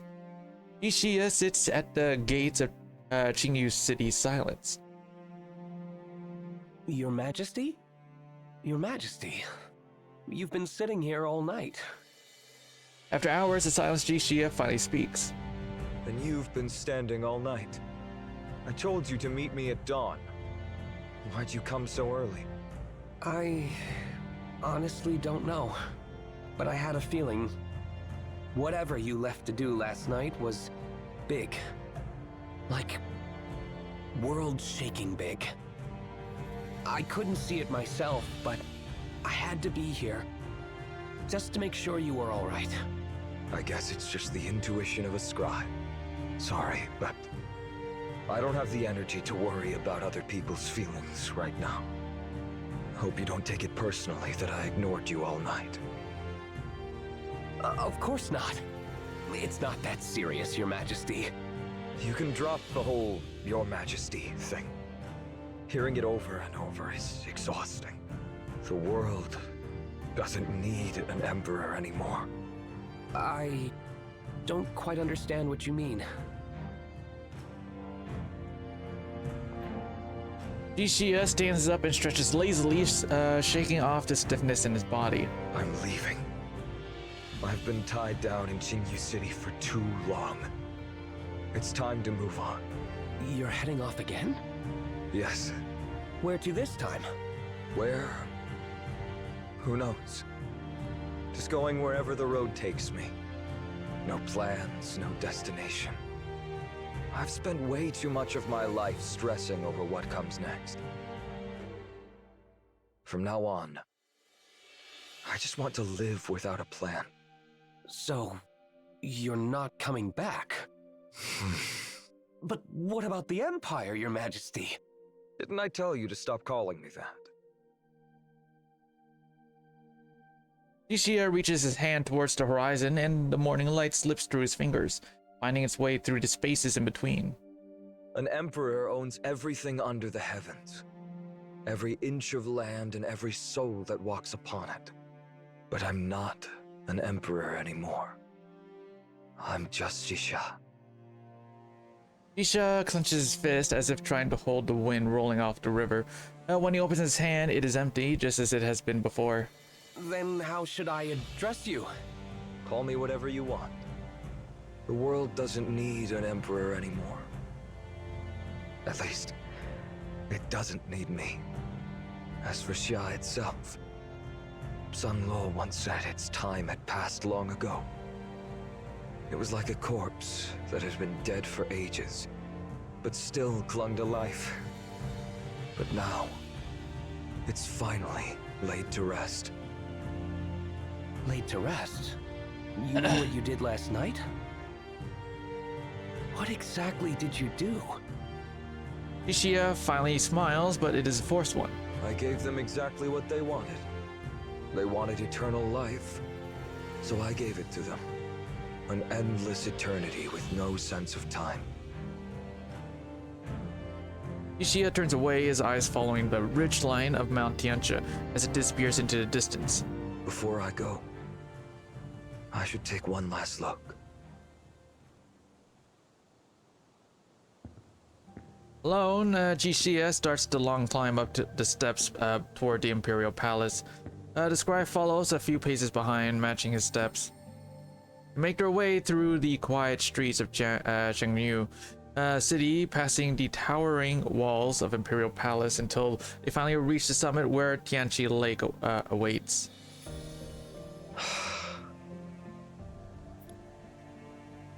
It really is beautiful up here. I wonder who will live here next. There'll be many emperors after this. They and their ministries will come up with all sorts of names for their empire. Scribe stays silent. There's something I've always wondered. You're always so nosy. Always digging around. Whether it's Tianli or the G-Clan, you always want to know more about everything. But there's one thing you've never asked me. You've never once asked how I and the royal family gained immortality. Aren't you curious? Scribe clasps his hands and bows slightly. After seeing what immortality has done to you and your clan, I wouldn't exactly call it a blessing. I'd rather live and die as a mortal. Just like my mentor, Sun Luo. Ishua pauses for a moment, then bursts into laughter.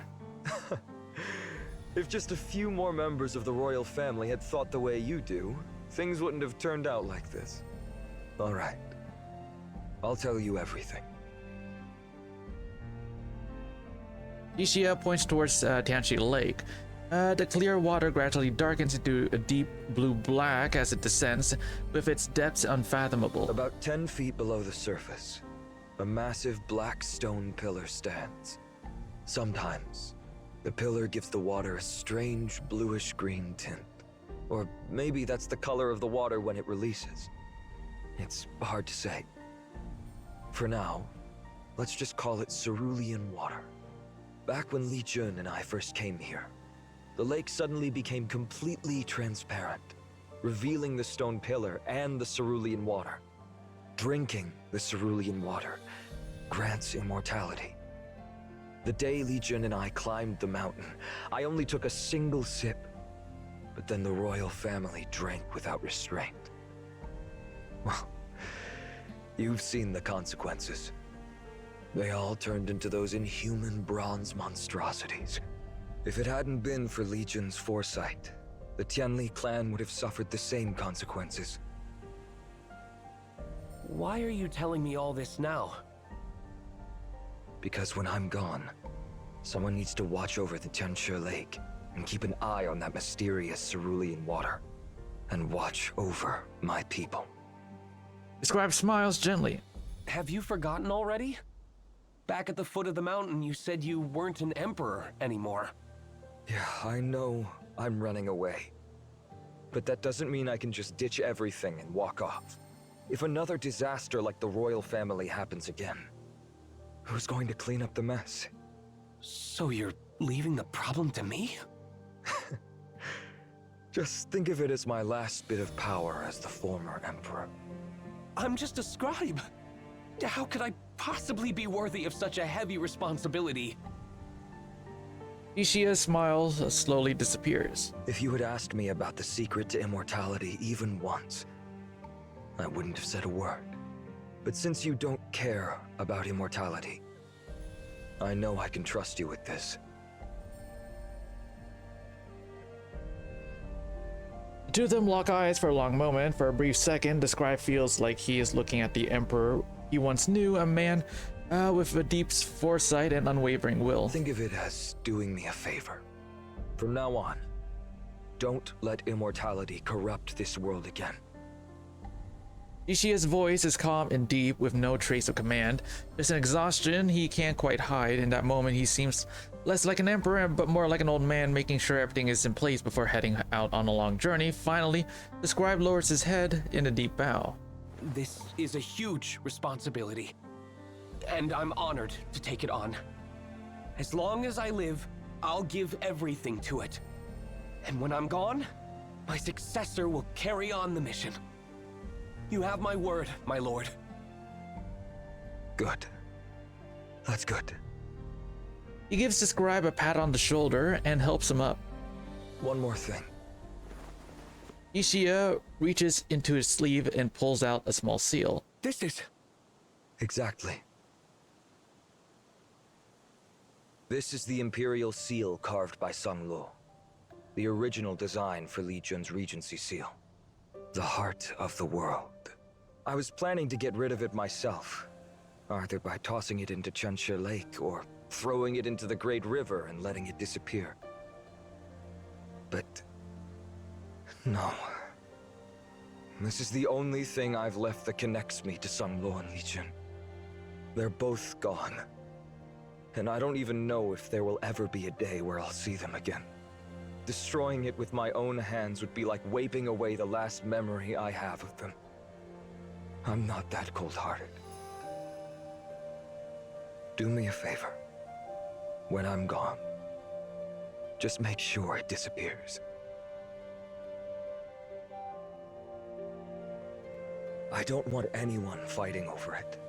Using my name to ignite some stupid power struggle, or even worse, causing pointless bloodshed.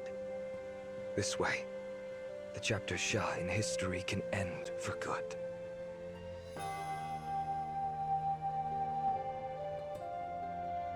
I will take it. The scribe respectfully accepts the seal with both hands. The moment it leaves Jishia's grasp, he looks relieved as he lets out a long sigh, like a huge weight has been lifted off his shoulders. Well, I'll leave the hard work to you from here on. Though I have to admit, I'm curious. How will you and your successors write about us immortals in the history books? We ruled over everyone for so long, then just disappeared without a trace. Won't that confuse people down the line? Scribe straightens up and meets Jishia's eyes for the first time. No need to worry about it. For years, the people have suffered, living in misery with their lives hanging by a thread. Recording their struggles to warn future generations is hard enough. Why bother wasting ink writing about immortals? Why obsess over the divine when we have the living to worry about? Jishia is stunned for a moment and bursts out laughing again. By the time his laughter dies down, he is already gone, leaving only the scribe standing by Qianshi Lake, lost in thought. Months later, in the Grand Scribe's chamber by Tianqi's Lake. This place used to be the study of the former Grand Scribe, Sung Lo. The student inherited it just as it was, without changing a thing, not even the furniture. The scribe sets down his brush and rubs his wrist.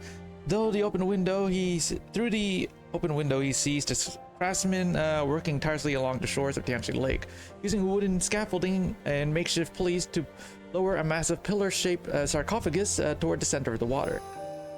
Even though he is unsure if this will stop the swirling of water, Jishia mentioned he decides to at least try sealing the dragon pillar for now.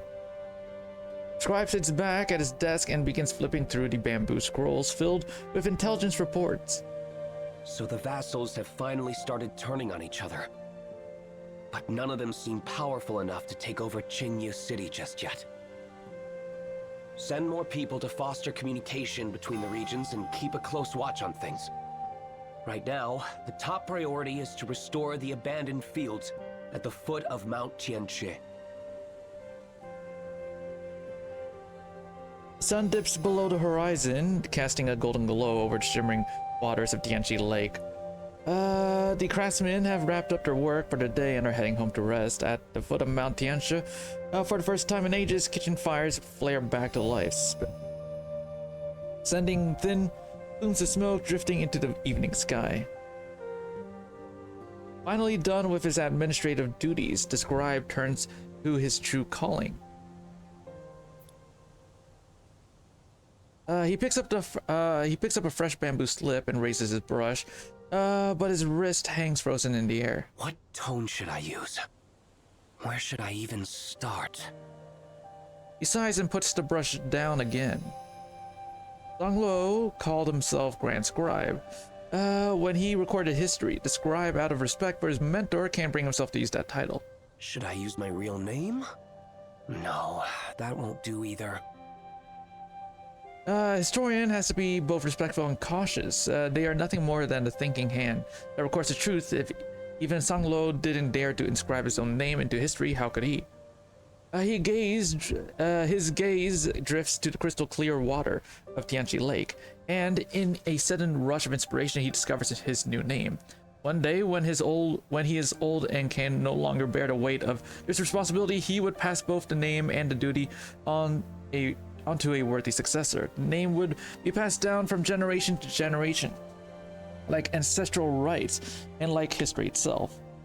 His eyes shift to the jade seal resting in the corner of his desk in the glow of the setting sun. The inscription on it, Heart of the World, gleams with a soft full moon luster. In the end, he chooses not to destroy it. If the Emperor ever found out, perhaps he'd forgive him. Just as the seal once bound Jixia, Zhongluo, and Li Jun together, the name he chooses would one day connect all the successors, decades, centuries, or even millennia from now. Yuan Chuan.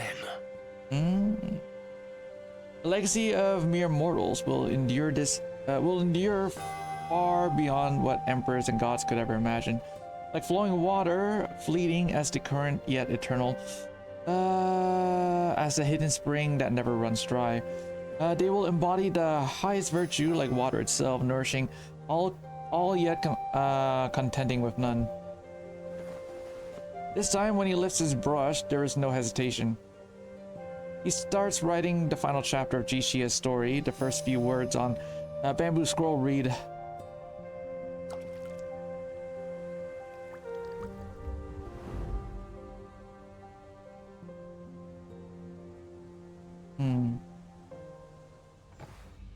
Interesting.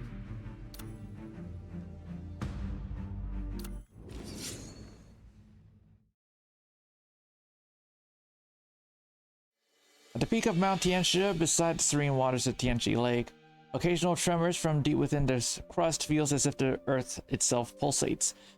Indication of an impending earthquake intensifies. After evacuating the residence, most Weishi members have left despite urgent pleas. However, Yuan Xuan stays within the society.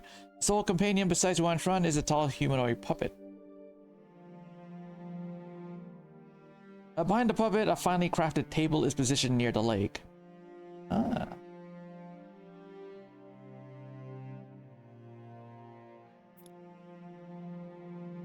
Resting on the table is a go board, adorned with black and white pieces strategically placed, indicative of an ongoing game, though the players have left.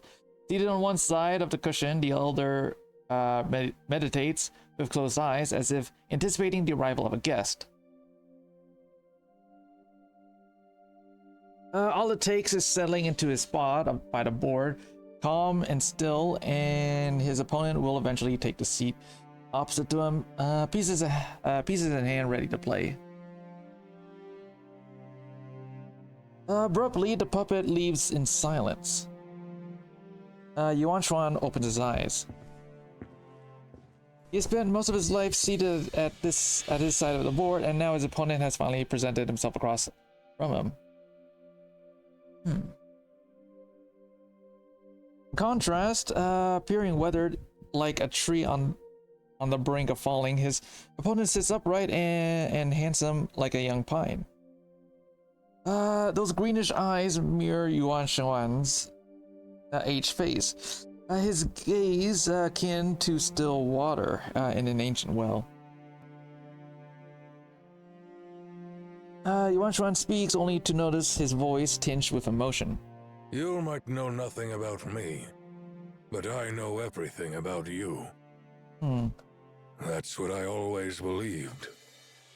Until you took the seat. I've spent the last 40 years analyzing our Go matches against you. I envisioned your image and your decisions in every era, throughout your entire life. I revered you and your game against us. I once believed conquering you would be the ultimate quest of my life. Yet upon finally meeting you, I realized I was mistaken.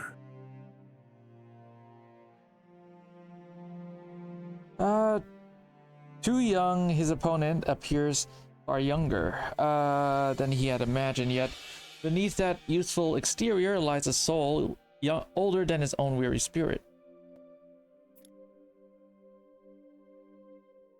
This soul, long confined within the timeless vessel, resembles a prisoner interrogated by time itself. A deep sorrow envelops him as he realizes he need not and should not look up to his opponent. If his opponent is not a deity, but merely another human like himself, how tormenting his journey must have been. Your journey has been harsh.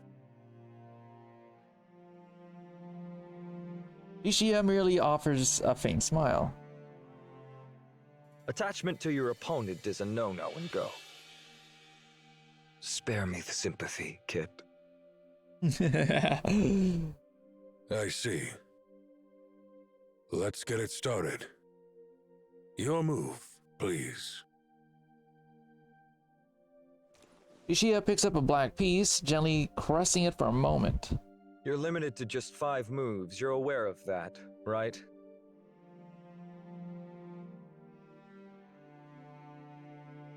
Yes. This game has dragged on way too long. Still, I'm surprised you're in the mood to play amidst this chaos. Rest assured, Weisher has been attentive to both the match in this courtyard and the affairs in the outside world. Are you so certain that you'll best me in your generation?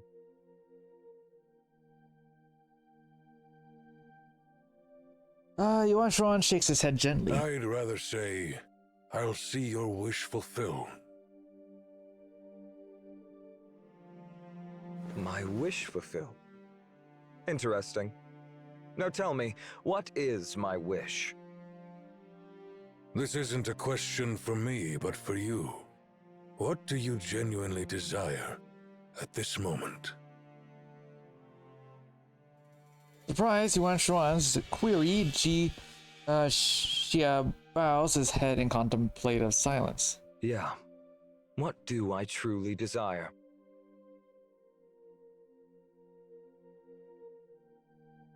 His life after departing Qingyu City has stretched so long that even he struggles to glance back. Long ago, a scholar had shared a tale with him about a paradise called the Land of Peach Blossom, an eternal sanctuary isolated from the mundane world. They shared a few cups of wine as they indulged. He asked the scholar, does the Land of Peach Blossoms truly exist in this world?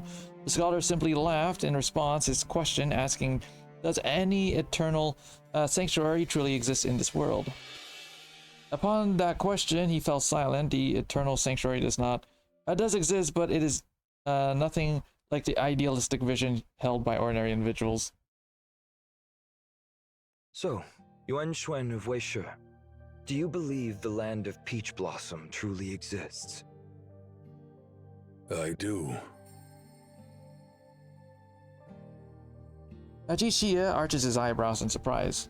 Oh, that's quite unexpected. I thought you'd dismiss it as a fairy tale. Yuan Shuan shakes his head solemnly. The Land of Peach Blossom is a beautiful dream for all living beings. Every dream, no matter how naive or childish, has its believers. People strive for them. You understand this better than anyone. For millennia, haven't the people of Tien been striving for a better world and better lives? That's their land of Peach Blossom. That's true. Haven't I been pursuing my own land of Peach Blossom as well? You know, Yuanquan. So far, I've explored two paths. First, letting the Immortals govern the ordinary people, and it failed. Second, letting the ordinary people govern themselves, yet reigns ascend and descend incessantly over the centuries, both in Shen and in distant realms.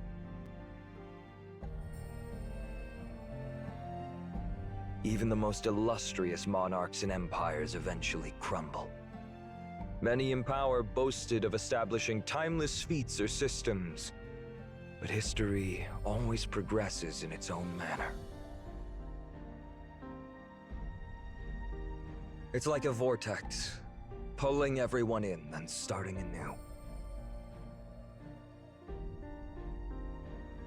Now, I'm giving it a third try. You mean granting immortality to all? Letting immortals govern immortals? Perhaps. Yuan shakes his head and lets out a sigh. Celestial whims, veiled in endless night. No tear-stained prayer may breach their flight. Yuan retrieves a jug of wine and 2 glasses, pouring wine for both himself and Jixia. Do you think it'll work this time? Savoring his wine, Jixia finally places his first black piece. You are discussing the external world, but for now, let's focus on the game before us. Yuan sets down a white piece. If my plan works out, the land of Blossom Garden will be within reach. If everyone is granted immortality, they will amass wisdom over time, rectifying the mistakes of their predecessors and learning from them. Second black piece is placed. What if you fail again? Second white piece promptly follows. Yeah, I can't dismiss that possibility. So what?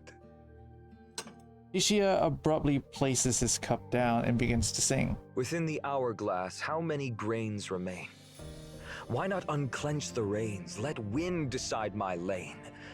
What phantoms chase us through these frantic days? Gilded chains corrode, divinity is but haze.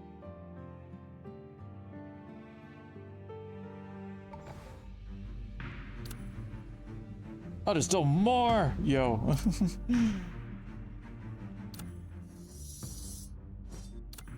It's time to compose a new piece.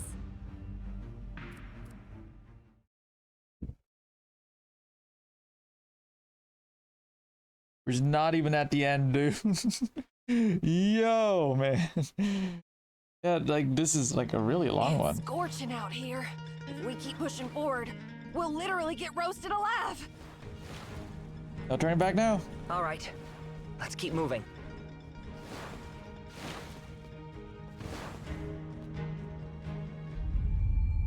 Oh. The temperature is rising. This place must be near the lava chamber. However, I can't help but slow down and lighten my steps so as not to disturb something that remains dormant for eons. But as I finally witnessed the thing, it's passed far beyond my expectations. Beyond the yellow spring, the Imperial tombs stand prominently, with scattered firelights reflecting off the numerous minerals exposed on the mountain wall, resembling a starry sky deep underground. The underground palace exudes grandeur, with an architectural structure similar to that of an imperial palace in Xingyu City above. Earth reflected in heaven. Death celebrated as life. So, this is Xixa's grand plan. To rebuild a whole imperial palace in a place like this. But what is that? Positioned at the center, right below where Tianxi Lake is on the surface, lies a plaza within which the behemoth slumbers. Though none of the land in Xi'an has witnessed it in their own eyes, its image has long been etched into the hearts of every citizen. The lung. Its body has practically merged with the mountain itself. So, is this what caused all those recent earthquakes on Mount Tianshi? Is it dead? And we'll overlook the massive sword plunging into the Lung's body. Its enormity suggests that only the colossal statues guarding the Imperial tombs could wield it. Can't be that simple. Notice anything? For some time now, our attention has been focused on the giant sword.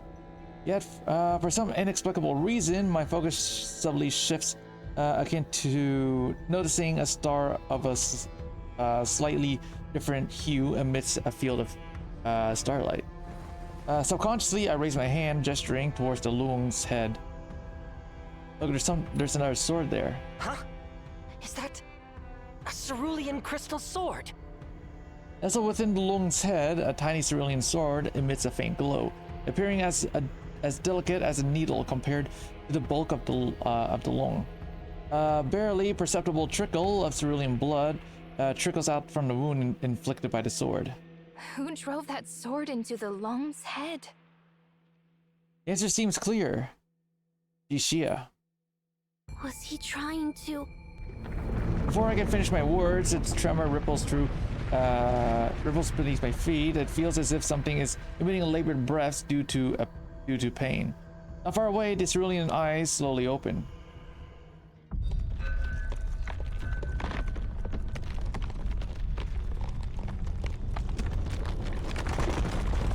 Dude, do I need to kill this thing? Oh boy, dude. Do I have to like kill this thing?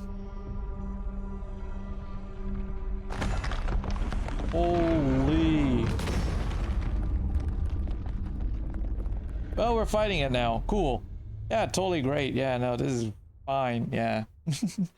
Yeah, no, this is great. Body hasn't completely broken free from the mountain just yet. It's still restrained. If it awakens completely, this whole mountain will crumble. Then we kill it before that happens.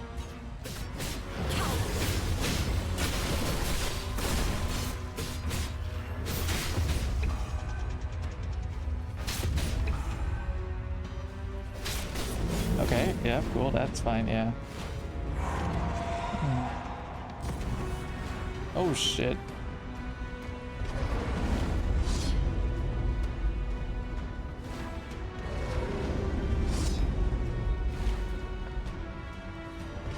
Okay, it's getting faster. Do not attack strength with weakness. Drifting stones capsizing the boats.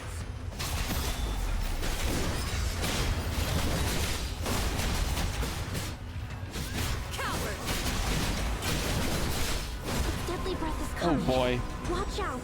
What? Oh shit. Okay, it is fine. Yep. No problem. Piece of cake, right? Oh, wait. Hold on. Jeez. Wait a second. I'm okay. Aha.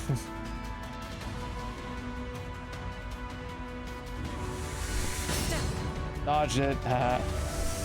Ooh.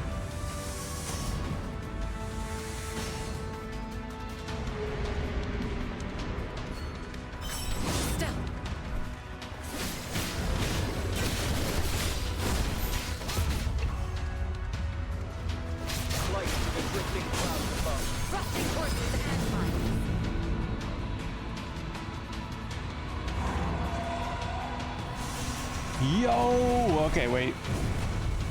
Okay. Yay.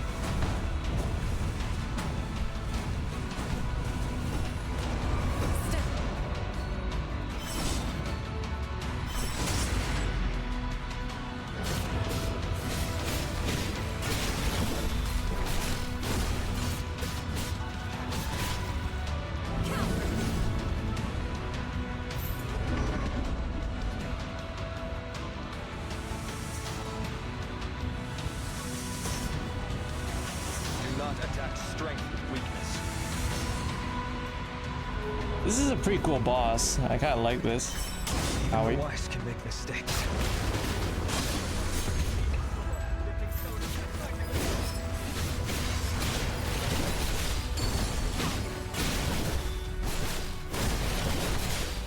There we go, got it.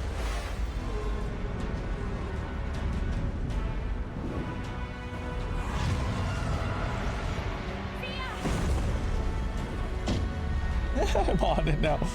Ooh.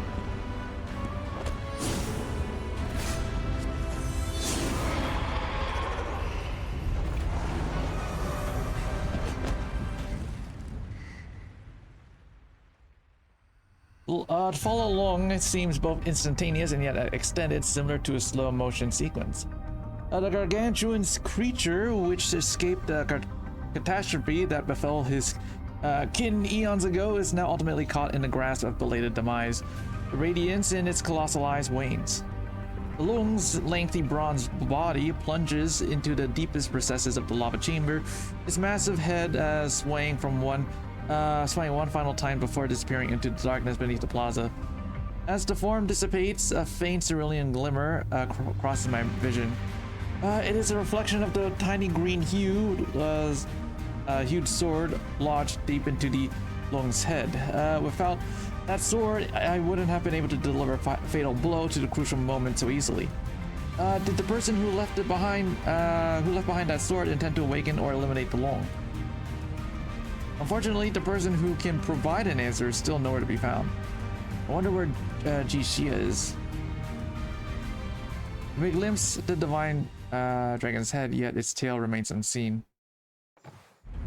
And now we're at the end.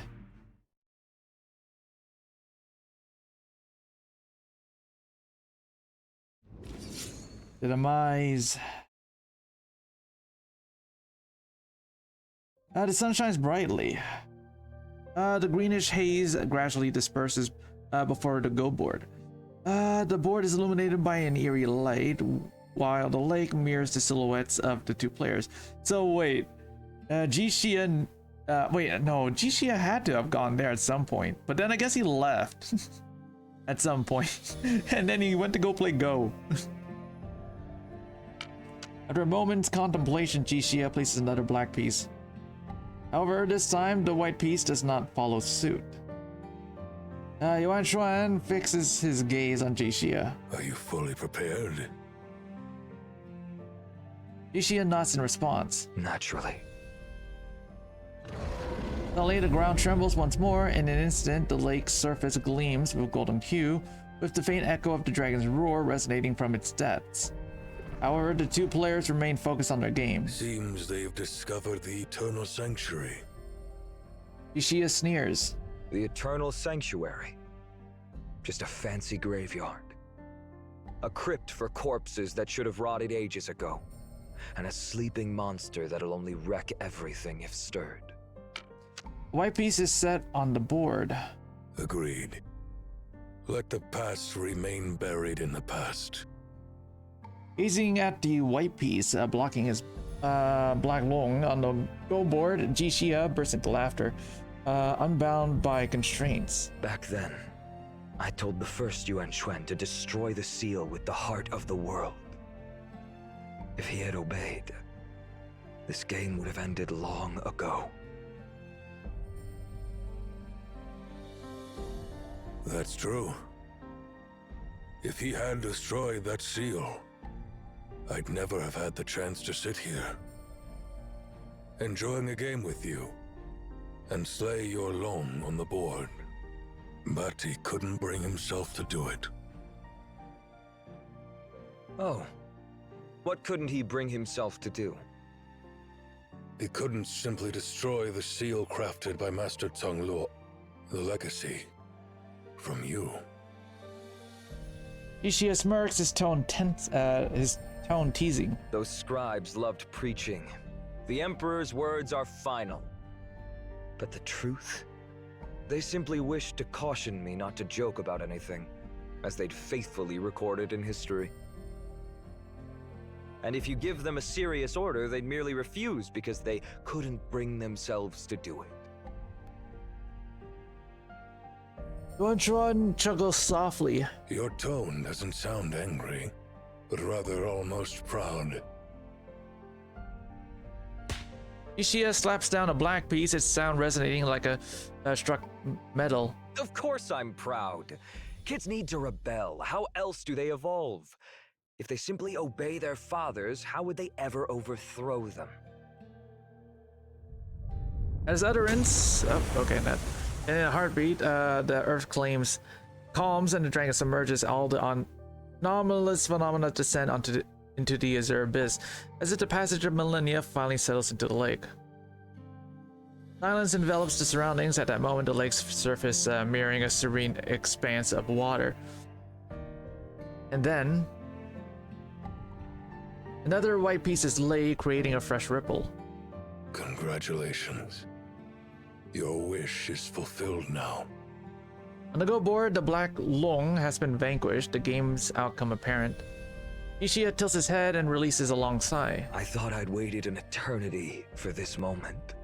But when it arrives, you've matured much sooner than I anticipated. The decisive move was made centuries ago. Don Juan, however, pauses. I've loved the game of Go since I was a child. The game of Go reflects its players. Watch someone play, and you'll glimpse their soul. When I was young, this game with you felt profound, almost unfathomable. Yet now, nearing the end of my life, this game doesn't seem quite as enigmatic. If you had truly made your decision, we wouldn't be here at all. Ishia grins, a smile that transcends the veil of time, carrying a long forgone tranquility and sincerity. Yeah, you're right. I'm just a wanderer. Hesitant. Lost. You saw me through when you asked what I truly desire, didn't you? Do I wish to awaken that Lung or kill it? Do I wish to construct the land of Peach Blossom or raise it? I knew it was impossible, yet I was still obsessed. Perhaps I've lived far too long, ebbed away by my hesitation in the end. Now you can break free from your hesitation.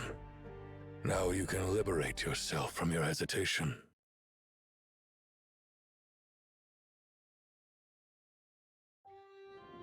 The snow begins to fall, descending in silence. Ishia lets out a breath. The commotion has drawn rats from the north.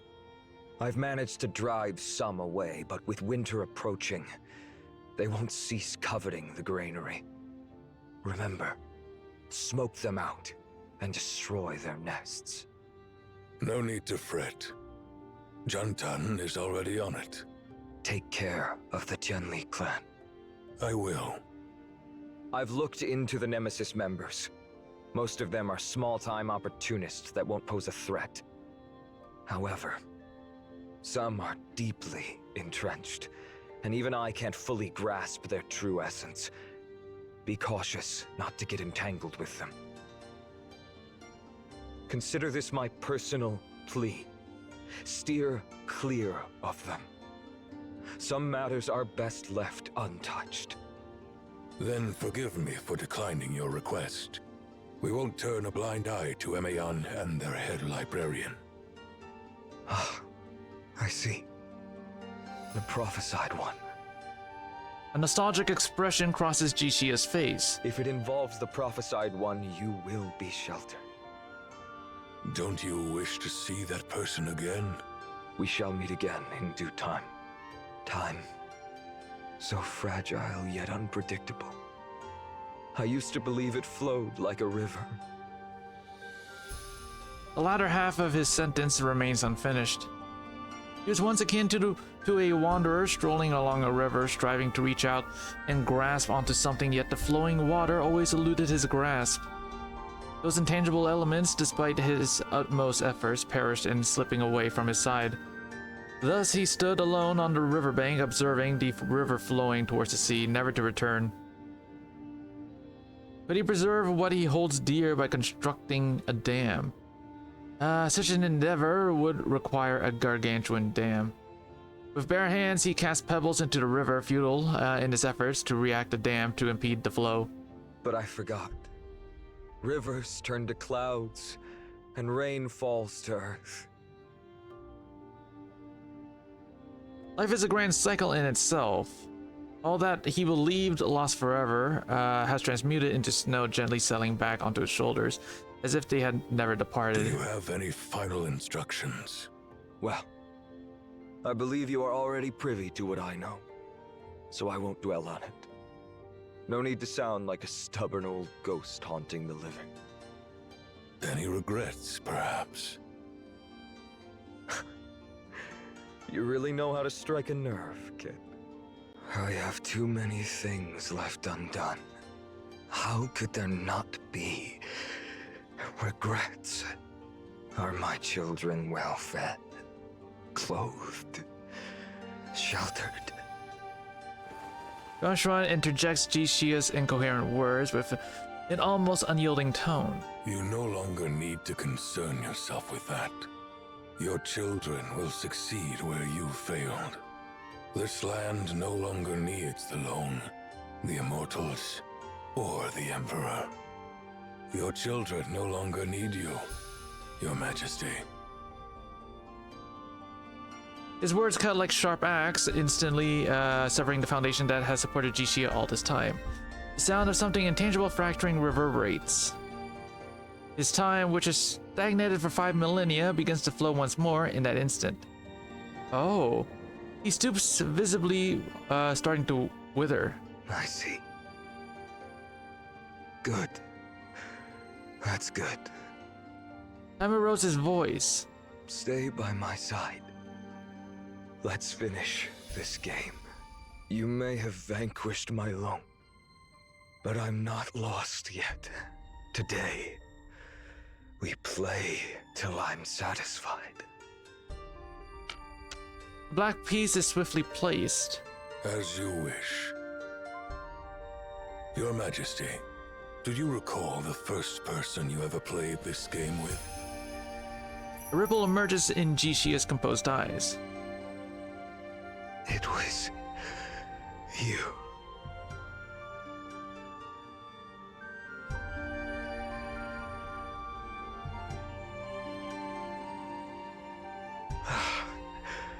I see. It's you. Frost graces his dark hair. You've lost, Your Majesty. Age etches wrinkles across his face. You cheeky pup. I've never lost in my life. Still got one move. Let me think. Just a little longer.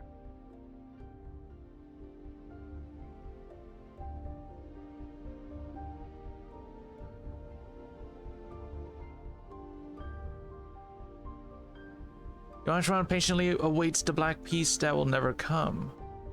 Until redemptive snow blankets everything in boundless white.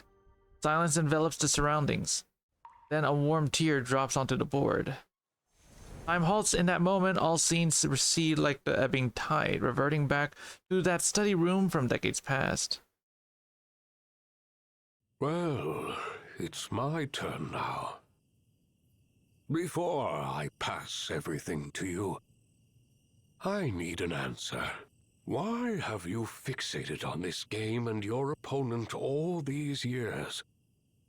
Curiosity seems flimsy. Because Tsang is my family name, Master. A scribe's brush can cut like a blade, and words can wound a person's soul. Those are his teachings. He once used that blade to wound the soul of someone he deeply respected. Consumed by regret on his deathbed, he instructed his successors to rectify his mistake, if possible.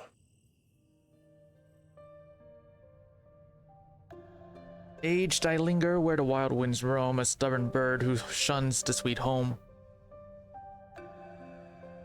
Even for them, how could it be any different? Yuan Shuan bows his head, clenching his fists, struggling to speak. Chieftain. Oh. Rest now. May your dreams stay peaceful. In his trance, Yuan Shuan catches a faint response from across the board. Yet upon lifting his head, he sees only a peacefully slumbering visage. Ishia props up his parched chin with his withered arm. In deep slumber, he finds eternal rest. Despite traversing this world for millennia, upon his return, he still resembles a child with an unsteady gait. After wandering for years, he is finally, with great effort, reunited with his cherished companions of yore. Now it is the moment of regale his old friends with the marvelous sights and tales he has encountered along his journey.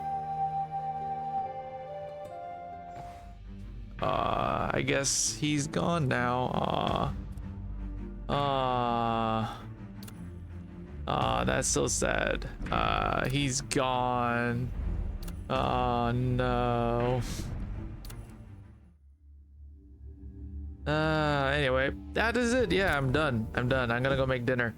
So anyway, hope you enjoyed the stream. I built her. I built her. So I'm gonna go eat. I'm gonna go make my dinner. So anyway, hope you guys enjoyed the stream, and I will see you. Oh wait, hold on. This thing.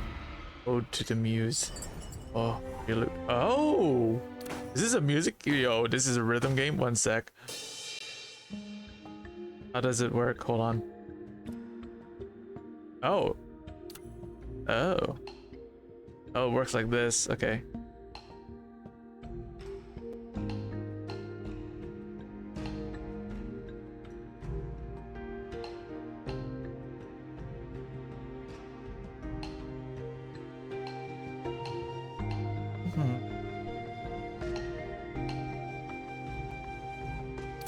No! Ah, god damn it, I lost my combo. Oh, whoops. That was too early.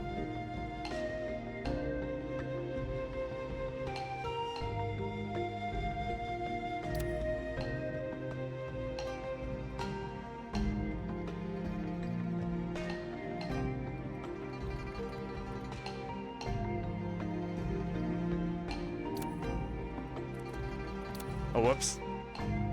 Yeah, I'll do this like later. I'm hungry, so I'm gonna go cook some food. Oh, ooh, not yet open. Character trial. Extras, not yet open.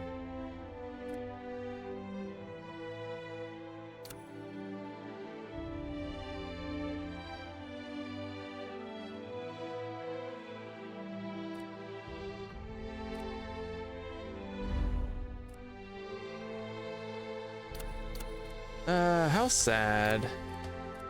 Ishia finally gets to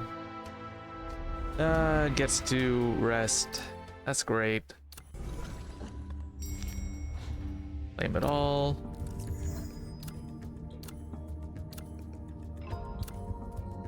So yeah, that is it. Hope you enjoyed. Is there any events? No, that's the banners. Hold on. Oh yeah, the events are here. I think, yeah. Okay.